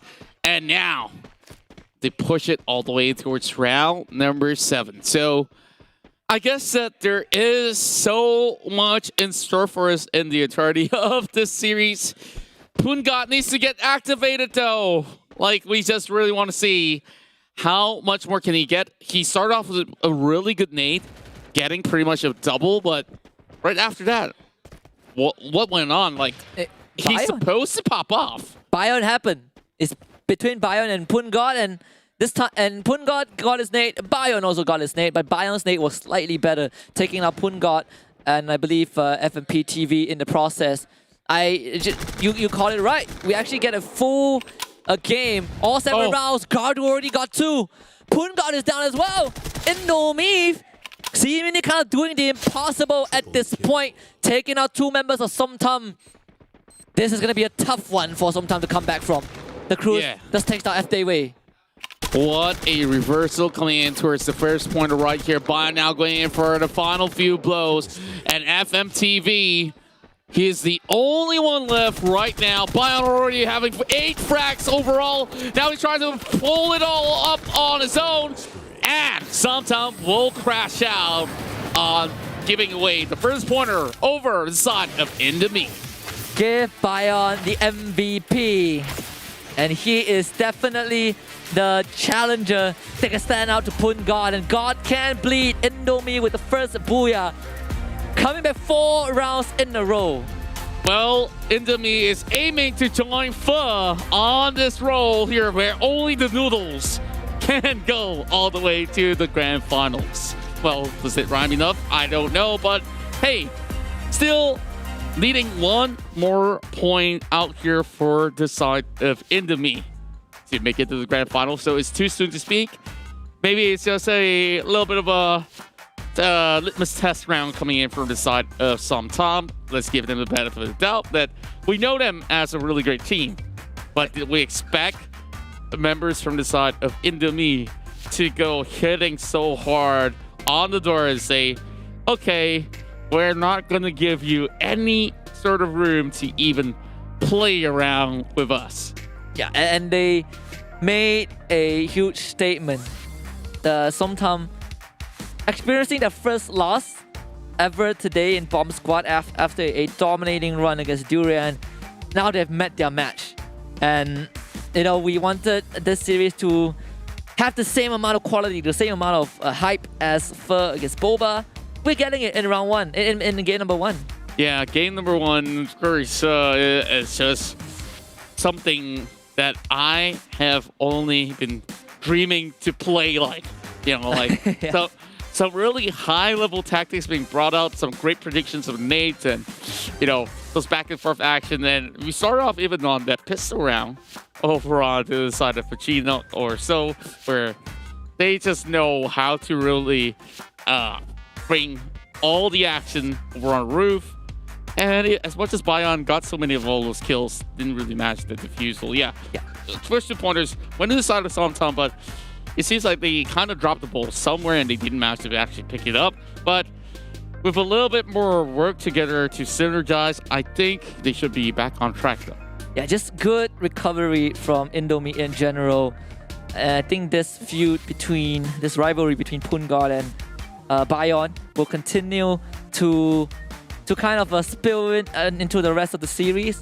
And Bayon won his personal best of 3. You know, the first round goes to him. MVP, wins everything for his team. Right now, Somtam definitely will strike back, but will we see a game 3? I think that we would see a game 3, hopefully. And of course, just doing a little bit of mic check. Are you guys ready for our upcoming matches coming out of both Indomie as well as Somtam? Because this, once again, I'm not kidding when I say it feels like the grand finals, just like how the other semis have been working. And just seeing that this is just a little bit tougher for us to really make a clear-cut call whether or not does Somtam got any sort of potential to actually turn this into what we want it to be. A 3-match point series. And we just gotta do a bit of correction. Actually, it's pronounced BION is Beyond. Now I love him even more. Beyond 09. Beyond. Beyond, yeah, it sounds nicer. Beyond against Pun God. Game 2, Somtam against Indomie once more. Observatory seems to be the battleground. FMP TV just, again, knockout punch onto letdown. But needing a little bit of a rescuing arm, so there's not going to be anybody out there. Face checks right into it. Pun God, and Pun God will be able to shut them down. Somtam now leading the pack. Leaving only Beyond as well as FDW. But Pun God, though, he's getting himself a little bit proning. And FMP, he rushes towards the corner, but you gotta respect your enemies not to just hastily run towards them. And Sometime having a good lead. FDW does finish up FMPTV. Beyond finds the cruise. And it is now again a even fight. FDW under fire from Pungard and Jasmine. But sometimes it's the one that gets the bomb arm. As now FDW getting challenged by Pungard. Ring around the Rosie. Pungard trying to find a kill. Those jumping shot. Oh, a good one from Beyond. Takes out Jasmine. But it's the battle of the top fraggers. Beyond against Pungard. And Beyond starting the defuse. He's going to try to stick it. Pungard is far away. 3 seconds on the clock. Pungard makes it. Good time turn up. Oh! Beyond clutches it out once more. Oh, that was so close. If he gets a hit shot from right across, I guess Beyond would have possibly been hitting, his phone on a table or something like that. But that flick, it really cuts off the defuse, stick it right back in towards the side of Pungard, and just shows him, I'm the boss now. It definitely is so. Oh man, this is turning out to be, I think a lot of people have their money on sometime winning this. But Indomie is here to defy expectations. Yeah, and I guess I didn't set any to begin with because I know that I'm here to be wowed and I get the full package. So overall, I'm just enjoying whatever I'm seeing right here. But as we focus back into his Pachinook, we have FMP already taking a little bit of hits. So far, Beyond is just on this massive streak ever since the start of the day that he played his very first match. And this is where FMP replies to its FDW that, you probably won't be getting too much help unless if I drop more of these grenades over here. And, well, Indomie struggling. And Pungard is this time to shine. Indomie down to just Beyond once more. But it's a tall task and the crew just puts the bullet through his head. Sometimes finds their own first round. And that's an ace as well. Sometimes actually pulled that off quite cleanly. So, I was expecting a little bit more of a spatter of a bullet coming all across, but I'll make do with that as we move into its round number 3 by the edges of Catalyst. Now, focusing on the side of Beyond, Beyond once again, as we are having them heading in towards the B side. Sometimes going on a more aggressive maneuver, but Indomie is matching that movement. Maybe they can find someone. The Cruz just runs in, guns blazing, kicks open the door, and takes down FDW. He's still not down, running around in circles, putting gun again from outside. Takes out 2, and it's Beyond once more isolated. Sometimes wants him to suffer after his performance. Beyond peeks out, finds Jasmine to open up a possibility for Indomie to take the lead. But it's a pretty tall task as the Cruz is going to push him. And you know that Pungard only lets all the action do the talking. As he climbs from roof to roof, the Cruz tries to actually flush him out, but death from above and below. The Cruz secures this point. And 2 rounds in a row, Somtam aces Indomie. Just amazing performance from Somtam. 2 rounds in a row, they do the same thing. The nades connect, they find the pickoffs. Indomie kind of slipping a bit. But we said that, and they came back 4 rounds in a row in game 1. This could be a repetition of that if Somtam lets their foot off the gas. Yeah, and I guess all they have to do is just put the pedal to the metal. You just don't stop if you were to be on a hot roll. And Indomie now losing 2 back-to-back games here. Or should I just say round instead of game? There's going to be Cruz now lobbing 1 grenade. Or do. Okay. A little bit of an over-aggression, and the FMPTV just cursed at him right in front of the door. Good nade, and let that by FMPTV. Beyond will shoot Jasmine down as well. Indomie getting a better lead, but Pungard takes out Beyond from downtown, somewhere that we can't see. But Pungard, he has the all-father vision. He has all sight. That's a quarter kill coming in from Pungard once more. needing to find those angles right. He finds Cruz, but if their way, he's going to be able to actually go into really put a little damage. Now, 1 versus 1. I guess Poon's going to go in for a save. 2 versus 1 is going to be an effect. But Poon God, he goes in to melt them down like butter. Poon God. 8K for Poon God. Poon God just solo kill everyone. Do not anger the gods. There's a saying. And, well, Indomie just stirred the hornet's nest. Sometimes it's here, you know. The later the night goes, the harder the side effect of spices will be. And sometimes it's delivering that. They are amping it up.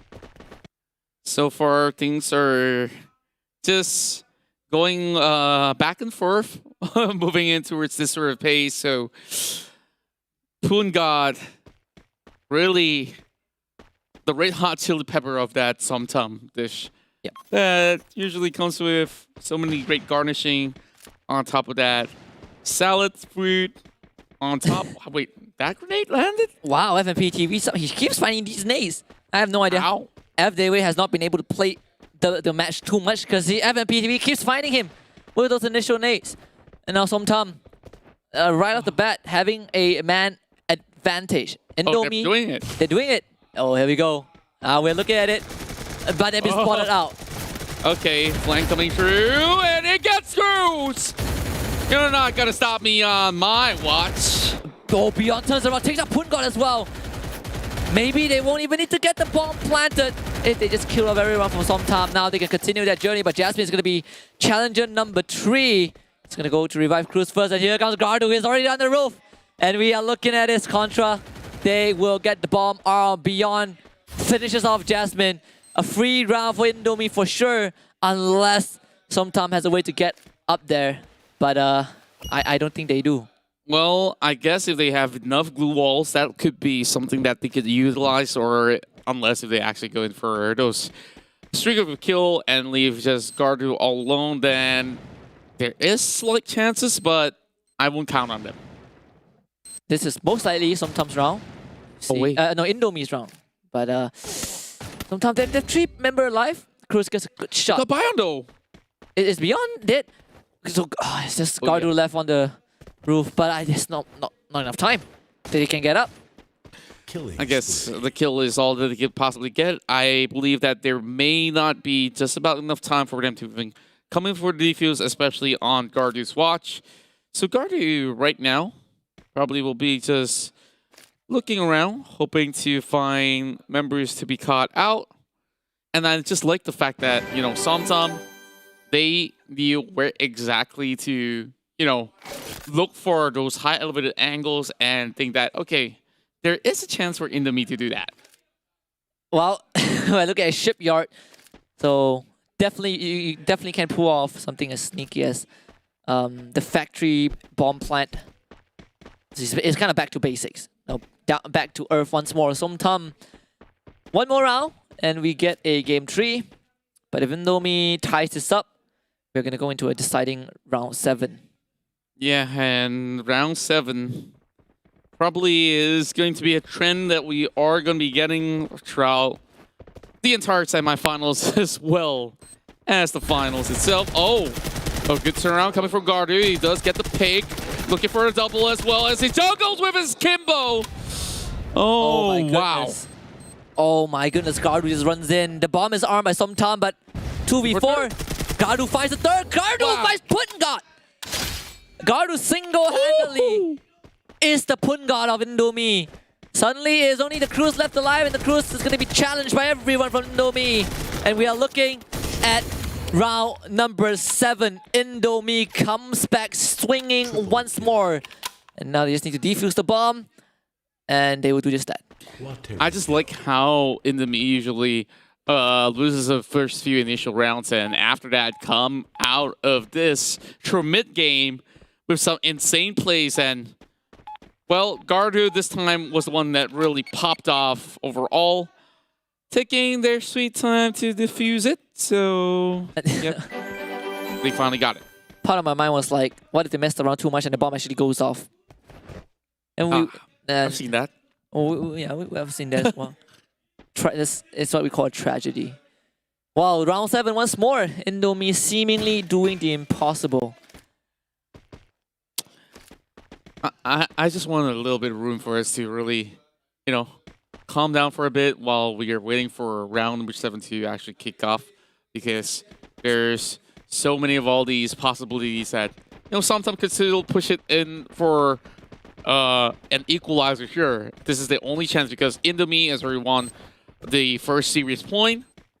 So this grenade better be good. Wow. It was some good damage though. Here's on FMPTV. Gardu. Oh boy. Oh boy. Turns the corner. FMPTV hiding inside the container. Gardu gets pushed. Good glue wall from the Cruz. 2 versus 1 onto Gardu. He will also put out his own glue wall. They're going to try and flank him from behind. Indomie has that information, but Jasmine is already on the bomb. And Gardu kind of messed up that nade a bit. Sometime have time on their side. Now they're all skirmishing their way out. Cruz gets a good nade alongside with Punga as well. Garda goes down.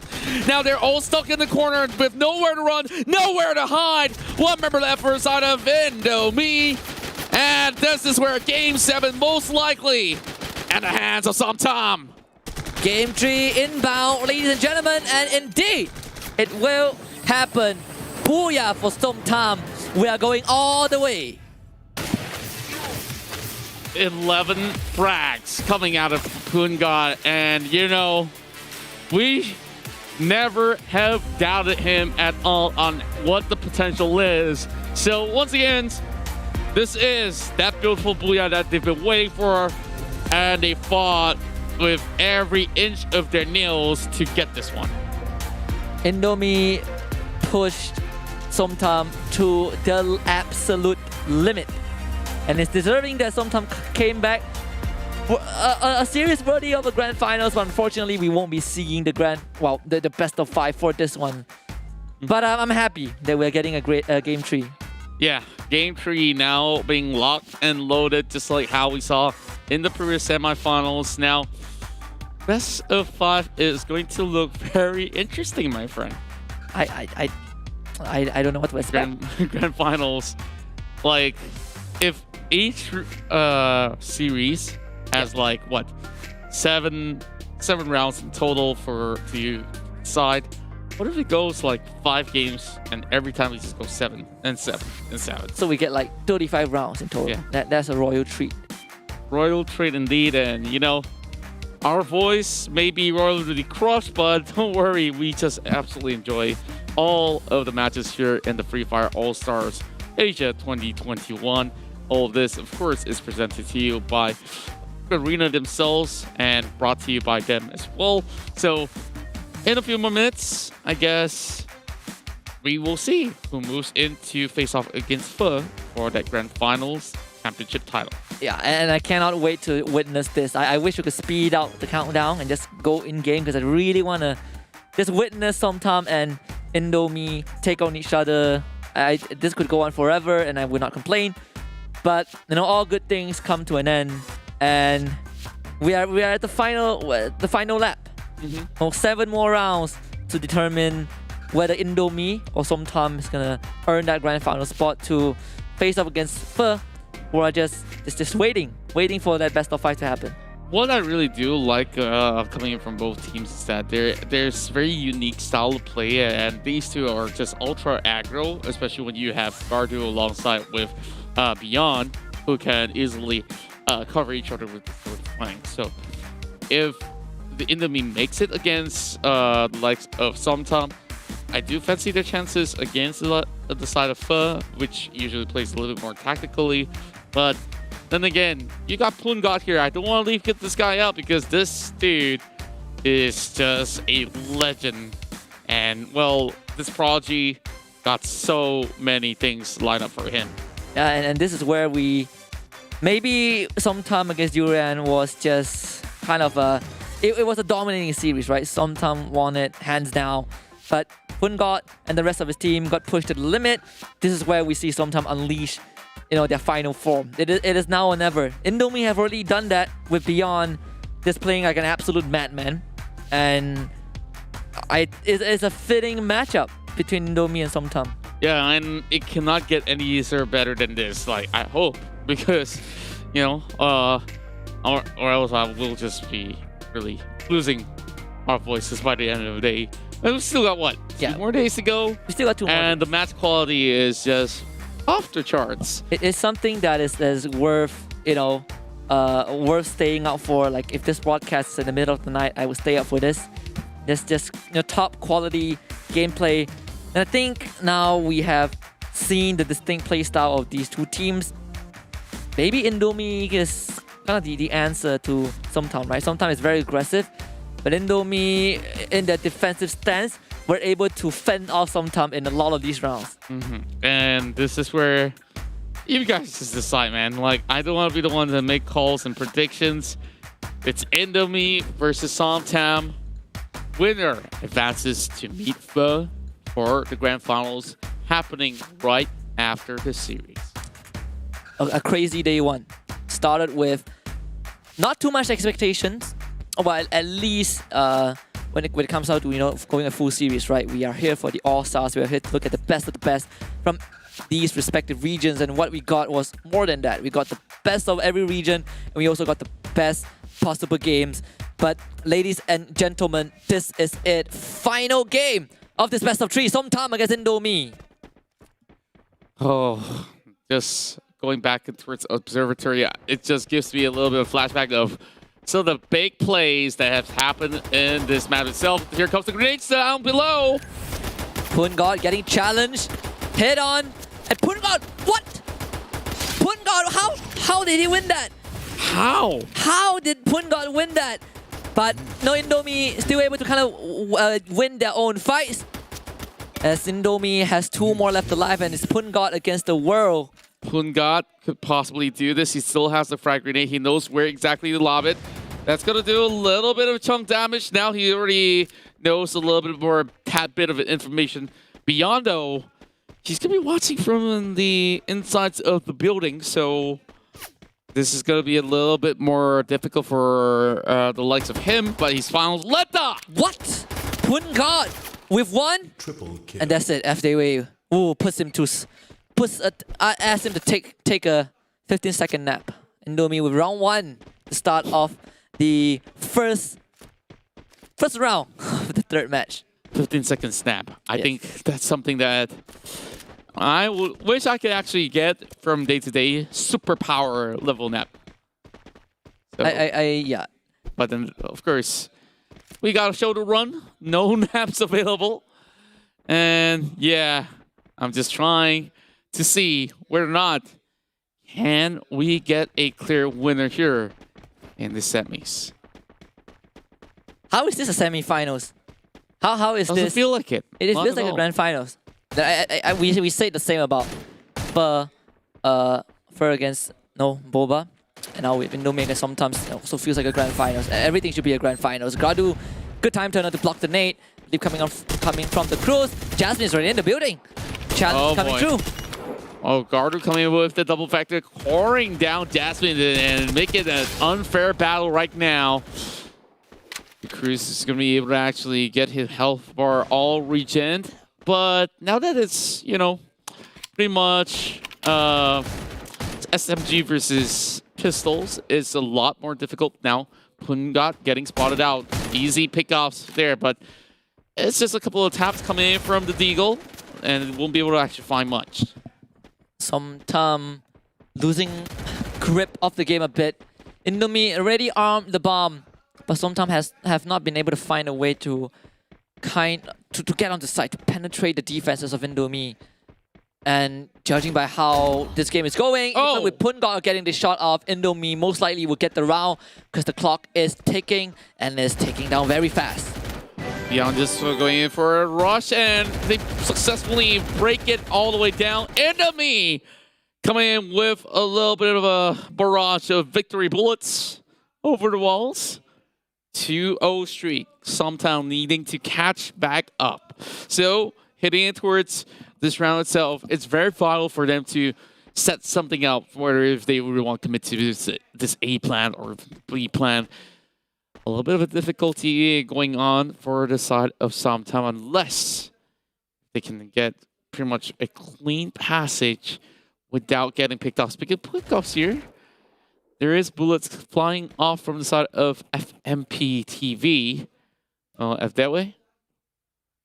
By the back of a tree. I guess this is one of the sneakiest position that F that way is gonna be playing from.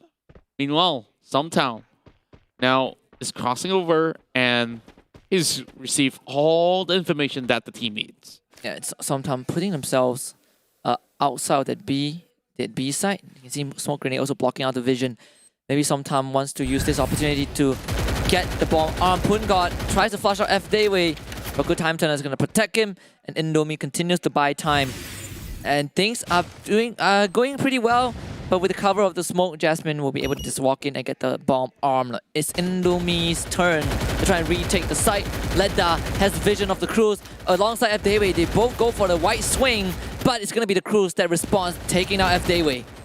Gardu finding a really beautiful grenade against the Cruise now. Jasmine tried to actually move right in for a defuse, but right behind her, oh, good damage overall side Gardu, but he managed to crack her down.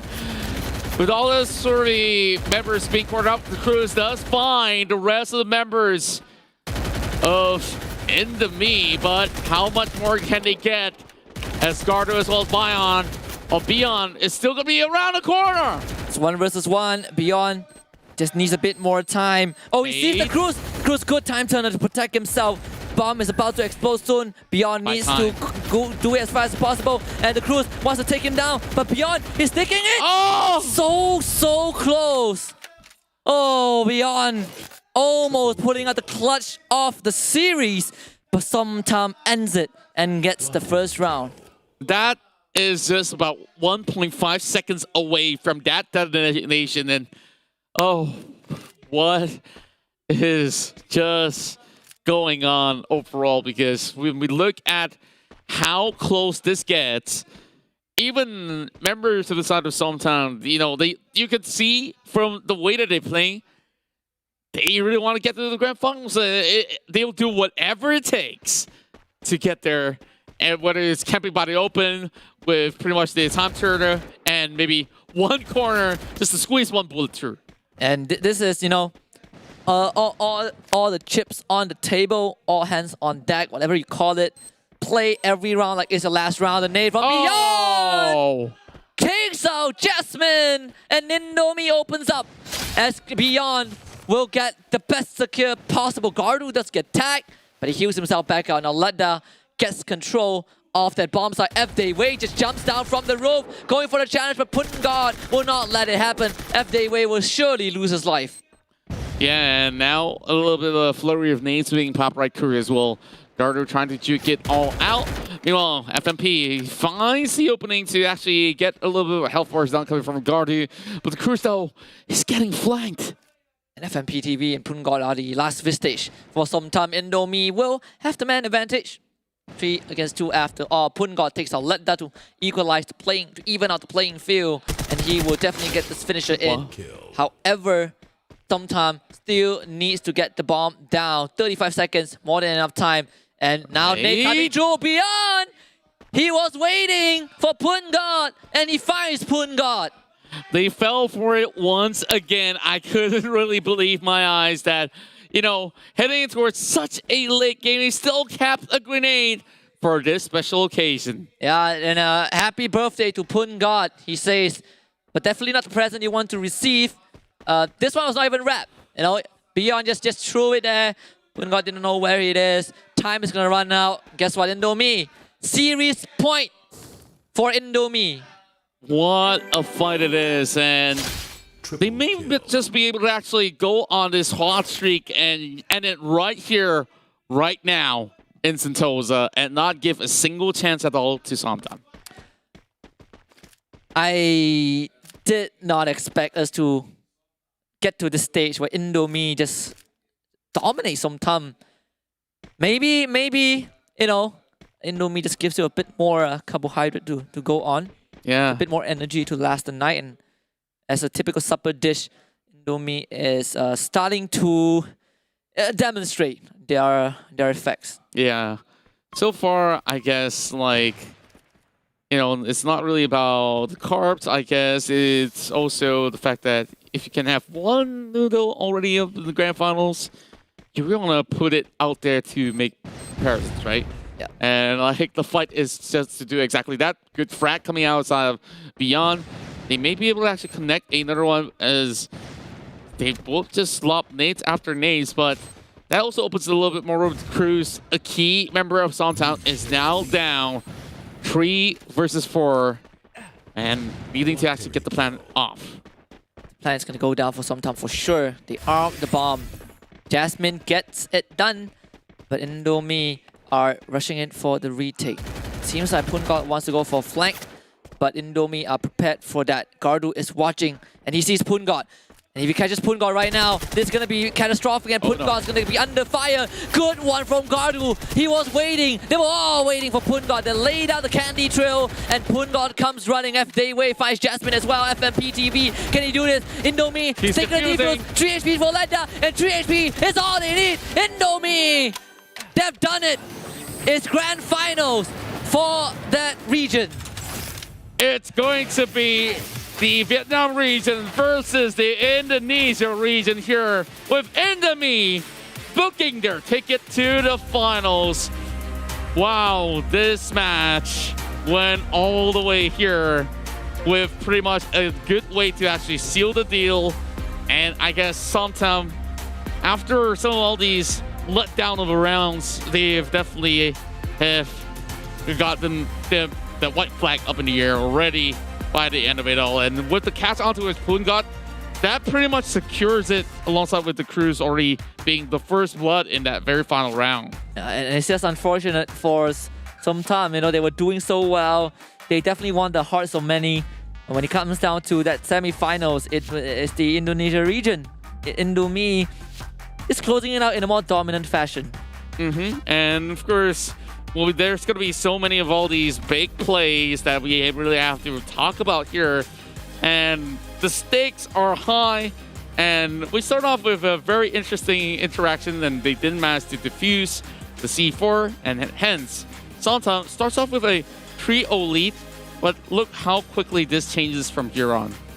And the game one, you know, came down to the wire, but Gardu and Beyond closed it out in probably the most dominant fashion ever. Then when we came down to game two, Sometown has such a good lead. They had such a good opening, but at the end of the day, it was kind of the Beyond show. Despite Sometown winning game two, Indomie still overall had the better performance. Yeah, so far Indomie is a little bit more clean and crisp on the way that they are executing. So the moves, they know exactly each members are tasked with a certain objective, and they stick to that objective than to run around and not come into a certain formation to back each other up. I guess this is why Indonesia region so far has been very well respected around the world for not only their discipline as well as their talent, but them just showing a display of how you could get things done very efficiently across the map. Yes, this may just be the bomb squad, but it does matter on how, you know, fights are being taken. Now, we are locked in for the finals here. Fleur versus Indomie. Honestly, when you put two noodles together, can we just have both in the bowl? I wish. I always wonder what would it taste like if you mix both Pho and Indomie together. Info me. Info me. Yeah, I'm in for that. Okay. It's a horrible one. My pun game isn't on point today. I guess you can give me more info by info me. Yeah, okay. I'll take the L. Take the L on that one. I'll take the L too. I think I'm trying a little bit too hard. We are. Let's just, you just gotta enjoy the food a bit more. Yeah, I guess, like, speaking of food here, I guess, you know, like, we're heading in towards the midnight run already, and this best of 5 here is gonna be absolutely epic. I guess both of us should actually get ourselves a little bit of a snack, and we'll be right back here for the grand finals of the Free Fire All-Stars Asia 2021 final rounds of the Bomb Squad.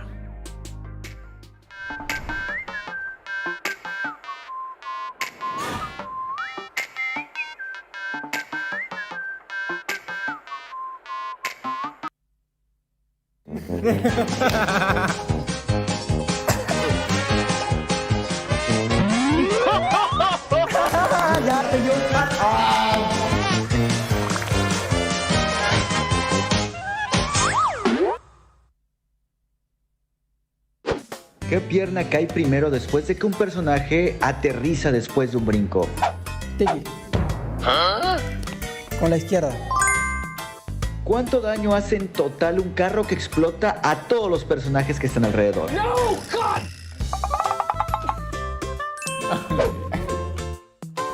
Mira. 5 de vida. Carlos. 100. Eita. Oh no. Yes. Nombra los personajes que utilizan lentes o gogles en Free Fire. No.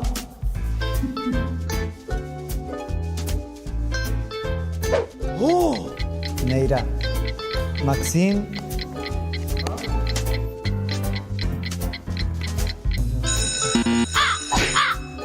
Ayala.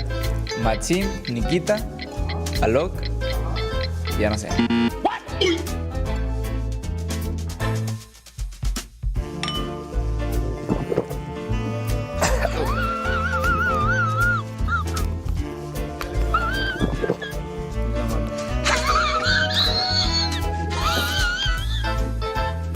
Đâu là địa điểm tổ chức Free Fire World Series 2019? Rio. Trang bị mũ 1 sẽ giảm được bao nhiêu sát thương khi bắn vào đầu? Xin 30.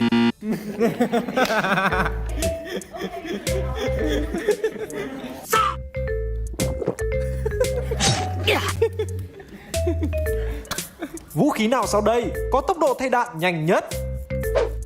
Cấp đêm. M1873. Ủa?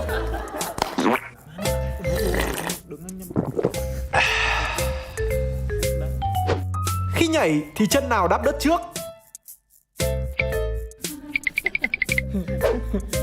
Chân trái. Đúng rồi, chân trái. Khi ăn nấm 4 thì tăng bao nhiêu EP? Cấp đêm. 200. Senjata manakah di Free Fire yang bukan pistol? Joka, jawabannya A, M79.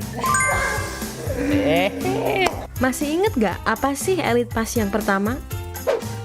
Sakura apa ya? Lupa lagi gua. Tadi gua belum jawab. Tenet. Udah. Time out. Makan lu. Sengaja lu. Udah, jangan liatin lah. Ini buat gua aja.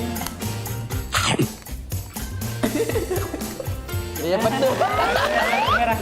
Merah muka. Pedes nggak? Berapakah health point yang dipulihkan jika kita menggunakan medkit selama 5 detik? Soja 74. Jangan 74. Oh. Gas. Sebutkan ke-8 loadouts yang ada di Free Fire. Ombak. Bounty, airdrop, api unggun, tas kaki, pemindai, sama No. Ah, udah nggak tahu lah.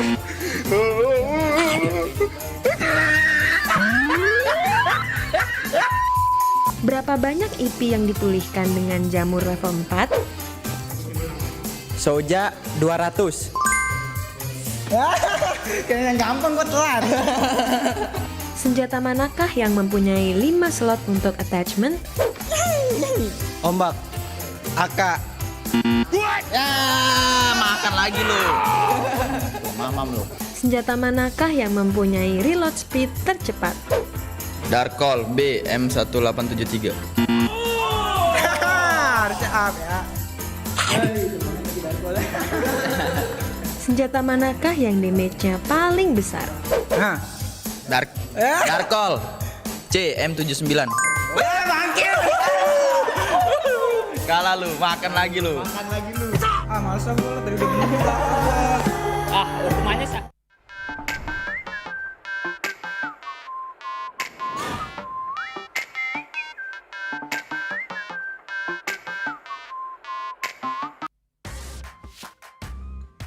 That's right, ladies and gentlemen. We are going in for the mid-run here, survivors, as we are celebrating action-packed Free Fire all around Asia here for the All-Stars Asia 2021, all brought to you and, of course, presented to you by Garena. My name is Contra, and this is Husky here, and we are Grand Finals bound. It's between two of the finalists of region here in the Asia series overall, and now it's down to both noodles here. Which one is the most superior of noodles? Is it Indomie, the dry variation? Could also be soup, in fact. But we also have pho, the classic national dish of Vietnam. Yeah, I've been watching a lot of videos about cuisines from both Vietnam and Indonesia. These two regions, they really, interest me a lot, and I just love what the flavor profile that they bring. And right now, being able to find out which one is the superior dish, at least for Bomb Squad, by the end of this evening. At least in the Free Fire context. At least in the Free Fire context. I just can't wait.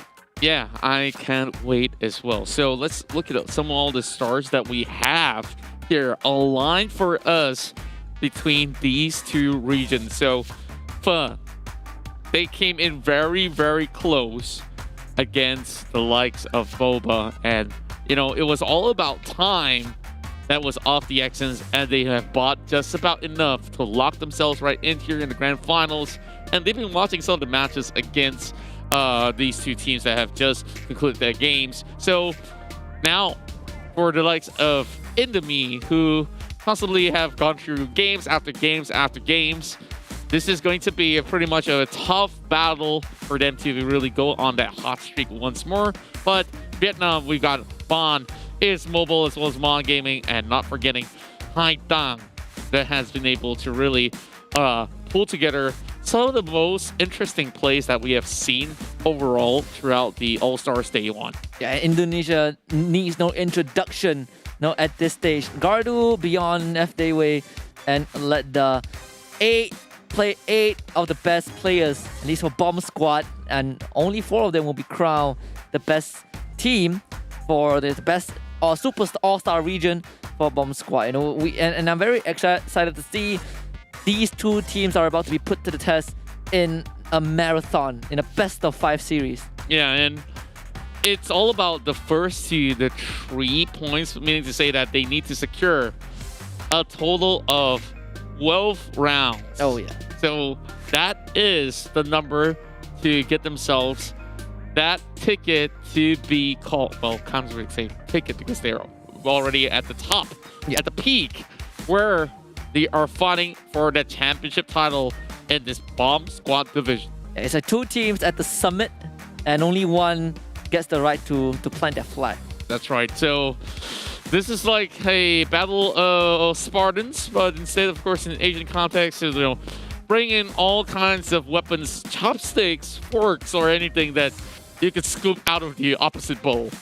So I don't know, can they take the heat? I don't have anything to follow on that. I'm so sorry. Honestly, I don't know either. What was I leading on? I have no idea. I was about to share that I actually don't know how to hold a chopstick properly, but I know how to make it work. For real? Some people, they can eat with chopsticks, but the way they hold the chopsticks is not the proper way. Agreed. I'm one of those person. I hold it like a pencil. You hold it like a pencil? Yes.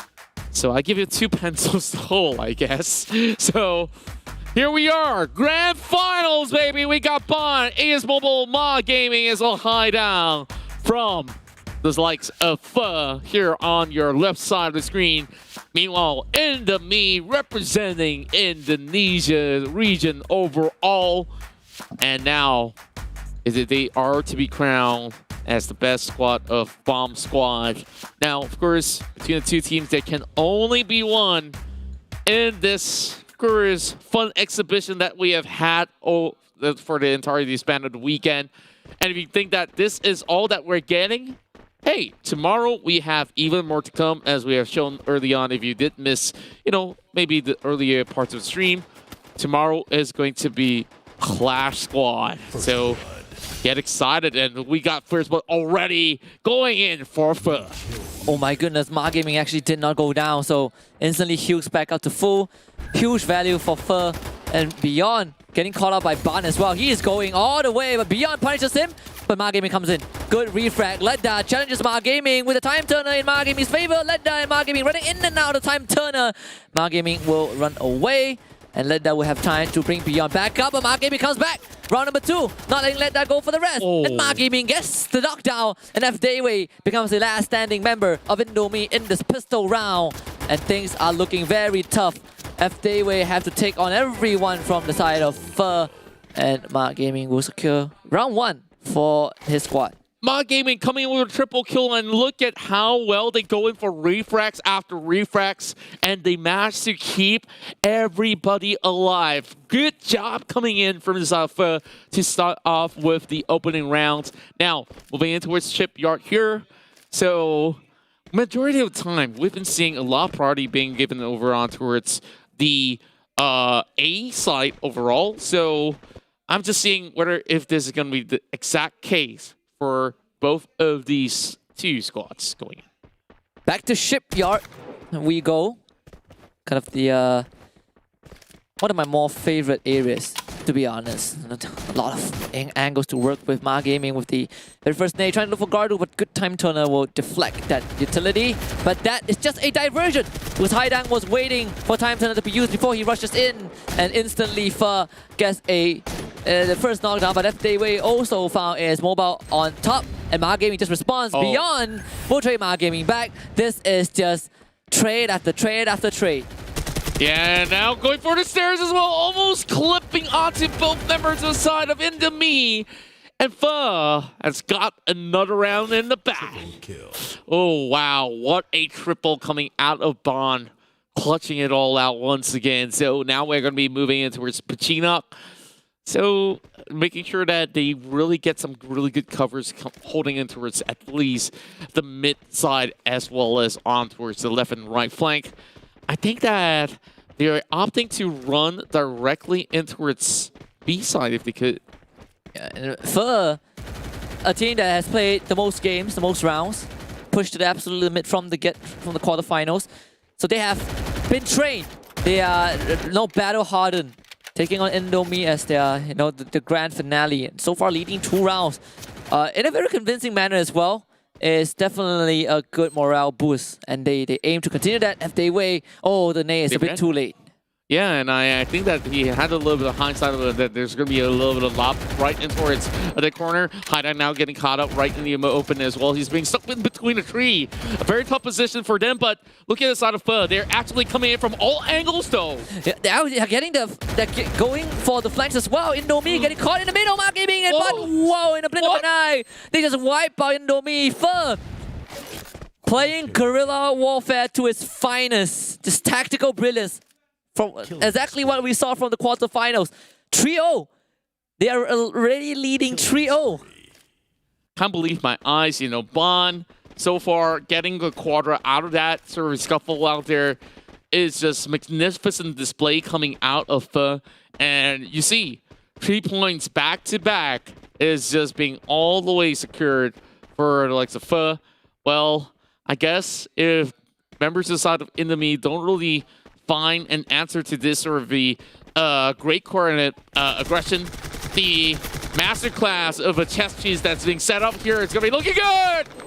Ma Gaming starts things off, takes out Ledda. Indomie did not see that coming, and look at where Pho is. They're already in. Haidang gets knocked by Gardu. Beyond fights Ban as well. The retaliation is on point from the side of Indomie, but Pho is still not letting down. Ma Gaming still able to kind of come back strong. Ma Gaming getting pushed. Good one from Beyond. This time, tagging to AS Mobile will have to face off the rest of Indomie. AS Mobile takes out F Dayway. It's now him against Beyond. And Beyond will stop the momentum of Pho and get the first round for Indomie. He was so close, but then again, Pho only had so little HP left on that sort of battle out there. So AS Mobile definitely tried, but with pretty much the dome already set into place, it's so hard for him to really get any sort of penetration being done. Now, Here, moving into Catalystua. So, Indomie is not going down without a fight at the very least. Now, going towards the 5th round here, it's going to be a little bit more tricky as they are slowly moving across. Now, really love this bird's eye view coming into the grand finals as we move right back into the action here. Is Mobile coming in with pretty much the shotguns already in hand. Haidang overall is having a little bit of move around. Wobble falling a little bit further, but that will clip a lot of health bars off. Now, here comes... Oh boy. He's sticking it. Is he gonna get it though? He's sticking it. Oh, guess found out. Go on from Gradu. Oh! It's a bait! Oh, it was a bait all along. Ma Gaming with a good nade. That takes out Ban. And now the defuse again. It's Ma Gaming's turn. He's gonna be caught. He turns around. Oh, Ma Gaming takes out Ledda. Indomie now needs to rely on Beyond. And Beyond is what stands between Fer and round 1. Good nade from Beyond. And it's going to be between him and Haidang. Haidang, can he stick this? This is going to go for it again. Beyond trying to spray to the glue. He has to reload. He's running out of bullets. He needs a bit more time. Haidang almost pushes it out. Beyond runs around the corner and Beyond with the clutch. Beyond keeps the team alive. And he aces Fer to keep Indomie alive in round 1. What on earth is going on here? And Indomie, they're still hanging on this flying thread. Not giving away any pointers, just about get to the side of Fer. And if they win this round inside Factory, they should have a solid way to, of course, push it into round 7. Indomie just refuses to die. Just refuses to go down. Every time they get pushed to the brink of defeat, they somehow just come back with just creativeness, just with their prowess. A switch just flips in Indomie's player's head and they come back strong. AS Mobile takes out 1. Beyond again, the double nade, the same angle that took out Somtam. Beyond takes out Ma Gaming already. One more. 4th day coming through, 5 days in a row. Beyond looking for the bounce. Oh, those two did not connect. But he do have a little bit more room to actually work around on it. And here comes many of these scores right outside Letta. Needing to actually hold it for it. AS Mobile doesn't really have too much of HP, but he's trying to actually get it all planted down at the very least. Here comes the nade, but he bounces back. Oh boy, this is looking to be very hectic. But Letta, though, he misses a few shots, but Ban is trying to actually go in for a little bit more of the room. Letta now sticking over it. 3 seconds left. Ban needing to actually clutch it, though. He does not get it. Fer will not be able to, of course, do all too much. And Indomie! What? Just see, gets it!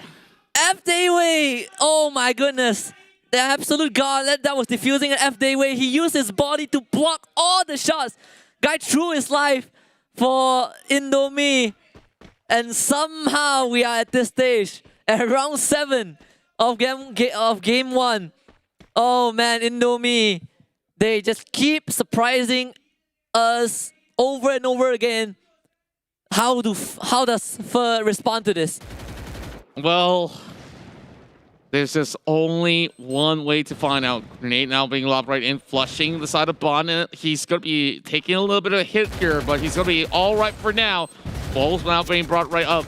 Members of the units definitely need to actually keep themselves alive. AS Mobile now moving alongside with the smokes as well. Meanwhile, Indomie, they're trying to get her up against Fer, and they know that they're all inside the compound, and they need to throw everything to get one knock. Good nade from AS Mobile to take out Gardu. Let Dalo gets down by Ban. Fer finally finding their footing after 3 rounds of Indomie attempting to come back into this game. And suddenly, Ma Gaming will be challenged by Beyond, but Beyond has a time turner.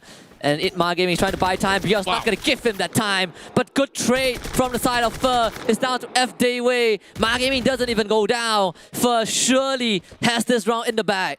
Let's see whether they can actually clutch this one, though. She's running for her life, and F-Dayway holding on towards the Thompson, but everybody's rushing right in. Fer takes first point. Definitely not a cakewalk for Fer. They must be shaking in their boots a bit after the impressive performance of Indomie. Somehow we're just coming back time and time again. They did that against Somtam, but at least Fer were able to stop that choo-choo train and get their first booyah of this best of 5. That's right. I guess that's going to be a little bit of a pit stopping park right there. But you know what? It's amazing booyah that we have gotten right here. And, well, Enemy put off such a strong front at the very least. And, you know, in that previous round before hitting towards the final one, in round number 6, the way that they managed to stick it right through to defuse it and of course body block those bullets, it's just massive out there. That it shows you that it requires so much great reflexes as well as IQ to play Free Fire on the top level. Yeah, this is just great coordination from the side of Indomie. Thankfully for Fur, they slammed the brakes on the vehicle. They kicked Indomie out and they drove away with game 1. But with the first game already turning out to be such an intense opening to the grand finals, I am looking forward to see what else these two teams have to offer.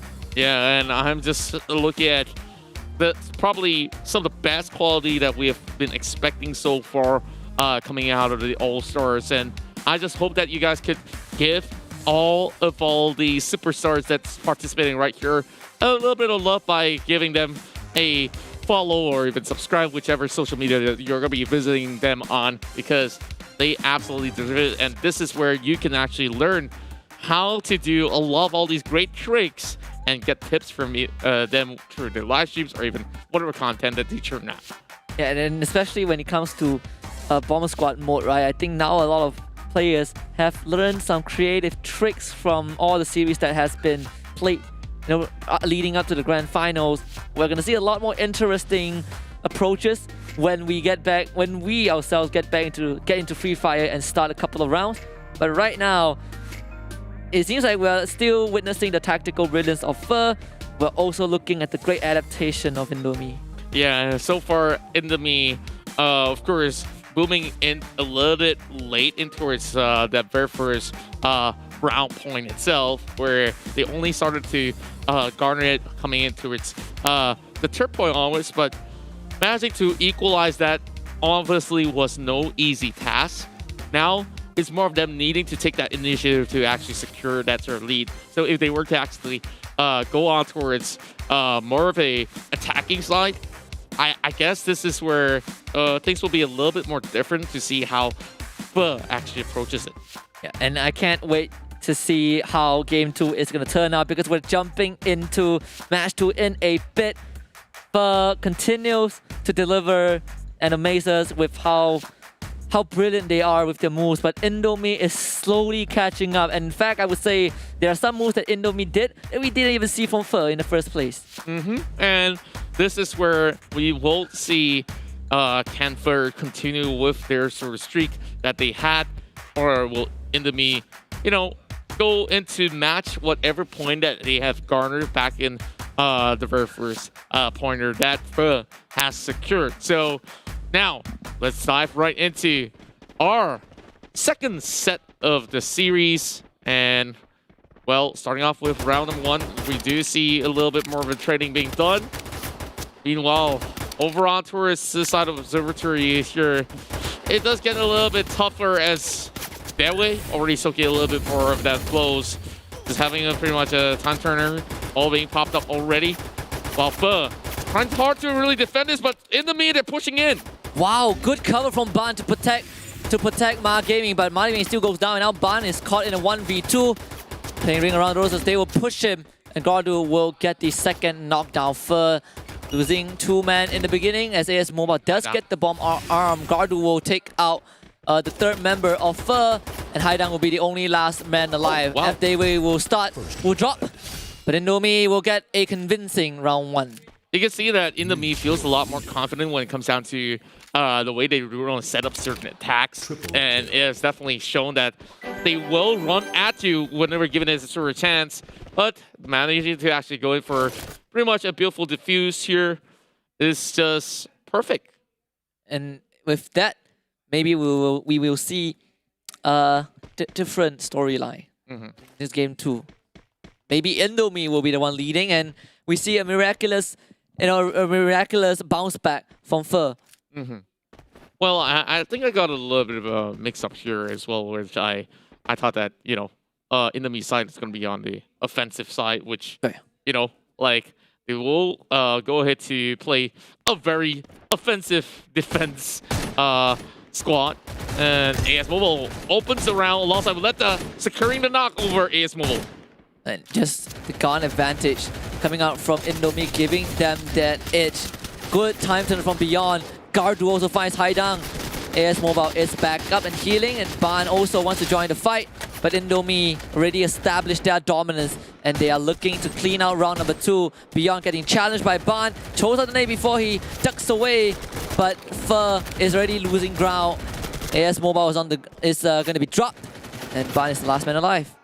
This is where Ban tries to actually rotate around from the top side here. Finds a little bit of the ammunition at the very least to work with. He spots out the rest of the members, but there's too many of them right down below. He can only hold on for so long. So this is a perfect ace coming out into me. So we are seeing 2 in a row coming in for the side of Indomie. They just need another 2 more to go. They should have more than enough resources to buy any sort of weaponry that they could actually go in with. So past 2 rounds, Fer not being able to frag at all. This is a little bit concerning to me. Yeah, Indomie, just a slight kind of intermission, a slight break in between, and Indomie felt like a reinvigorated team. Now a little bit of boost heading in towards the roof as well. Nate's being blocked off, but Fer is lining up. Huge nade! Oh, the glue wall. It's not enough to protect Gardu. Unfortunately, Ban does trade his life for it. Beyond finds the nade onto Haidang. A huge one as well. Beyond needs some time to heal back up, but AS Mobile is not going to give the time. Letdown wins that challenge, and Ma Gaming becomes the last man alive for Fer. Now going in towards a potential of a 1 versus 2 as well. So Beyond lost out that done. Now they go in for pretty much a little bit more regeneration. Good lob of the grenade, but I'm not sure if this could be able to actually connect. Beyond hiding right behind the tree, as this is where there's opportunities for a big turnaround. Haidang will, of course, expire right there, giving 1 kill back to the side of Beyond. And he storms it away. It's going to be a 2 versus 1. Indomie wants to beat Ma Gaming and push this to match point with the numbers advantage, but Ma Gaming sees the bomb being armed, and that's going to go in. Good glue wall from Ledda to buy some time. Ma Gaming kind of compelled to challenge it, but all Indomie needs to do is to go for the repick, but Ma Gaming wins that. And suddenly it's down to him. Ma Gaming taking on Beyond. A 1 versus 1 standoff. That's where you just really have to go up close and personal. Now, it's just going to be trying to defuse it right through the cracks, and it's an easy one to pick up for Beyond overall. Now, 3 in a row, needing 1 more, and Fer didn't really seem all too comfortable right now. I'm not too sure what exactly was the switch up. Was it the plants, or, maybe a little bit of feng shui going on, or it has the soup of the bowl when cold. Could be. If you leave it out for too long, then Indomie refusing to taste what Fer has served in game 2. Stale. And it's stale. not to their liking. Well, I guess whether it's stale or hot, I can still appreciate it. Yeah, of course. Absolutely. Now, AS Mobile walking all the way up front, being the front line, and Haidang gets picked off. Things are looking pretty bad for his side of Fer. Yeah, and Ma Gaming at least able to trade after their way back. Good glue from AS Mobile to bring Haidang back up. As Fer continues to keep everyone alive, but look at Beyond. Ma Gaming though on the side, where when Beyond was busy, Ma Gaming was also busy. Ma Gaming finding 3 on his own. But Beyond might be able to get those revives in, and that is very important for Indomie. But Ma Gaming will make sure that it does not happen. Now Beyond has to challenge him head on. And not just him, but the rest of Fer. I don't even know if there's actually any sort of chance, and he's just hiding behind the corners of the cracks. I don't think they will be able to actually spot him, though, at least for the temporary moment. But regardless, there's not really all too much that he could possibly go out there with, so buying a little more time doesn't really hurt. Yeah, and this round is most likely going to go over to the side of Fer, so Beyond will If you can get a couple of pickoffs, it would be a bonus. But if you can't, then it is fine as well. Indomie have plenty of room to kind of make some mistakes as they are still leading literally at match point. Yeah, and none of them seem to be moving on towards the outskirts. All they have to do is just defend both the A as well as the B side. And with only 10 seconds left on the clock, Pho eventually secures this round, while Beyond gets to go for at least a save. It's definitely important to bring that into the next round. For finally scoring the first in game 2. But let's see if they can mount that comeback that Indomie did in game 1. Yeah, now this is still a little bit of good news for the side of Pho, because they have been performing very, very well on Shipyard. I think majority of the times that they have managed to win rounds is through this map itself, where they have known every nook and cranny like the back of their hands. So now going for an immediate rush on towards B. I'm not too sure if they're going to be going for a direct climb, but they are going to take this fight head on. Maha Gaming does get tagged, so has to expand that heal very early on. But look at where the rest of Indomie are. Already mounting the flank. Let down on the high ground. The nade coming in from Maha Gaming doesn't really connect on the members of Indomie. And that's going to give Indomie time. Ledda already arming the bomb on the second floor. AS Mobile going in for the challenge. Breaks the time turner. Reload. But he's forced to reload. Good one onto Gardu. It's going to open up the round for Pho. His nade onto the second floor. Beyond fights Ban. Maha Gaming instantly gets 2 in return. Wow. And Ledda becomes the last man alive. I'm not even kidding when I say that these guys are just maestros of the Shipyard, going for the quadra, and now Ledda still hang on to the fine thread. And this is where they should be able to actually get the defuse down after taking out the entirety of Indomie. Pho still keeping the run pretty much alive. One more round to force that round 7. As Pho now will be back on the attacking side, having the responsibility to arm the C4 once more. And it's Indomie's turn to slip a bit. Yeah, and I guess that Indomie should still put whatever they have on the line here. When it comes down to resources, we see 5 grenades already being purchased as well. So they're going to be relying a whole lot on this to be able to actually secure some of all these sort of pickoff, especially Beyond here now. Going to be having a little bit of trade against the likes of Maha Gaming, and right on the opposite is just going to be El Dewe. While enter the smokes. Oh, Gardu. Ooh, so close, Maha Gaming. Quick reflexes, good movement, putting on his dancing shoes, and his teammates are coming to back him up as well. So the tag team from Pho is on point. Behind the nade. Oh, Gardu gets away just in time. But another one into the building. FDway able to avoid any sort of contact. But that also gives Pho enough space. Ban on the flank. Throws out the first nade. Good time turner. Giving himself room to fight FDway. FDway also running around the building. Pho does get the bomb arm though. Bond manages to actually go in for the pickup right now, and he's just helter-skelter in towards the B side already. C4 being planted out, and now AS will try to actually put him in a little bit more glue wall, hoping to actually flush them out. Got a good catch over Lena, and now there's only so little room left, and they just need to buy a little bit more time. Oh, the nade, just a bit off the mark. That could have been huge, but AS Mobile didn't get tagged by the second one. And that will force the push from Indomie. AS Mobile will just go out from his hiding and challenge that. Not really sure if that's the best choice. Bond also gets caught out. Indomie, they have done it. They're going to equalize the series. Wow. Or maybe did they? Yeah, they did. They have enough time, for sure. More than enough time right here. And I guess that, you know, after so many of all these sort of scuffles, Indomie finally pulled right back on track. So Beyond is the one that has been able to pull, at the very least, 6 frags to 8 to get themselves this big booyah. So 1 booyah for each one of them, and they still need 2 more. Feels like a minor slip up for Pho though. I'm not sure if Ban needed to the AS Mall needed to push out like that. But the all or nothing move didn't work out for Fur, and it allowed Indomie to bag the first round. So we have definitely have more to come, shaping up to be a great grand final. Indeed it is, and we still will have a potential of 2 to 3 more games to of course cover in this entirety of the series. Let's start off with the All-Stars highlight, all brought to you by Garena.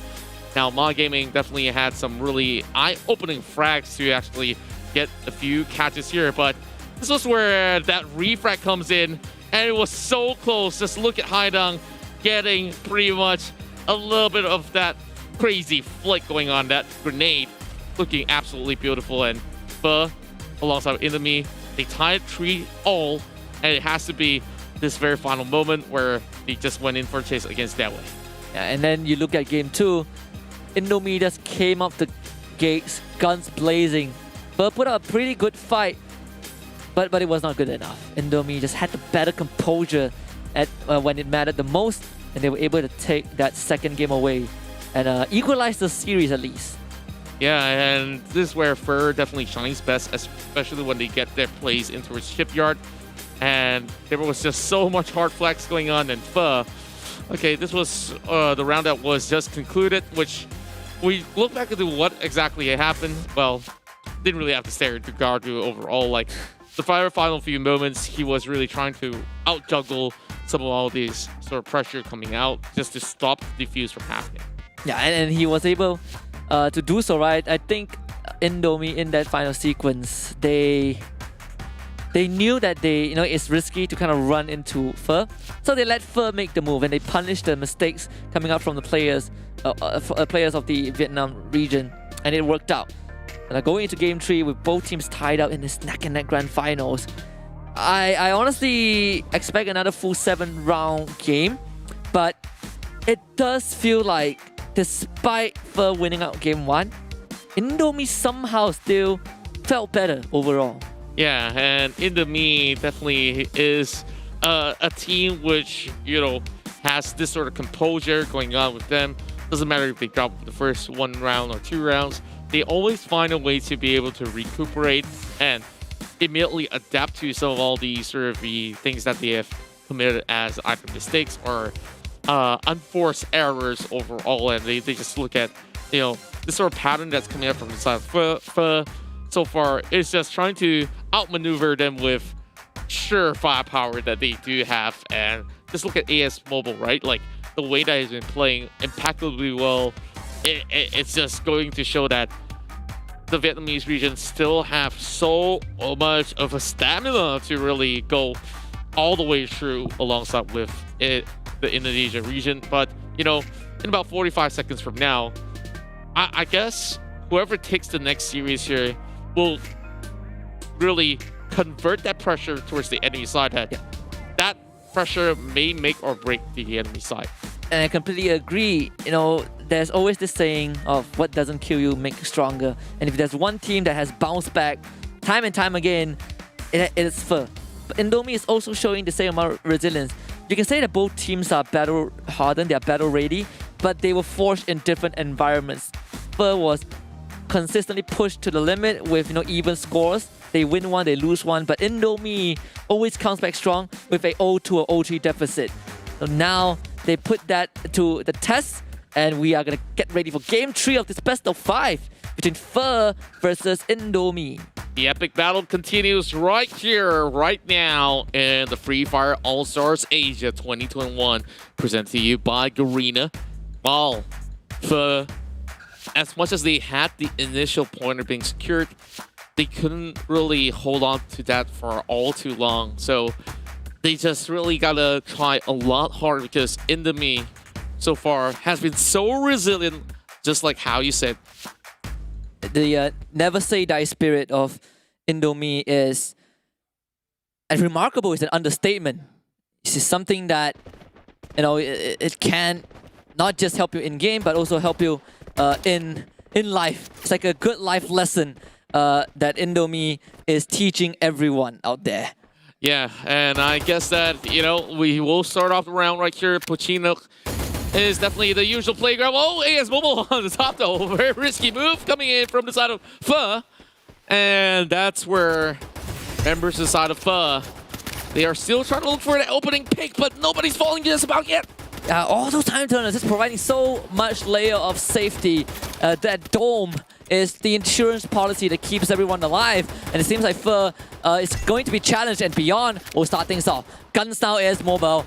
And Pho getting pushed on, AS Mobile is not going to be revived as Beyond will confirm that kill. Haidang will get his own, but Gardu already got Ma Gaming, so Indomie keeps that lead in their favor. F Dayway going for the third down, and he finds it. It's all Ban against the world. Ban gets the first down onto F Dayway, but it will be Gardu plus Beyond who closes it out for Indomie. Indomie right now holding in towards these numbers. But, you know, pistol rounds sometimes can go either or. I really want to put it on AS Mobile for this time around. Like, climbing to that shack, honestly, is one of the riskiest things you could ever do inside Pachino. Yeah. There's better places to hide. Sometimes you just gotta take that risk, huh? Yeah, you do the most obvious thing, and then it does catch your opponents off guard. Maybe not Indomie. Indomie smell it. Pho is a very fragrant dish. You know? So they smell it. They pick up on the scent. And unfortunately for Pho, it didn't work out in that round. Yeah, I gotta say the same for the side of Indomie. What I really like about Indomie is like akin to the name. They're always pretty much fast to prepare. Yes. You know, like I think that's the beauty to it, where it doesn't really take too long for them to actually bounce back up. So opening up with a grenade, not really catching up to anybody at all. There's only less than, of course, 1.5 minutes for the current timing, and Ma gets caught up by Beyond. It's the Beyond show. Beyond once more getting the first frag, and he continues to deliver. Gardu sees Ban. Pho did get to arm the bomb, but they are surrounded by the SWAT team called Indomie, as Ban will be caught on the second floor. AS Mobile needs to defend and protect his teammate, but they are going to be pushed by Indomie. Gardu will gun down Haidang, and AS Mobile doesn't have much health left. Indomie makes quick work of Pho, and they will take the second round. That was a really smooth cruise coming in from the side of Indomie, where they looked like they were barely harmed in this RV battle. So, for kind of going back to their always once again, like what we saw back in, you know, Booyah number 2 at the very least. It's very, very interesting. I don't know, what's the term for that? It's very amazing to witness how Indomie always, you have to be really quick on your feet, quick on your mind. And it takes great mental fortitude to persevere through all these rounds and still come out with a winning formula. Like Indomie, it takes so much chemistry to make it happen. You know what really puts both of them into a middle ground where they have something in common? Both actually requires water to cook. Yeah. Blame facts, I know, but... Yes. No, you got a good one. Wow! Ma Gaming agrees. Gets a good double nade. AS Mobile gets taken down though. Indomie quickly equalizes that, and they pull a hit. All thanks to Gardu and Ledda. I know. From Haidang. Oh, can he get the revive? This revive is going to be huge. They're trying to go on. Indomie pushes it to match the point. Quadra kill coming from Gardu, and he's the one who sets the nade. The ones who really pummel them down with everything that is in the bullet chamber out there. And Indomie showing no mercy at all. They really want to make sure that, you know, I'm going to go charge at you, and I'm going to inflict this mental fear. Oh, yeah. To how you prepare for what's about to come. Despite both dishes needing water, Indomie definitely cooks much faster. You know? Yeah. So they're showing that. Oh, Ma Gaming again starting out good nade. Also Gunstar Gardu as well. making quick work of those two members from Indomie. So Indomie finally at a disadvantage, but we've seen them come back from this a lot of times. As Beyond gets a good nade onto High Dang. Ma Gaming getting shot from behind, he's hiding it within the smoke, but Beyond continues to go on an absolute rampage. Ban will finally stop him, but now Fer has to take on F Dayway. F Dayway probably will be outnumbered and may not be outgunned just about yet. He does have a really nice corner, but there's a few more nades.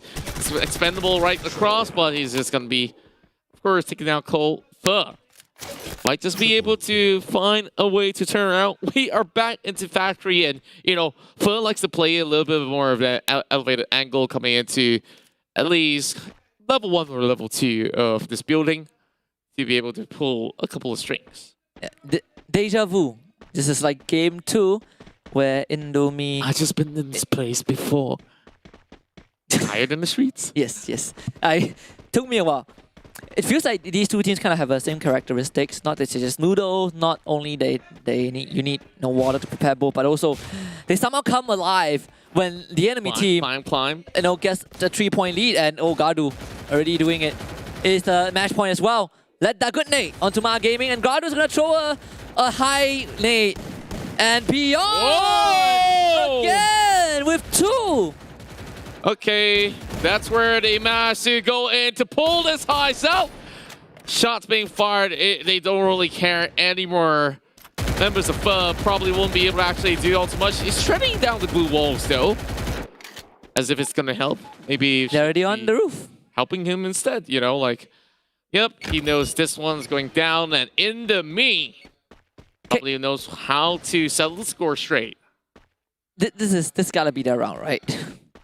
Has to be. It feels like it's like when the bomb gets planted, you have no way to win. You just wait.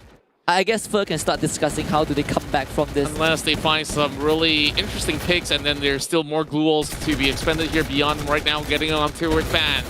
Well, AS Mobile managing to actually pull those numbers in. AS is the only one left remaining though.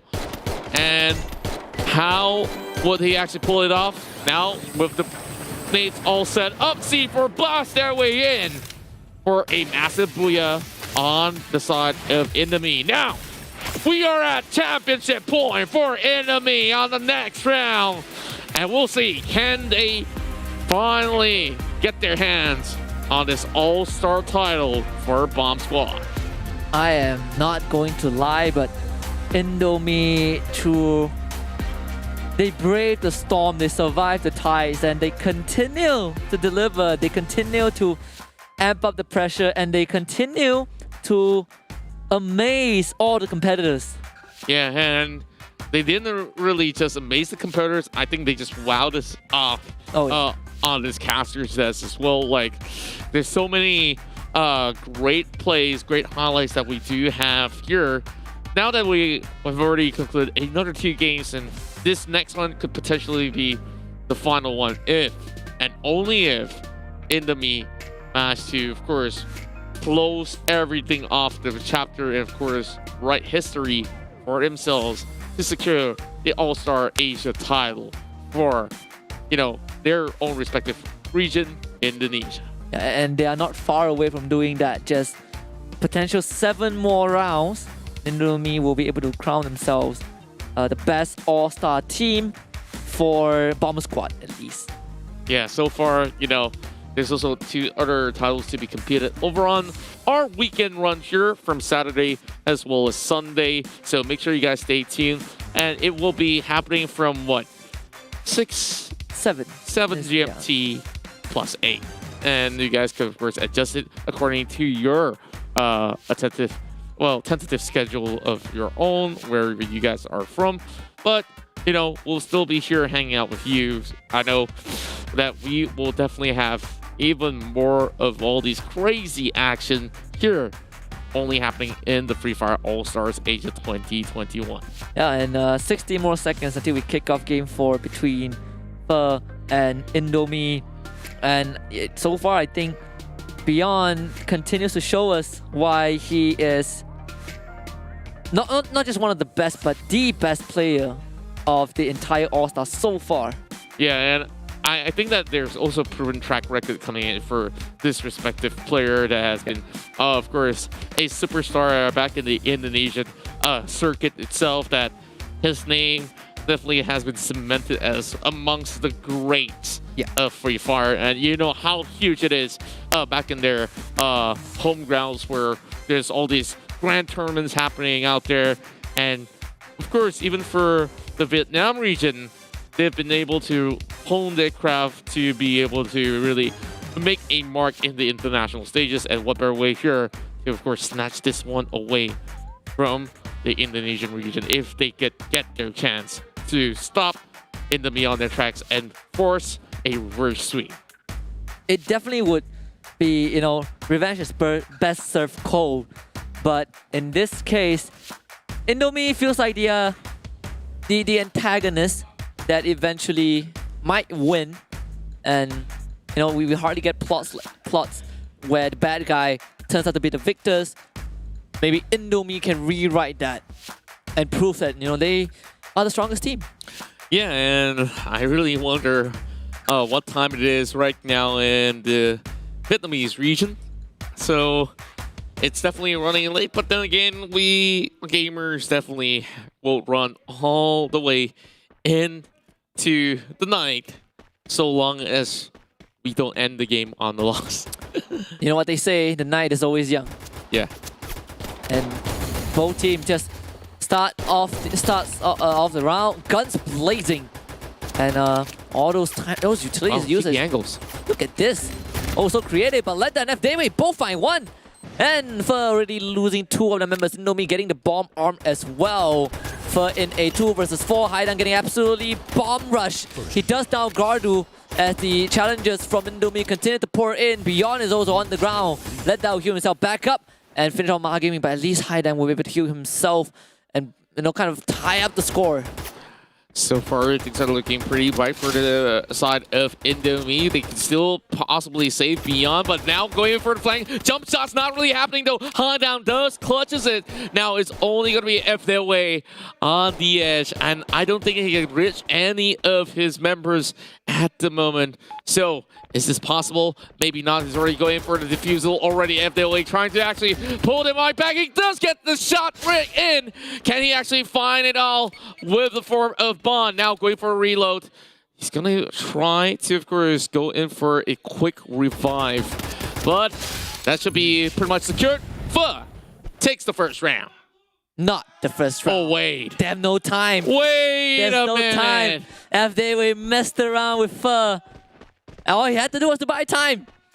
Indomie secures first round. Genius move from Indomie. You guys probably can't see it. I'm actually giving him applauses.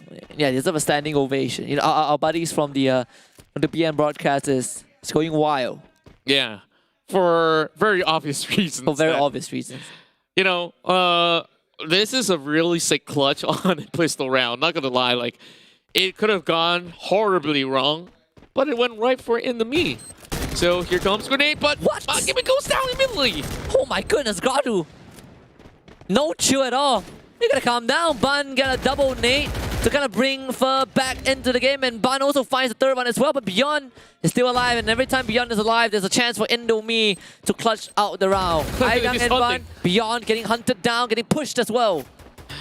How long can he actually hold on? He does have a pretty good gun in hand, but tell you what, we got a beautiful ace for Pho. So, you know, compensating for that lost round early on, at the very least. Now, Factory.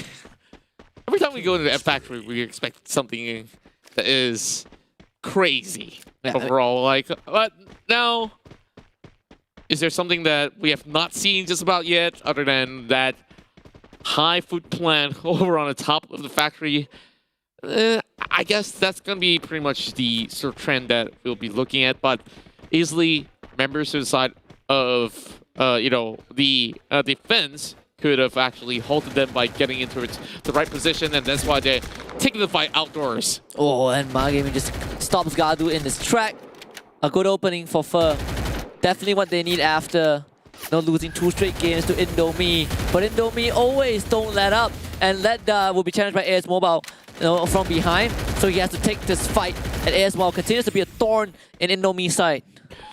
Here comes the little bit plan. It's going to be right over on the A side, and the members inside of Indomie will have a lot of struggles to even get towards this position. Now they're getting outnumbered. May not be outgunned, but Bond goes down, though. Here comes a little bit of rotation, and this is where they bring in the time. Turner and Pho goes in back-to-back 2 rounds. Another round where Pho did not lose a single member. They are turning up. And the most important game of this best of 5 is definitely, you know, crucial for Pho to not have any room for Indomie to capitalize on.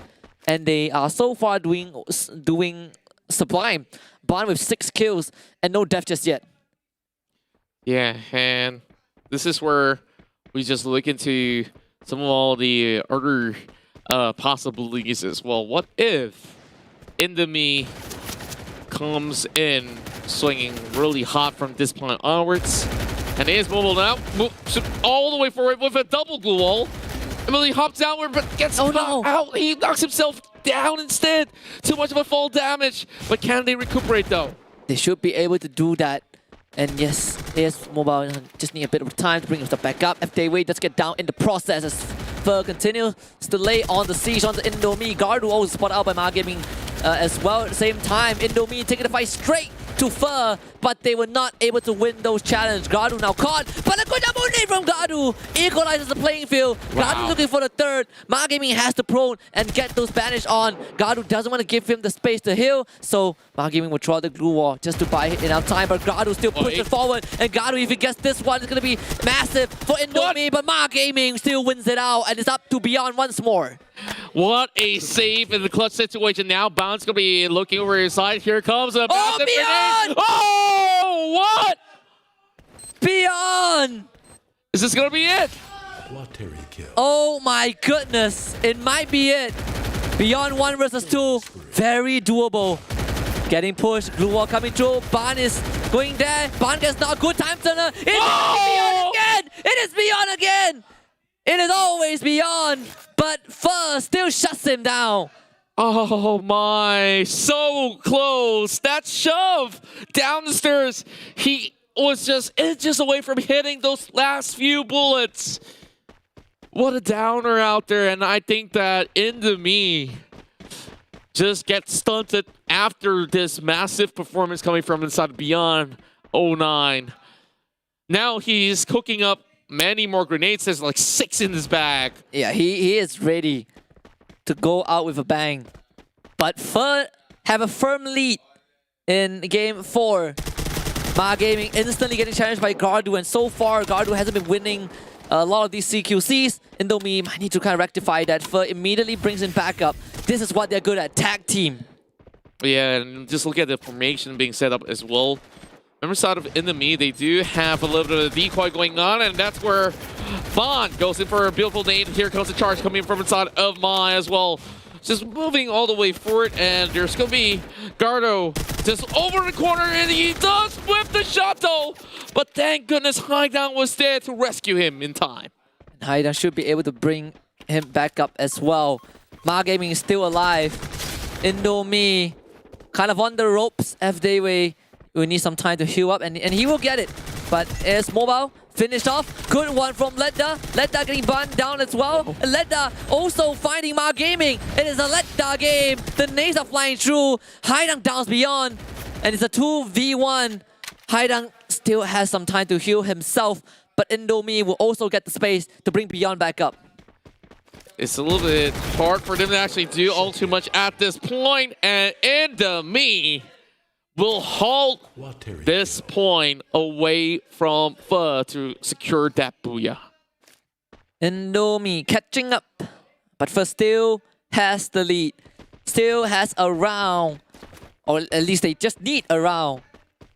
But Indomie again, the bounce back, the recovery is astounding from this team. It's great. Just look at the resources as well. The only nades that the side of Pho has is only about 3 nades for this round overall. And I guess Indomie is just going to make it rain all the way. But when it comes down to the sort of things that they can pull with the guns, that's a different story indeed. All about the reflexes overall. I think Indomie is... It feels like they want to go for those push, but since they are the attacking side, so they will just arm the bomb on A. Now it's all about buying time. You can see Fer sending the whole squad in like a SWAT team to take over the area, and Gardu is guarding there. Gardu finds the first one, good double vector. Is Mobile not able to get the shot through because of the time turner, so he is forced to put Gardu with 2v1. Wow, fancy feet. He's dancing around everyone from Fer. And Ban finally downs one, but Letdar is still there. Indomie might be able to do this, and yes! The equalizer has been achieved. Indomie pushes this all the way to round number 7 once more. Okay, Indomie, if they win this round, it's over for Pho. Can they get the championship point right here, right now, down in Catalyst on round 7? Oh my goodness. How many times have we seen Indomie come back? I have officially lost count, but this is going to be the most impressive comeback ever. The comeback kings definitely having the best of chances right now. Just looking at the resources as well. They can actually go in to expend it all. But Pho, they're already taking this fight. Gardu now trying to actually look for the pickup. Gardu finds one! And Gardu is going to go for more as well. Counter engage from Pho. They down everyone. And it's Beyond's turn. But we've seen Beyond work magic. Throwing out all those nades. Ban is going to try and push in. Beyond throws out the glue wall. 1 versus 3. Beyond. They can defuse it though. They actually can go for it. Indomie. They haven't gotten the bomb down yet. So Pho needs to finish off Beyond. Beyond messes up one of the nades. But Ma Gaming is down.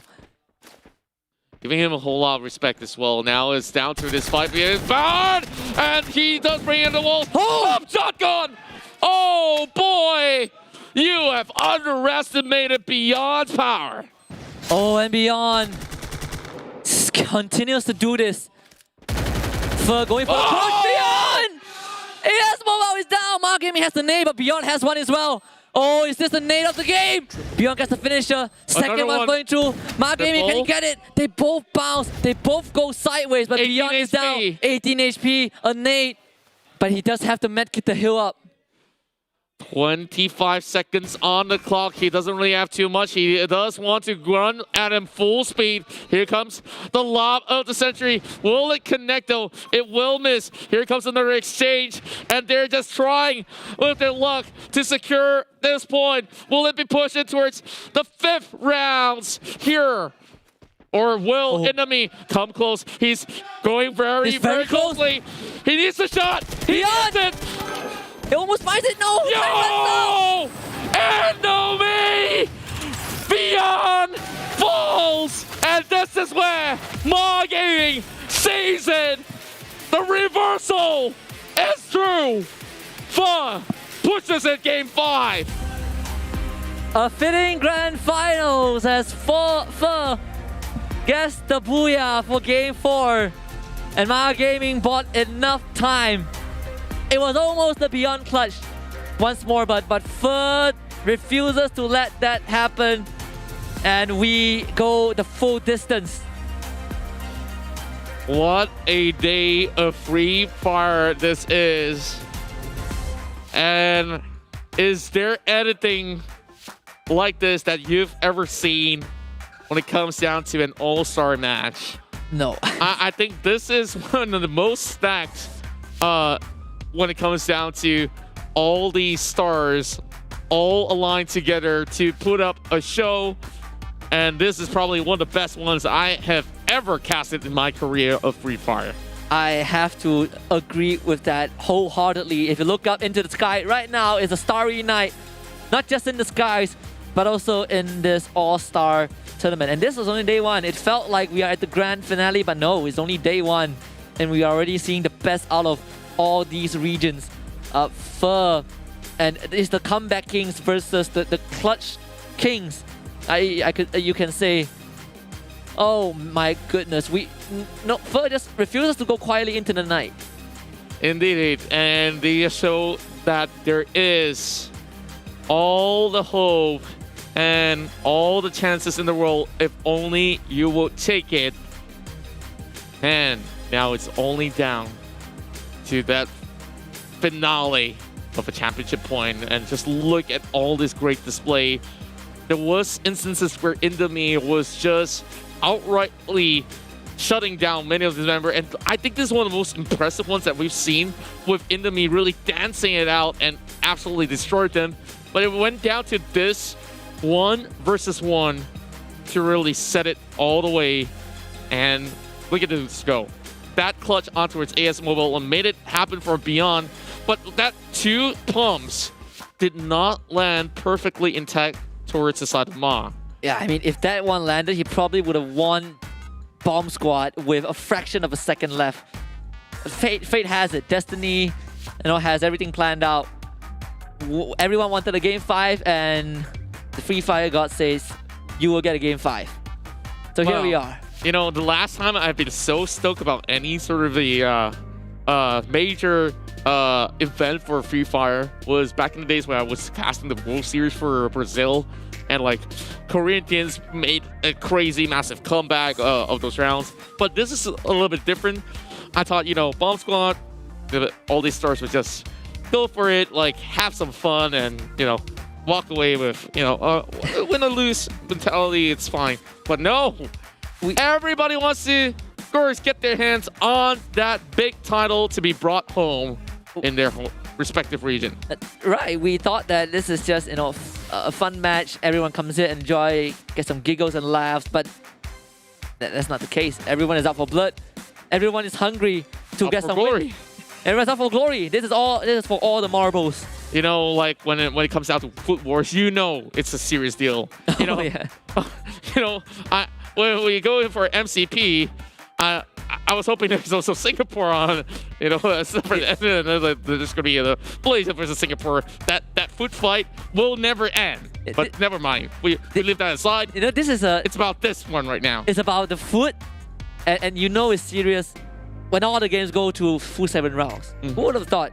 We thought that, okay, because the round pace is going to be fast, it's going to be quick and easy, but we get 7 rounds over and over again. I guess it's the food, right? The pride that you have in the food that you love the most, that drives you to continuously push. This has unlocked, the potential, the hidden potential of these players. Maybe they're eating their respective dish as they play. Well, hopefully there is some extra bowls left for us by the end of the show, if they can kindly send us some. But I don't know how long would that actually take, though. But here we are.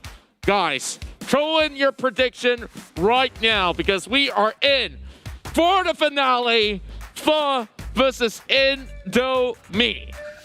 This is it. We have reached echelon of Free Fire brilliance. Just all-star talents, everyone uniting under the same cause of being the best team of the region in Bomb Squad. To make an impression on day one, Pho and Indomie definitely did just that. But unfortunately, regardless of how good these players are, only one team will come out victorious. And this is where we will witness this epic battle come to an end on the best of notes. And now we'll have this battle starting off from Sentosa. And look at that, everyone just running at each other. And of course, Indomie not really having the best of opening, as Ma Gaming did get down onto Gardu, so that would dampen the firepower of Indomie. But Pho, just going to try and continue this pincer attack. Ma Gaming still alive. Time Turner is there. He's getting pushed, but 9 AP is all Ma Gaming need. Ma Gaming with 2, but Indomie answers back very quickly with 2 of their own. Just look at how they are rotating all around, and Hideout goes down, but over on top of the roof, it's AS Mobile that can capitalize. Now, 1 versus 1, and it's really down to Beyond once again against AS Mobile. He has so little HP. Can he do it though? It's blood for the first blood. These two just keep meeting each other. And so far, AS Mobile has been able to do more knockout blows to Beyond. Whoa, okay. Let me catch a breath, please. I gotta catch a breath. AS Mobile was the one who won game 4 for the team against Beyond. And he was also the first one to draw first blood against Beyond. Yeah. There's some brewing rivalry right there. I think if they were ever to be on an offline event, can they just stare at each other eye to eye? I don't say stare, maybe just glance at each other. Yeah, just instigation, like from American football, right? Just the stare down. Or MMA. Of course, we're not getting all too gory, but oh boy, getting up to the roofs. Classic Ace Mobile strat. Oh, get punished immediately. Yeah, Beyond was waiting for that, waiting his whole life for this opportunity, and Indomie is able to stop Fur in the tracks, but Fur is the one with the bomb. Beyond gets the second one of the high down. Ma Gaming becomes the sole survivor of Fur, and Indomie finds a huge lead for themselves. I don't get this, guys, man. Like, I won't have enough energy left on my thumbs or my index finger to be able to actually flick all so well. Now it's only down to a 1 versus 2. Like, they've been going at it like more than 6 hours already for today. And look at them still having the energy to already go out and beyond. Ma Gaming still having the vector in hand. He tries to run for his life, but there's only so much left out of this round. We're going to round 3. Bring it to factory. I have a theory. It's called All Stars, but it's actually, secretly trying to amp out the competition between all these regions. It's like, it's kind of a regional league, regional weekend tournament. True. It does feel that way. It does. It does. And the competitiveness from all these players is. Honestly, I want more of this kind of events. Me too. You can feel the rippling effect of all these players. Somehow, like when you hear of All Stars, even as someone participating, you'd be like, all right, we're gonna go in and have fun, and halfway through, everyone is just like, guys, we need to win this. Yeah, and we gotta win. There are stars for every reasons left available, and of course, we only select the very best to be featured right here. And now, only down to the top 2. Here comes the flanks. AS Mobile, once again, coming in with those initiation threats. Ma Gaming coming with a no-run from the insides of the warehouse. This is going to be a little bit more difficult, but Gardu is going to be moving up the stairs as well, I do believe. This is going to be a little bit tricky, but he's going to take a good shot at this. While AS Mobile has moved downwards. Okay. It's kind of like a game of hide and seek right now into round number 3, as they are not really taking too much of a peek. They understand the risk, but with that being involved, damage being done to his pawn, though. Yeah, and they knew that if Indomie is on attack on factory, they will try to go for the roof again, and Fur is just not letting that happen at all. And they've bought so much time. 40 seconds left for Indomie to get something done, and AS Mobile decides to go on the offensive, and he's taking on the entirety of Indomie, and he survived. They're the time turner protects Indomie, but 30 more seconds. Indomie gotta make haste. Well, how much time can they actually get this one down? Oh, nay. Here comes some really good nades. They're in position right now. One member dropped from the side of Pho. Singles his Garter as he managed to actually get revitalized. While Bond goes in with a bomb spray down there. He's only by the pillar though. Here comes the plan. Oh, good one. Indomie resets the timer and now he's on their side. But AS Mobile continues to pile on the pressure. Bond as well. Beyond becomes the last man alive. There's a bit more health to work with. He's hiding behind the box. Does he know where the members of Pho are? I think he does. Beyond though. Beyond hiding again. AS Mobile's gonna go for the push. Beyond turns the corner. This might be huge, but it's insufficient. 2 is better than 1, and Pho reclaims the lead.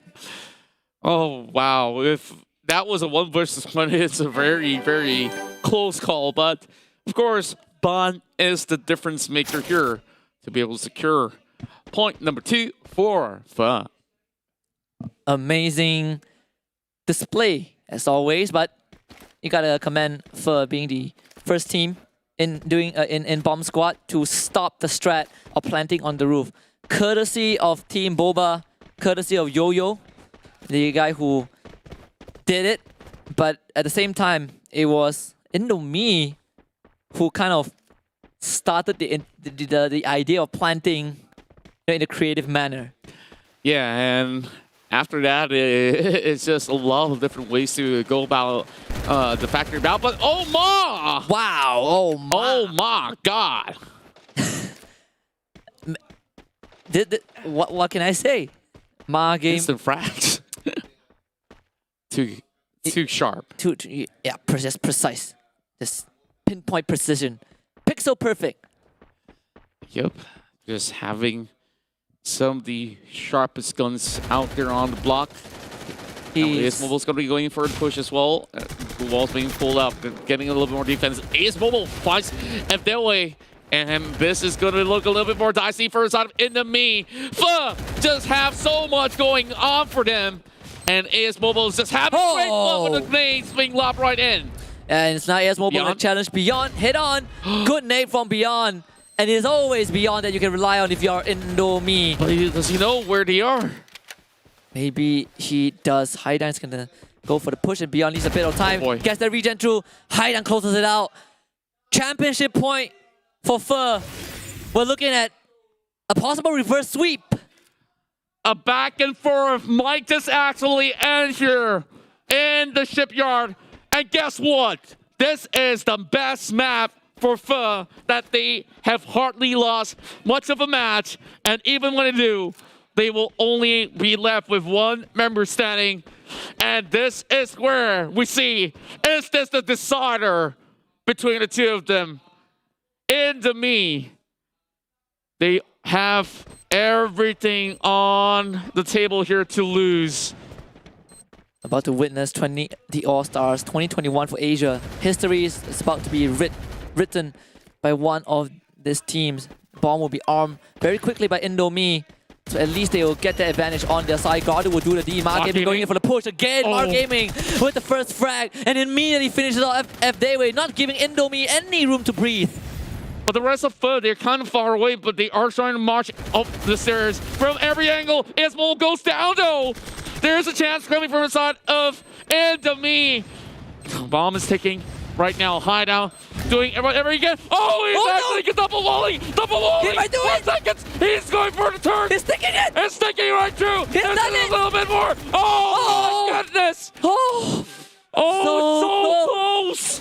How many more seconds was left on the clock? A fraction of a second. Ha! You cheeky little devil. You cannot just walk away with the championship like that. Indomie makes a point. But the ideation is there. Oh, those double glue wall was perfect, but there was just that one gap that gave Indomie the opening that they need.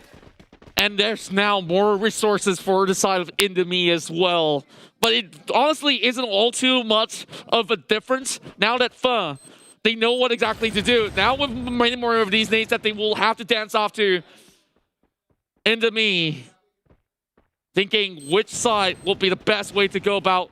A is going to be a little bit harder because it's right now in open grounds, and AS Mobile will immediately go in to just stick this C4 into plays, put a glue wall where he said. He soaks only a fraction of a bullet, but nothing too lethal for them to withstand. Now the rest of Enemy gotta slowly push upwards. Gardu finds AS Mobile. That's nice. Good nade from Beyond. Takes out Ma Gaming as well. Indomie trying to go for the defense as soon as possible. Gardu with a cleanup. But look at they're losing everyone. Indomie. Oh, the way. We're going to game 7. This is it. Championship point for both teams. I can't even believe this. Indomie just refuses to die. They don't die. They just don't die. Defuse comes through. One final round separates one of this team from championship and glory. I'm pretty sure the chat goes wild right now. And they must be asking, is this scripted? Absolutely no. There's no way a chance in heaven or anywhere in the Free Fire round that this is possible. And Enemy, they are denying Phe every single chance. That split second inside of the shipyard. Now, we're going into this map once again, which we saw Flip hotly lost, but they have lost that round. It's not impossible for the biggest of comeback for Indomie. This is where it started, and this is where it all ends. A fitting location. Right in the middle. Getting the bomb down. Nate. Oh, the nades did not connect. Good for Fur. SAS Mobile will start off the countdown, but Beyond finds the nade onto Ma Gaming, and Beyond will get a finish. AS Mobile getting absolutely pushed. Haidang in danger as well. Haidang down. Garu finds him. AS Mobile manages to heal up by Indomie. They're going for the defuse. They're sticking it. Oh, AS Mobile. He's trying to push through. That's the cap. He takes out Lecter. AS Mobile finds him, but Beyond is there. It's a bait. Ban is low. 30 HP. Down to 15. Indomie. They've done it. Indomie, the best run in Bomb Squad. They just come back every single time, and they are the Bomb Squad champions. They have done it. After a long day one here in the All-Stars, it's finally here. And Indomie will secure the final booyah and be crowned as your champions of the Bomb Squad. Oh my God. First team to play to kick off the day, and also the team to close out the day. What better storyline, could we have other than this? I think this is the best one that we could ever see. I have never seen games like this ever. And honestly, was it really down to mistakes? Was it really rash decisions? What was it that has led the side of Pho to have dropped this one? Or is Indomie just way too good for everybody else? I lost count how many times Indomie were down 0-3 and they come back 4-3. There's always Indomie, in the back foot. They were getting pummeled, they were getting dominated, and they bounced back. The kings of comebacks. Now they're just kings. This is heart-wrenching for the fans that were actually rooting for Pho, because they were looking at the pretty darn solid lead. Yeah. And, this is where, there's so many super close calls that is not supposed to be in favor of Indomie. And especially that double wall moment, that was like, what? Inches away, or should I say milliseconds away from defusal. And Pho, they needed a real quick reset. They don't get it. Yeah, Indomie just, they just keep beating Pho. They keep running into Pho, and eventually Pho gave in. The pillars collapsed, and Indomie are your champions for Bomb Squad. But day one has come to an end. We congratulate Indomie for becoming the kings, and we have more to come. Let's take a look at the schedule in a bit as we talk about what we have in store for the weekend. This is a very first victory, and there's probably even more to come as well for the likes of Indomie. But don't worry, all your favorite teams that have played for the entirety of the day will be coming back tomorrow for even more. 7 p.m. GMT is the time that you should be able to drop by this live stream. So probably we'll be seeing you guys for tomorrow. My name's Contra, this is Husky, and we of course wish you guys a very good night, and do take care and stay safe, and we'll see you tomorrow for the Free Fire All-Star.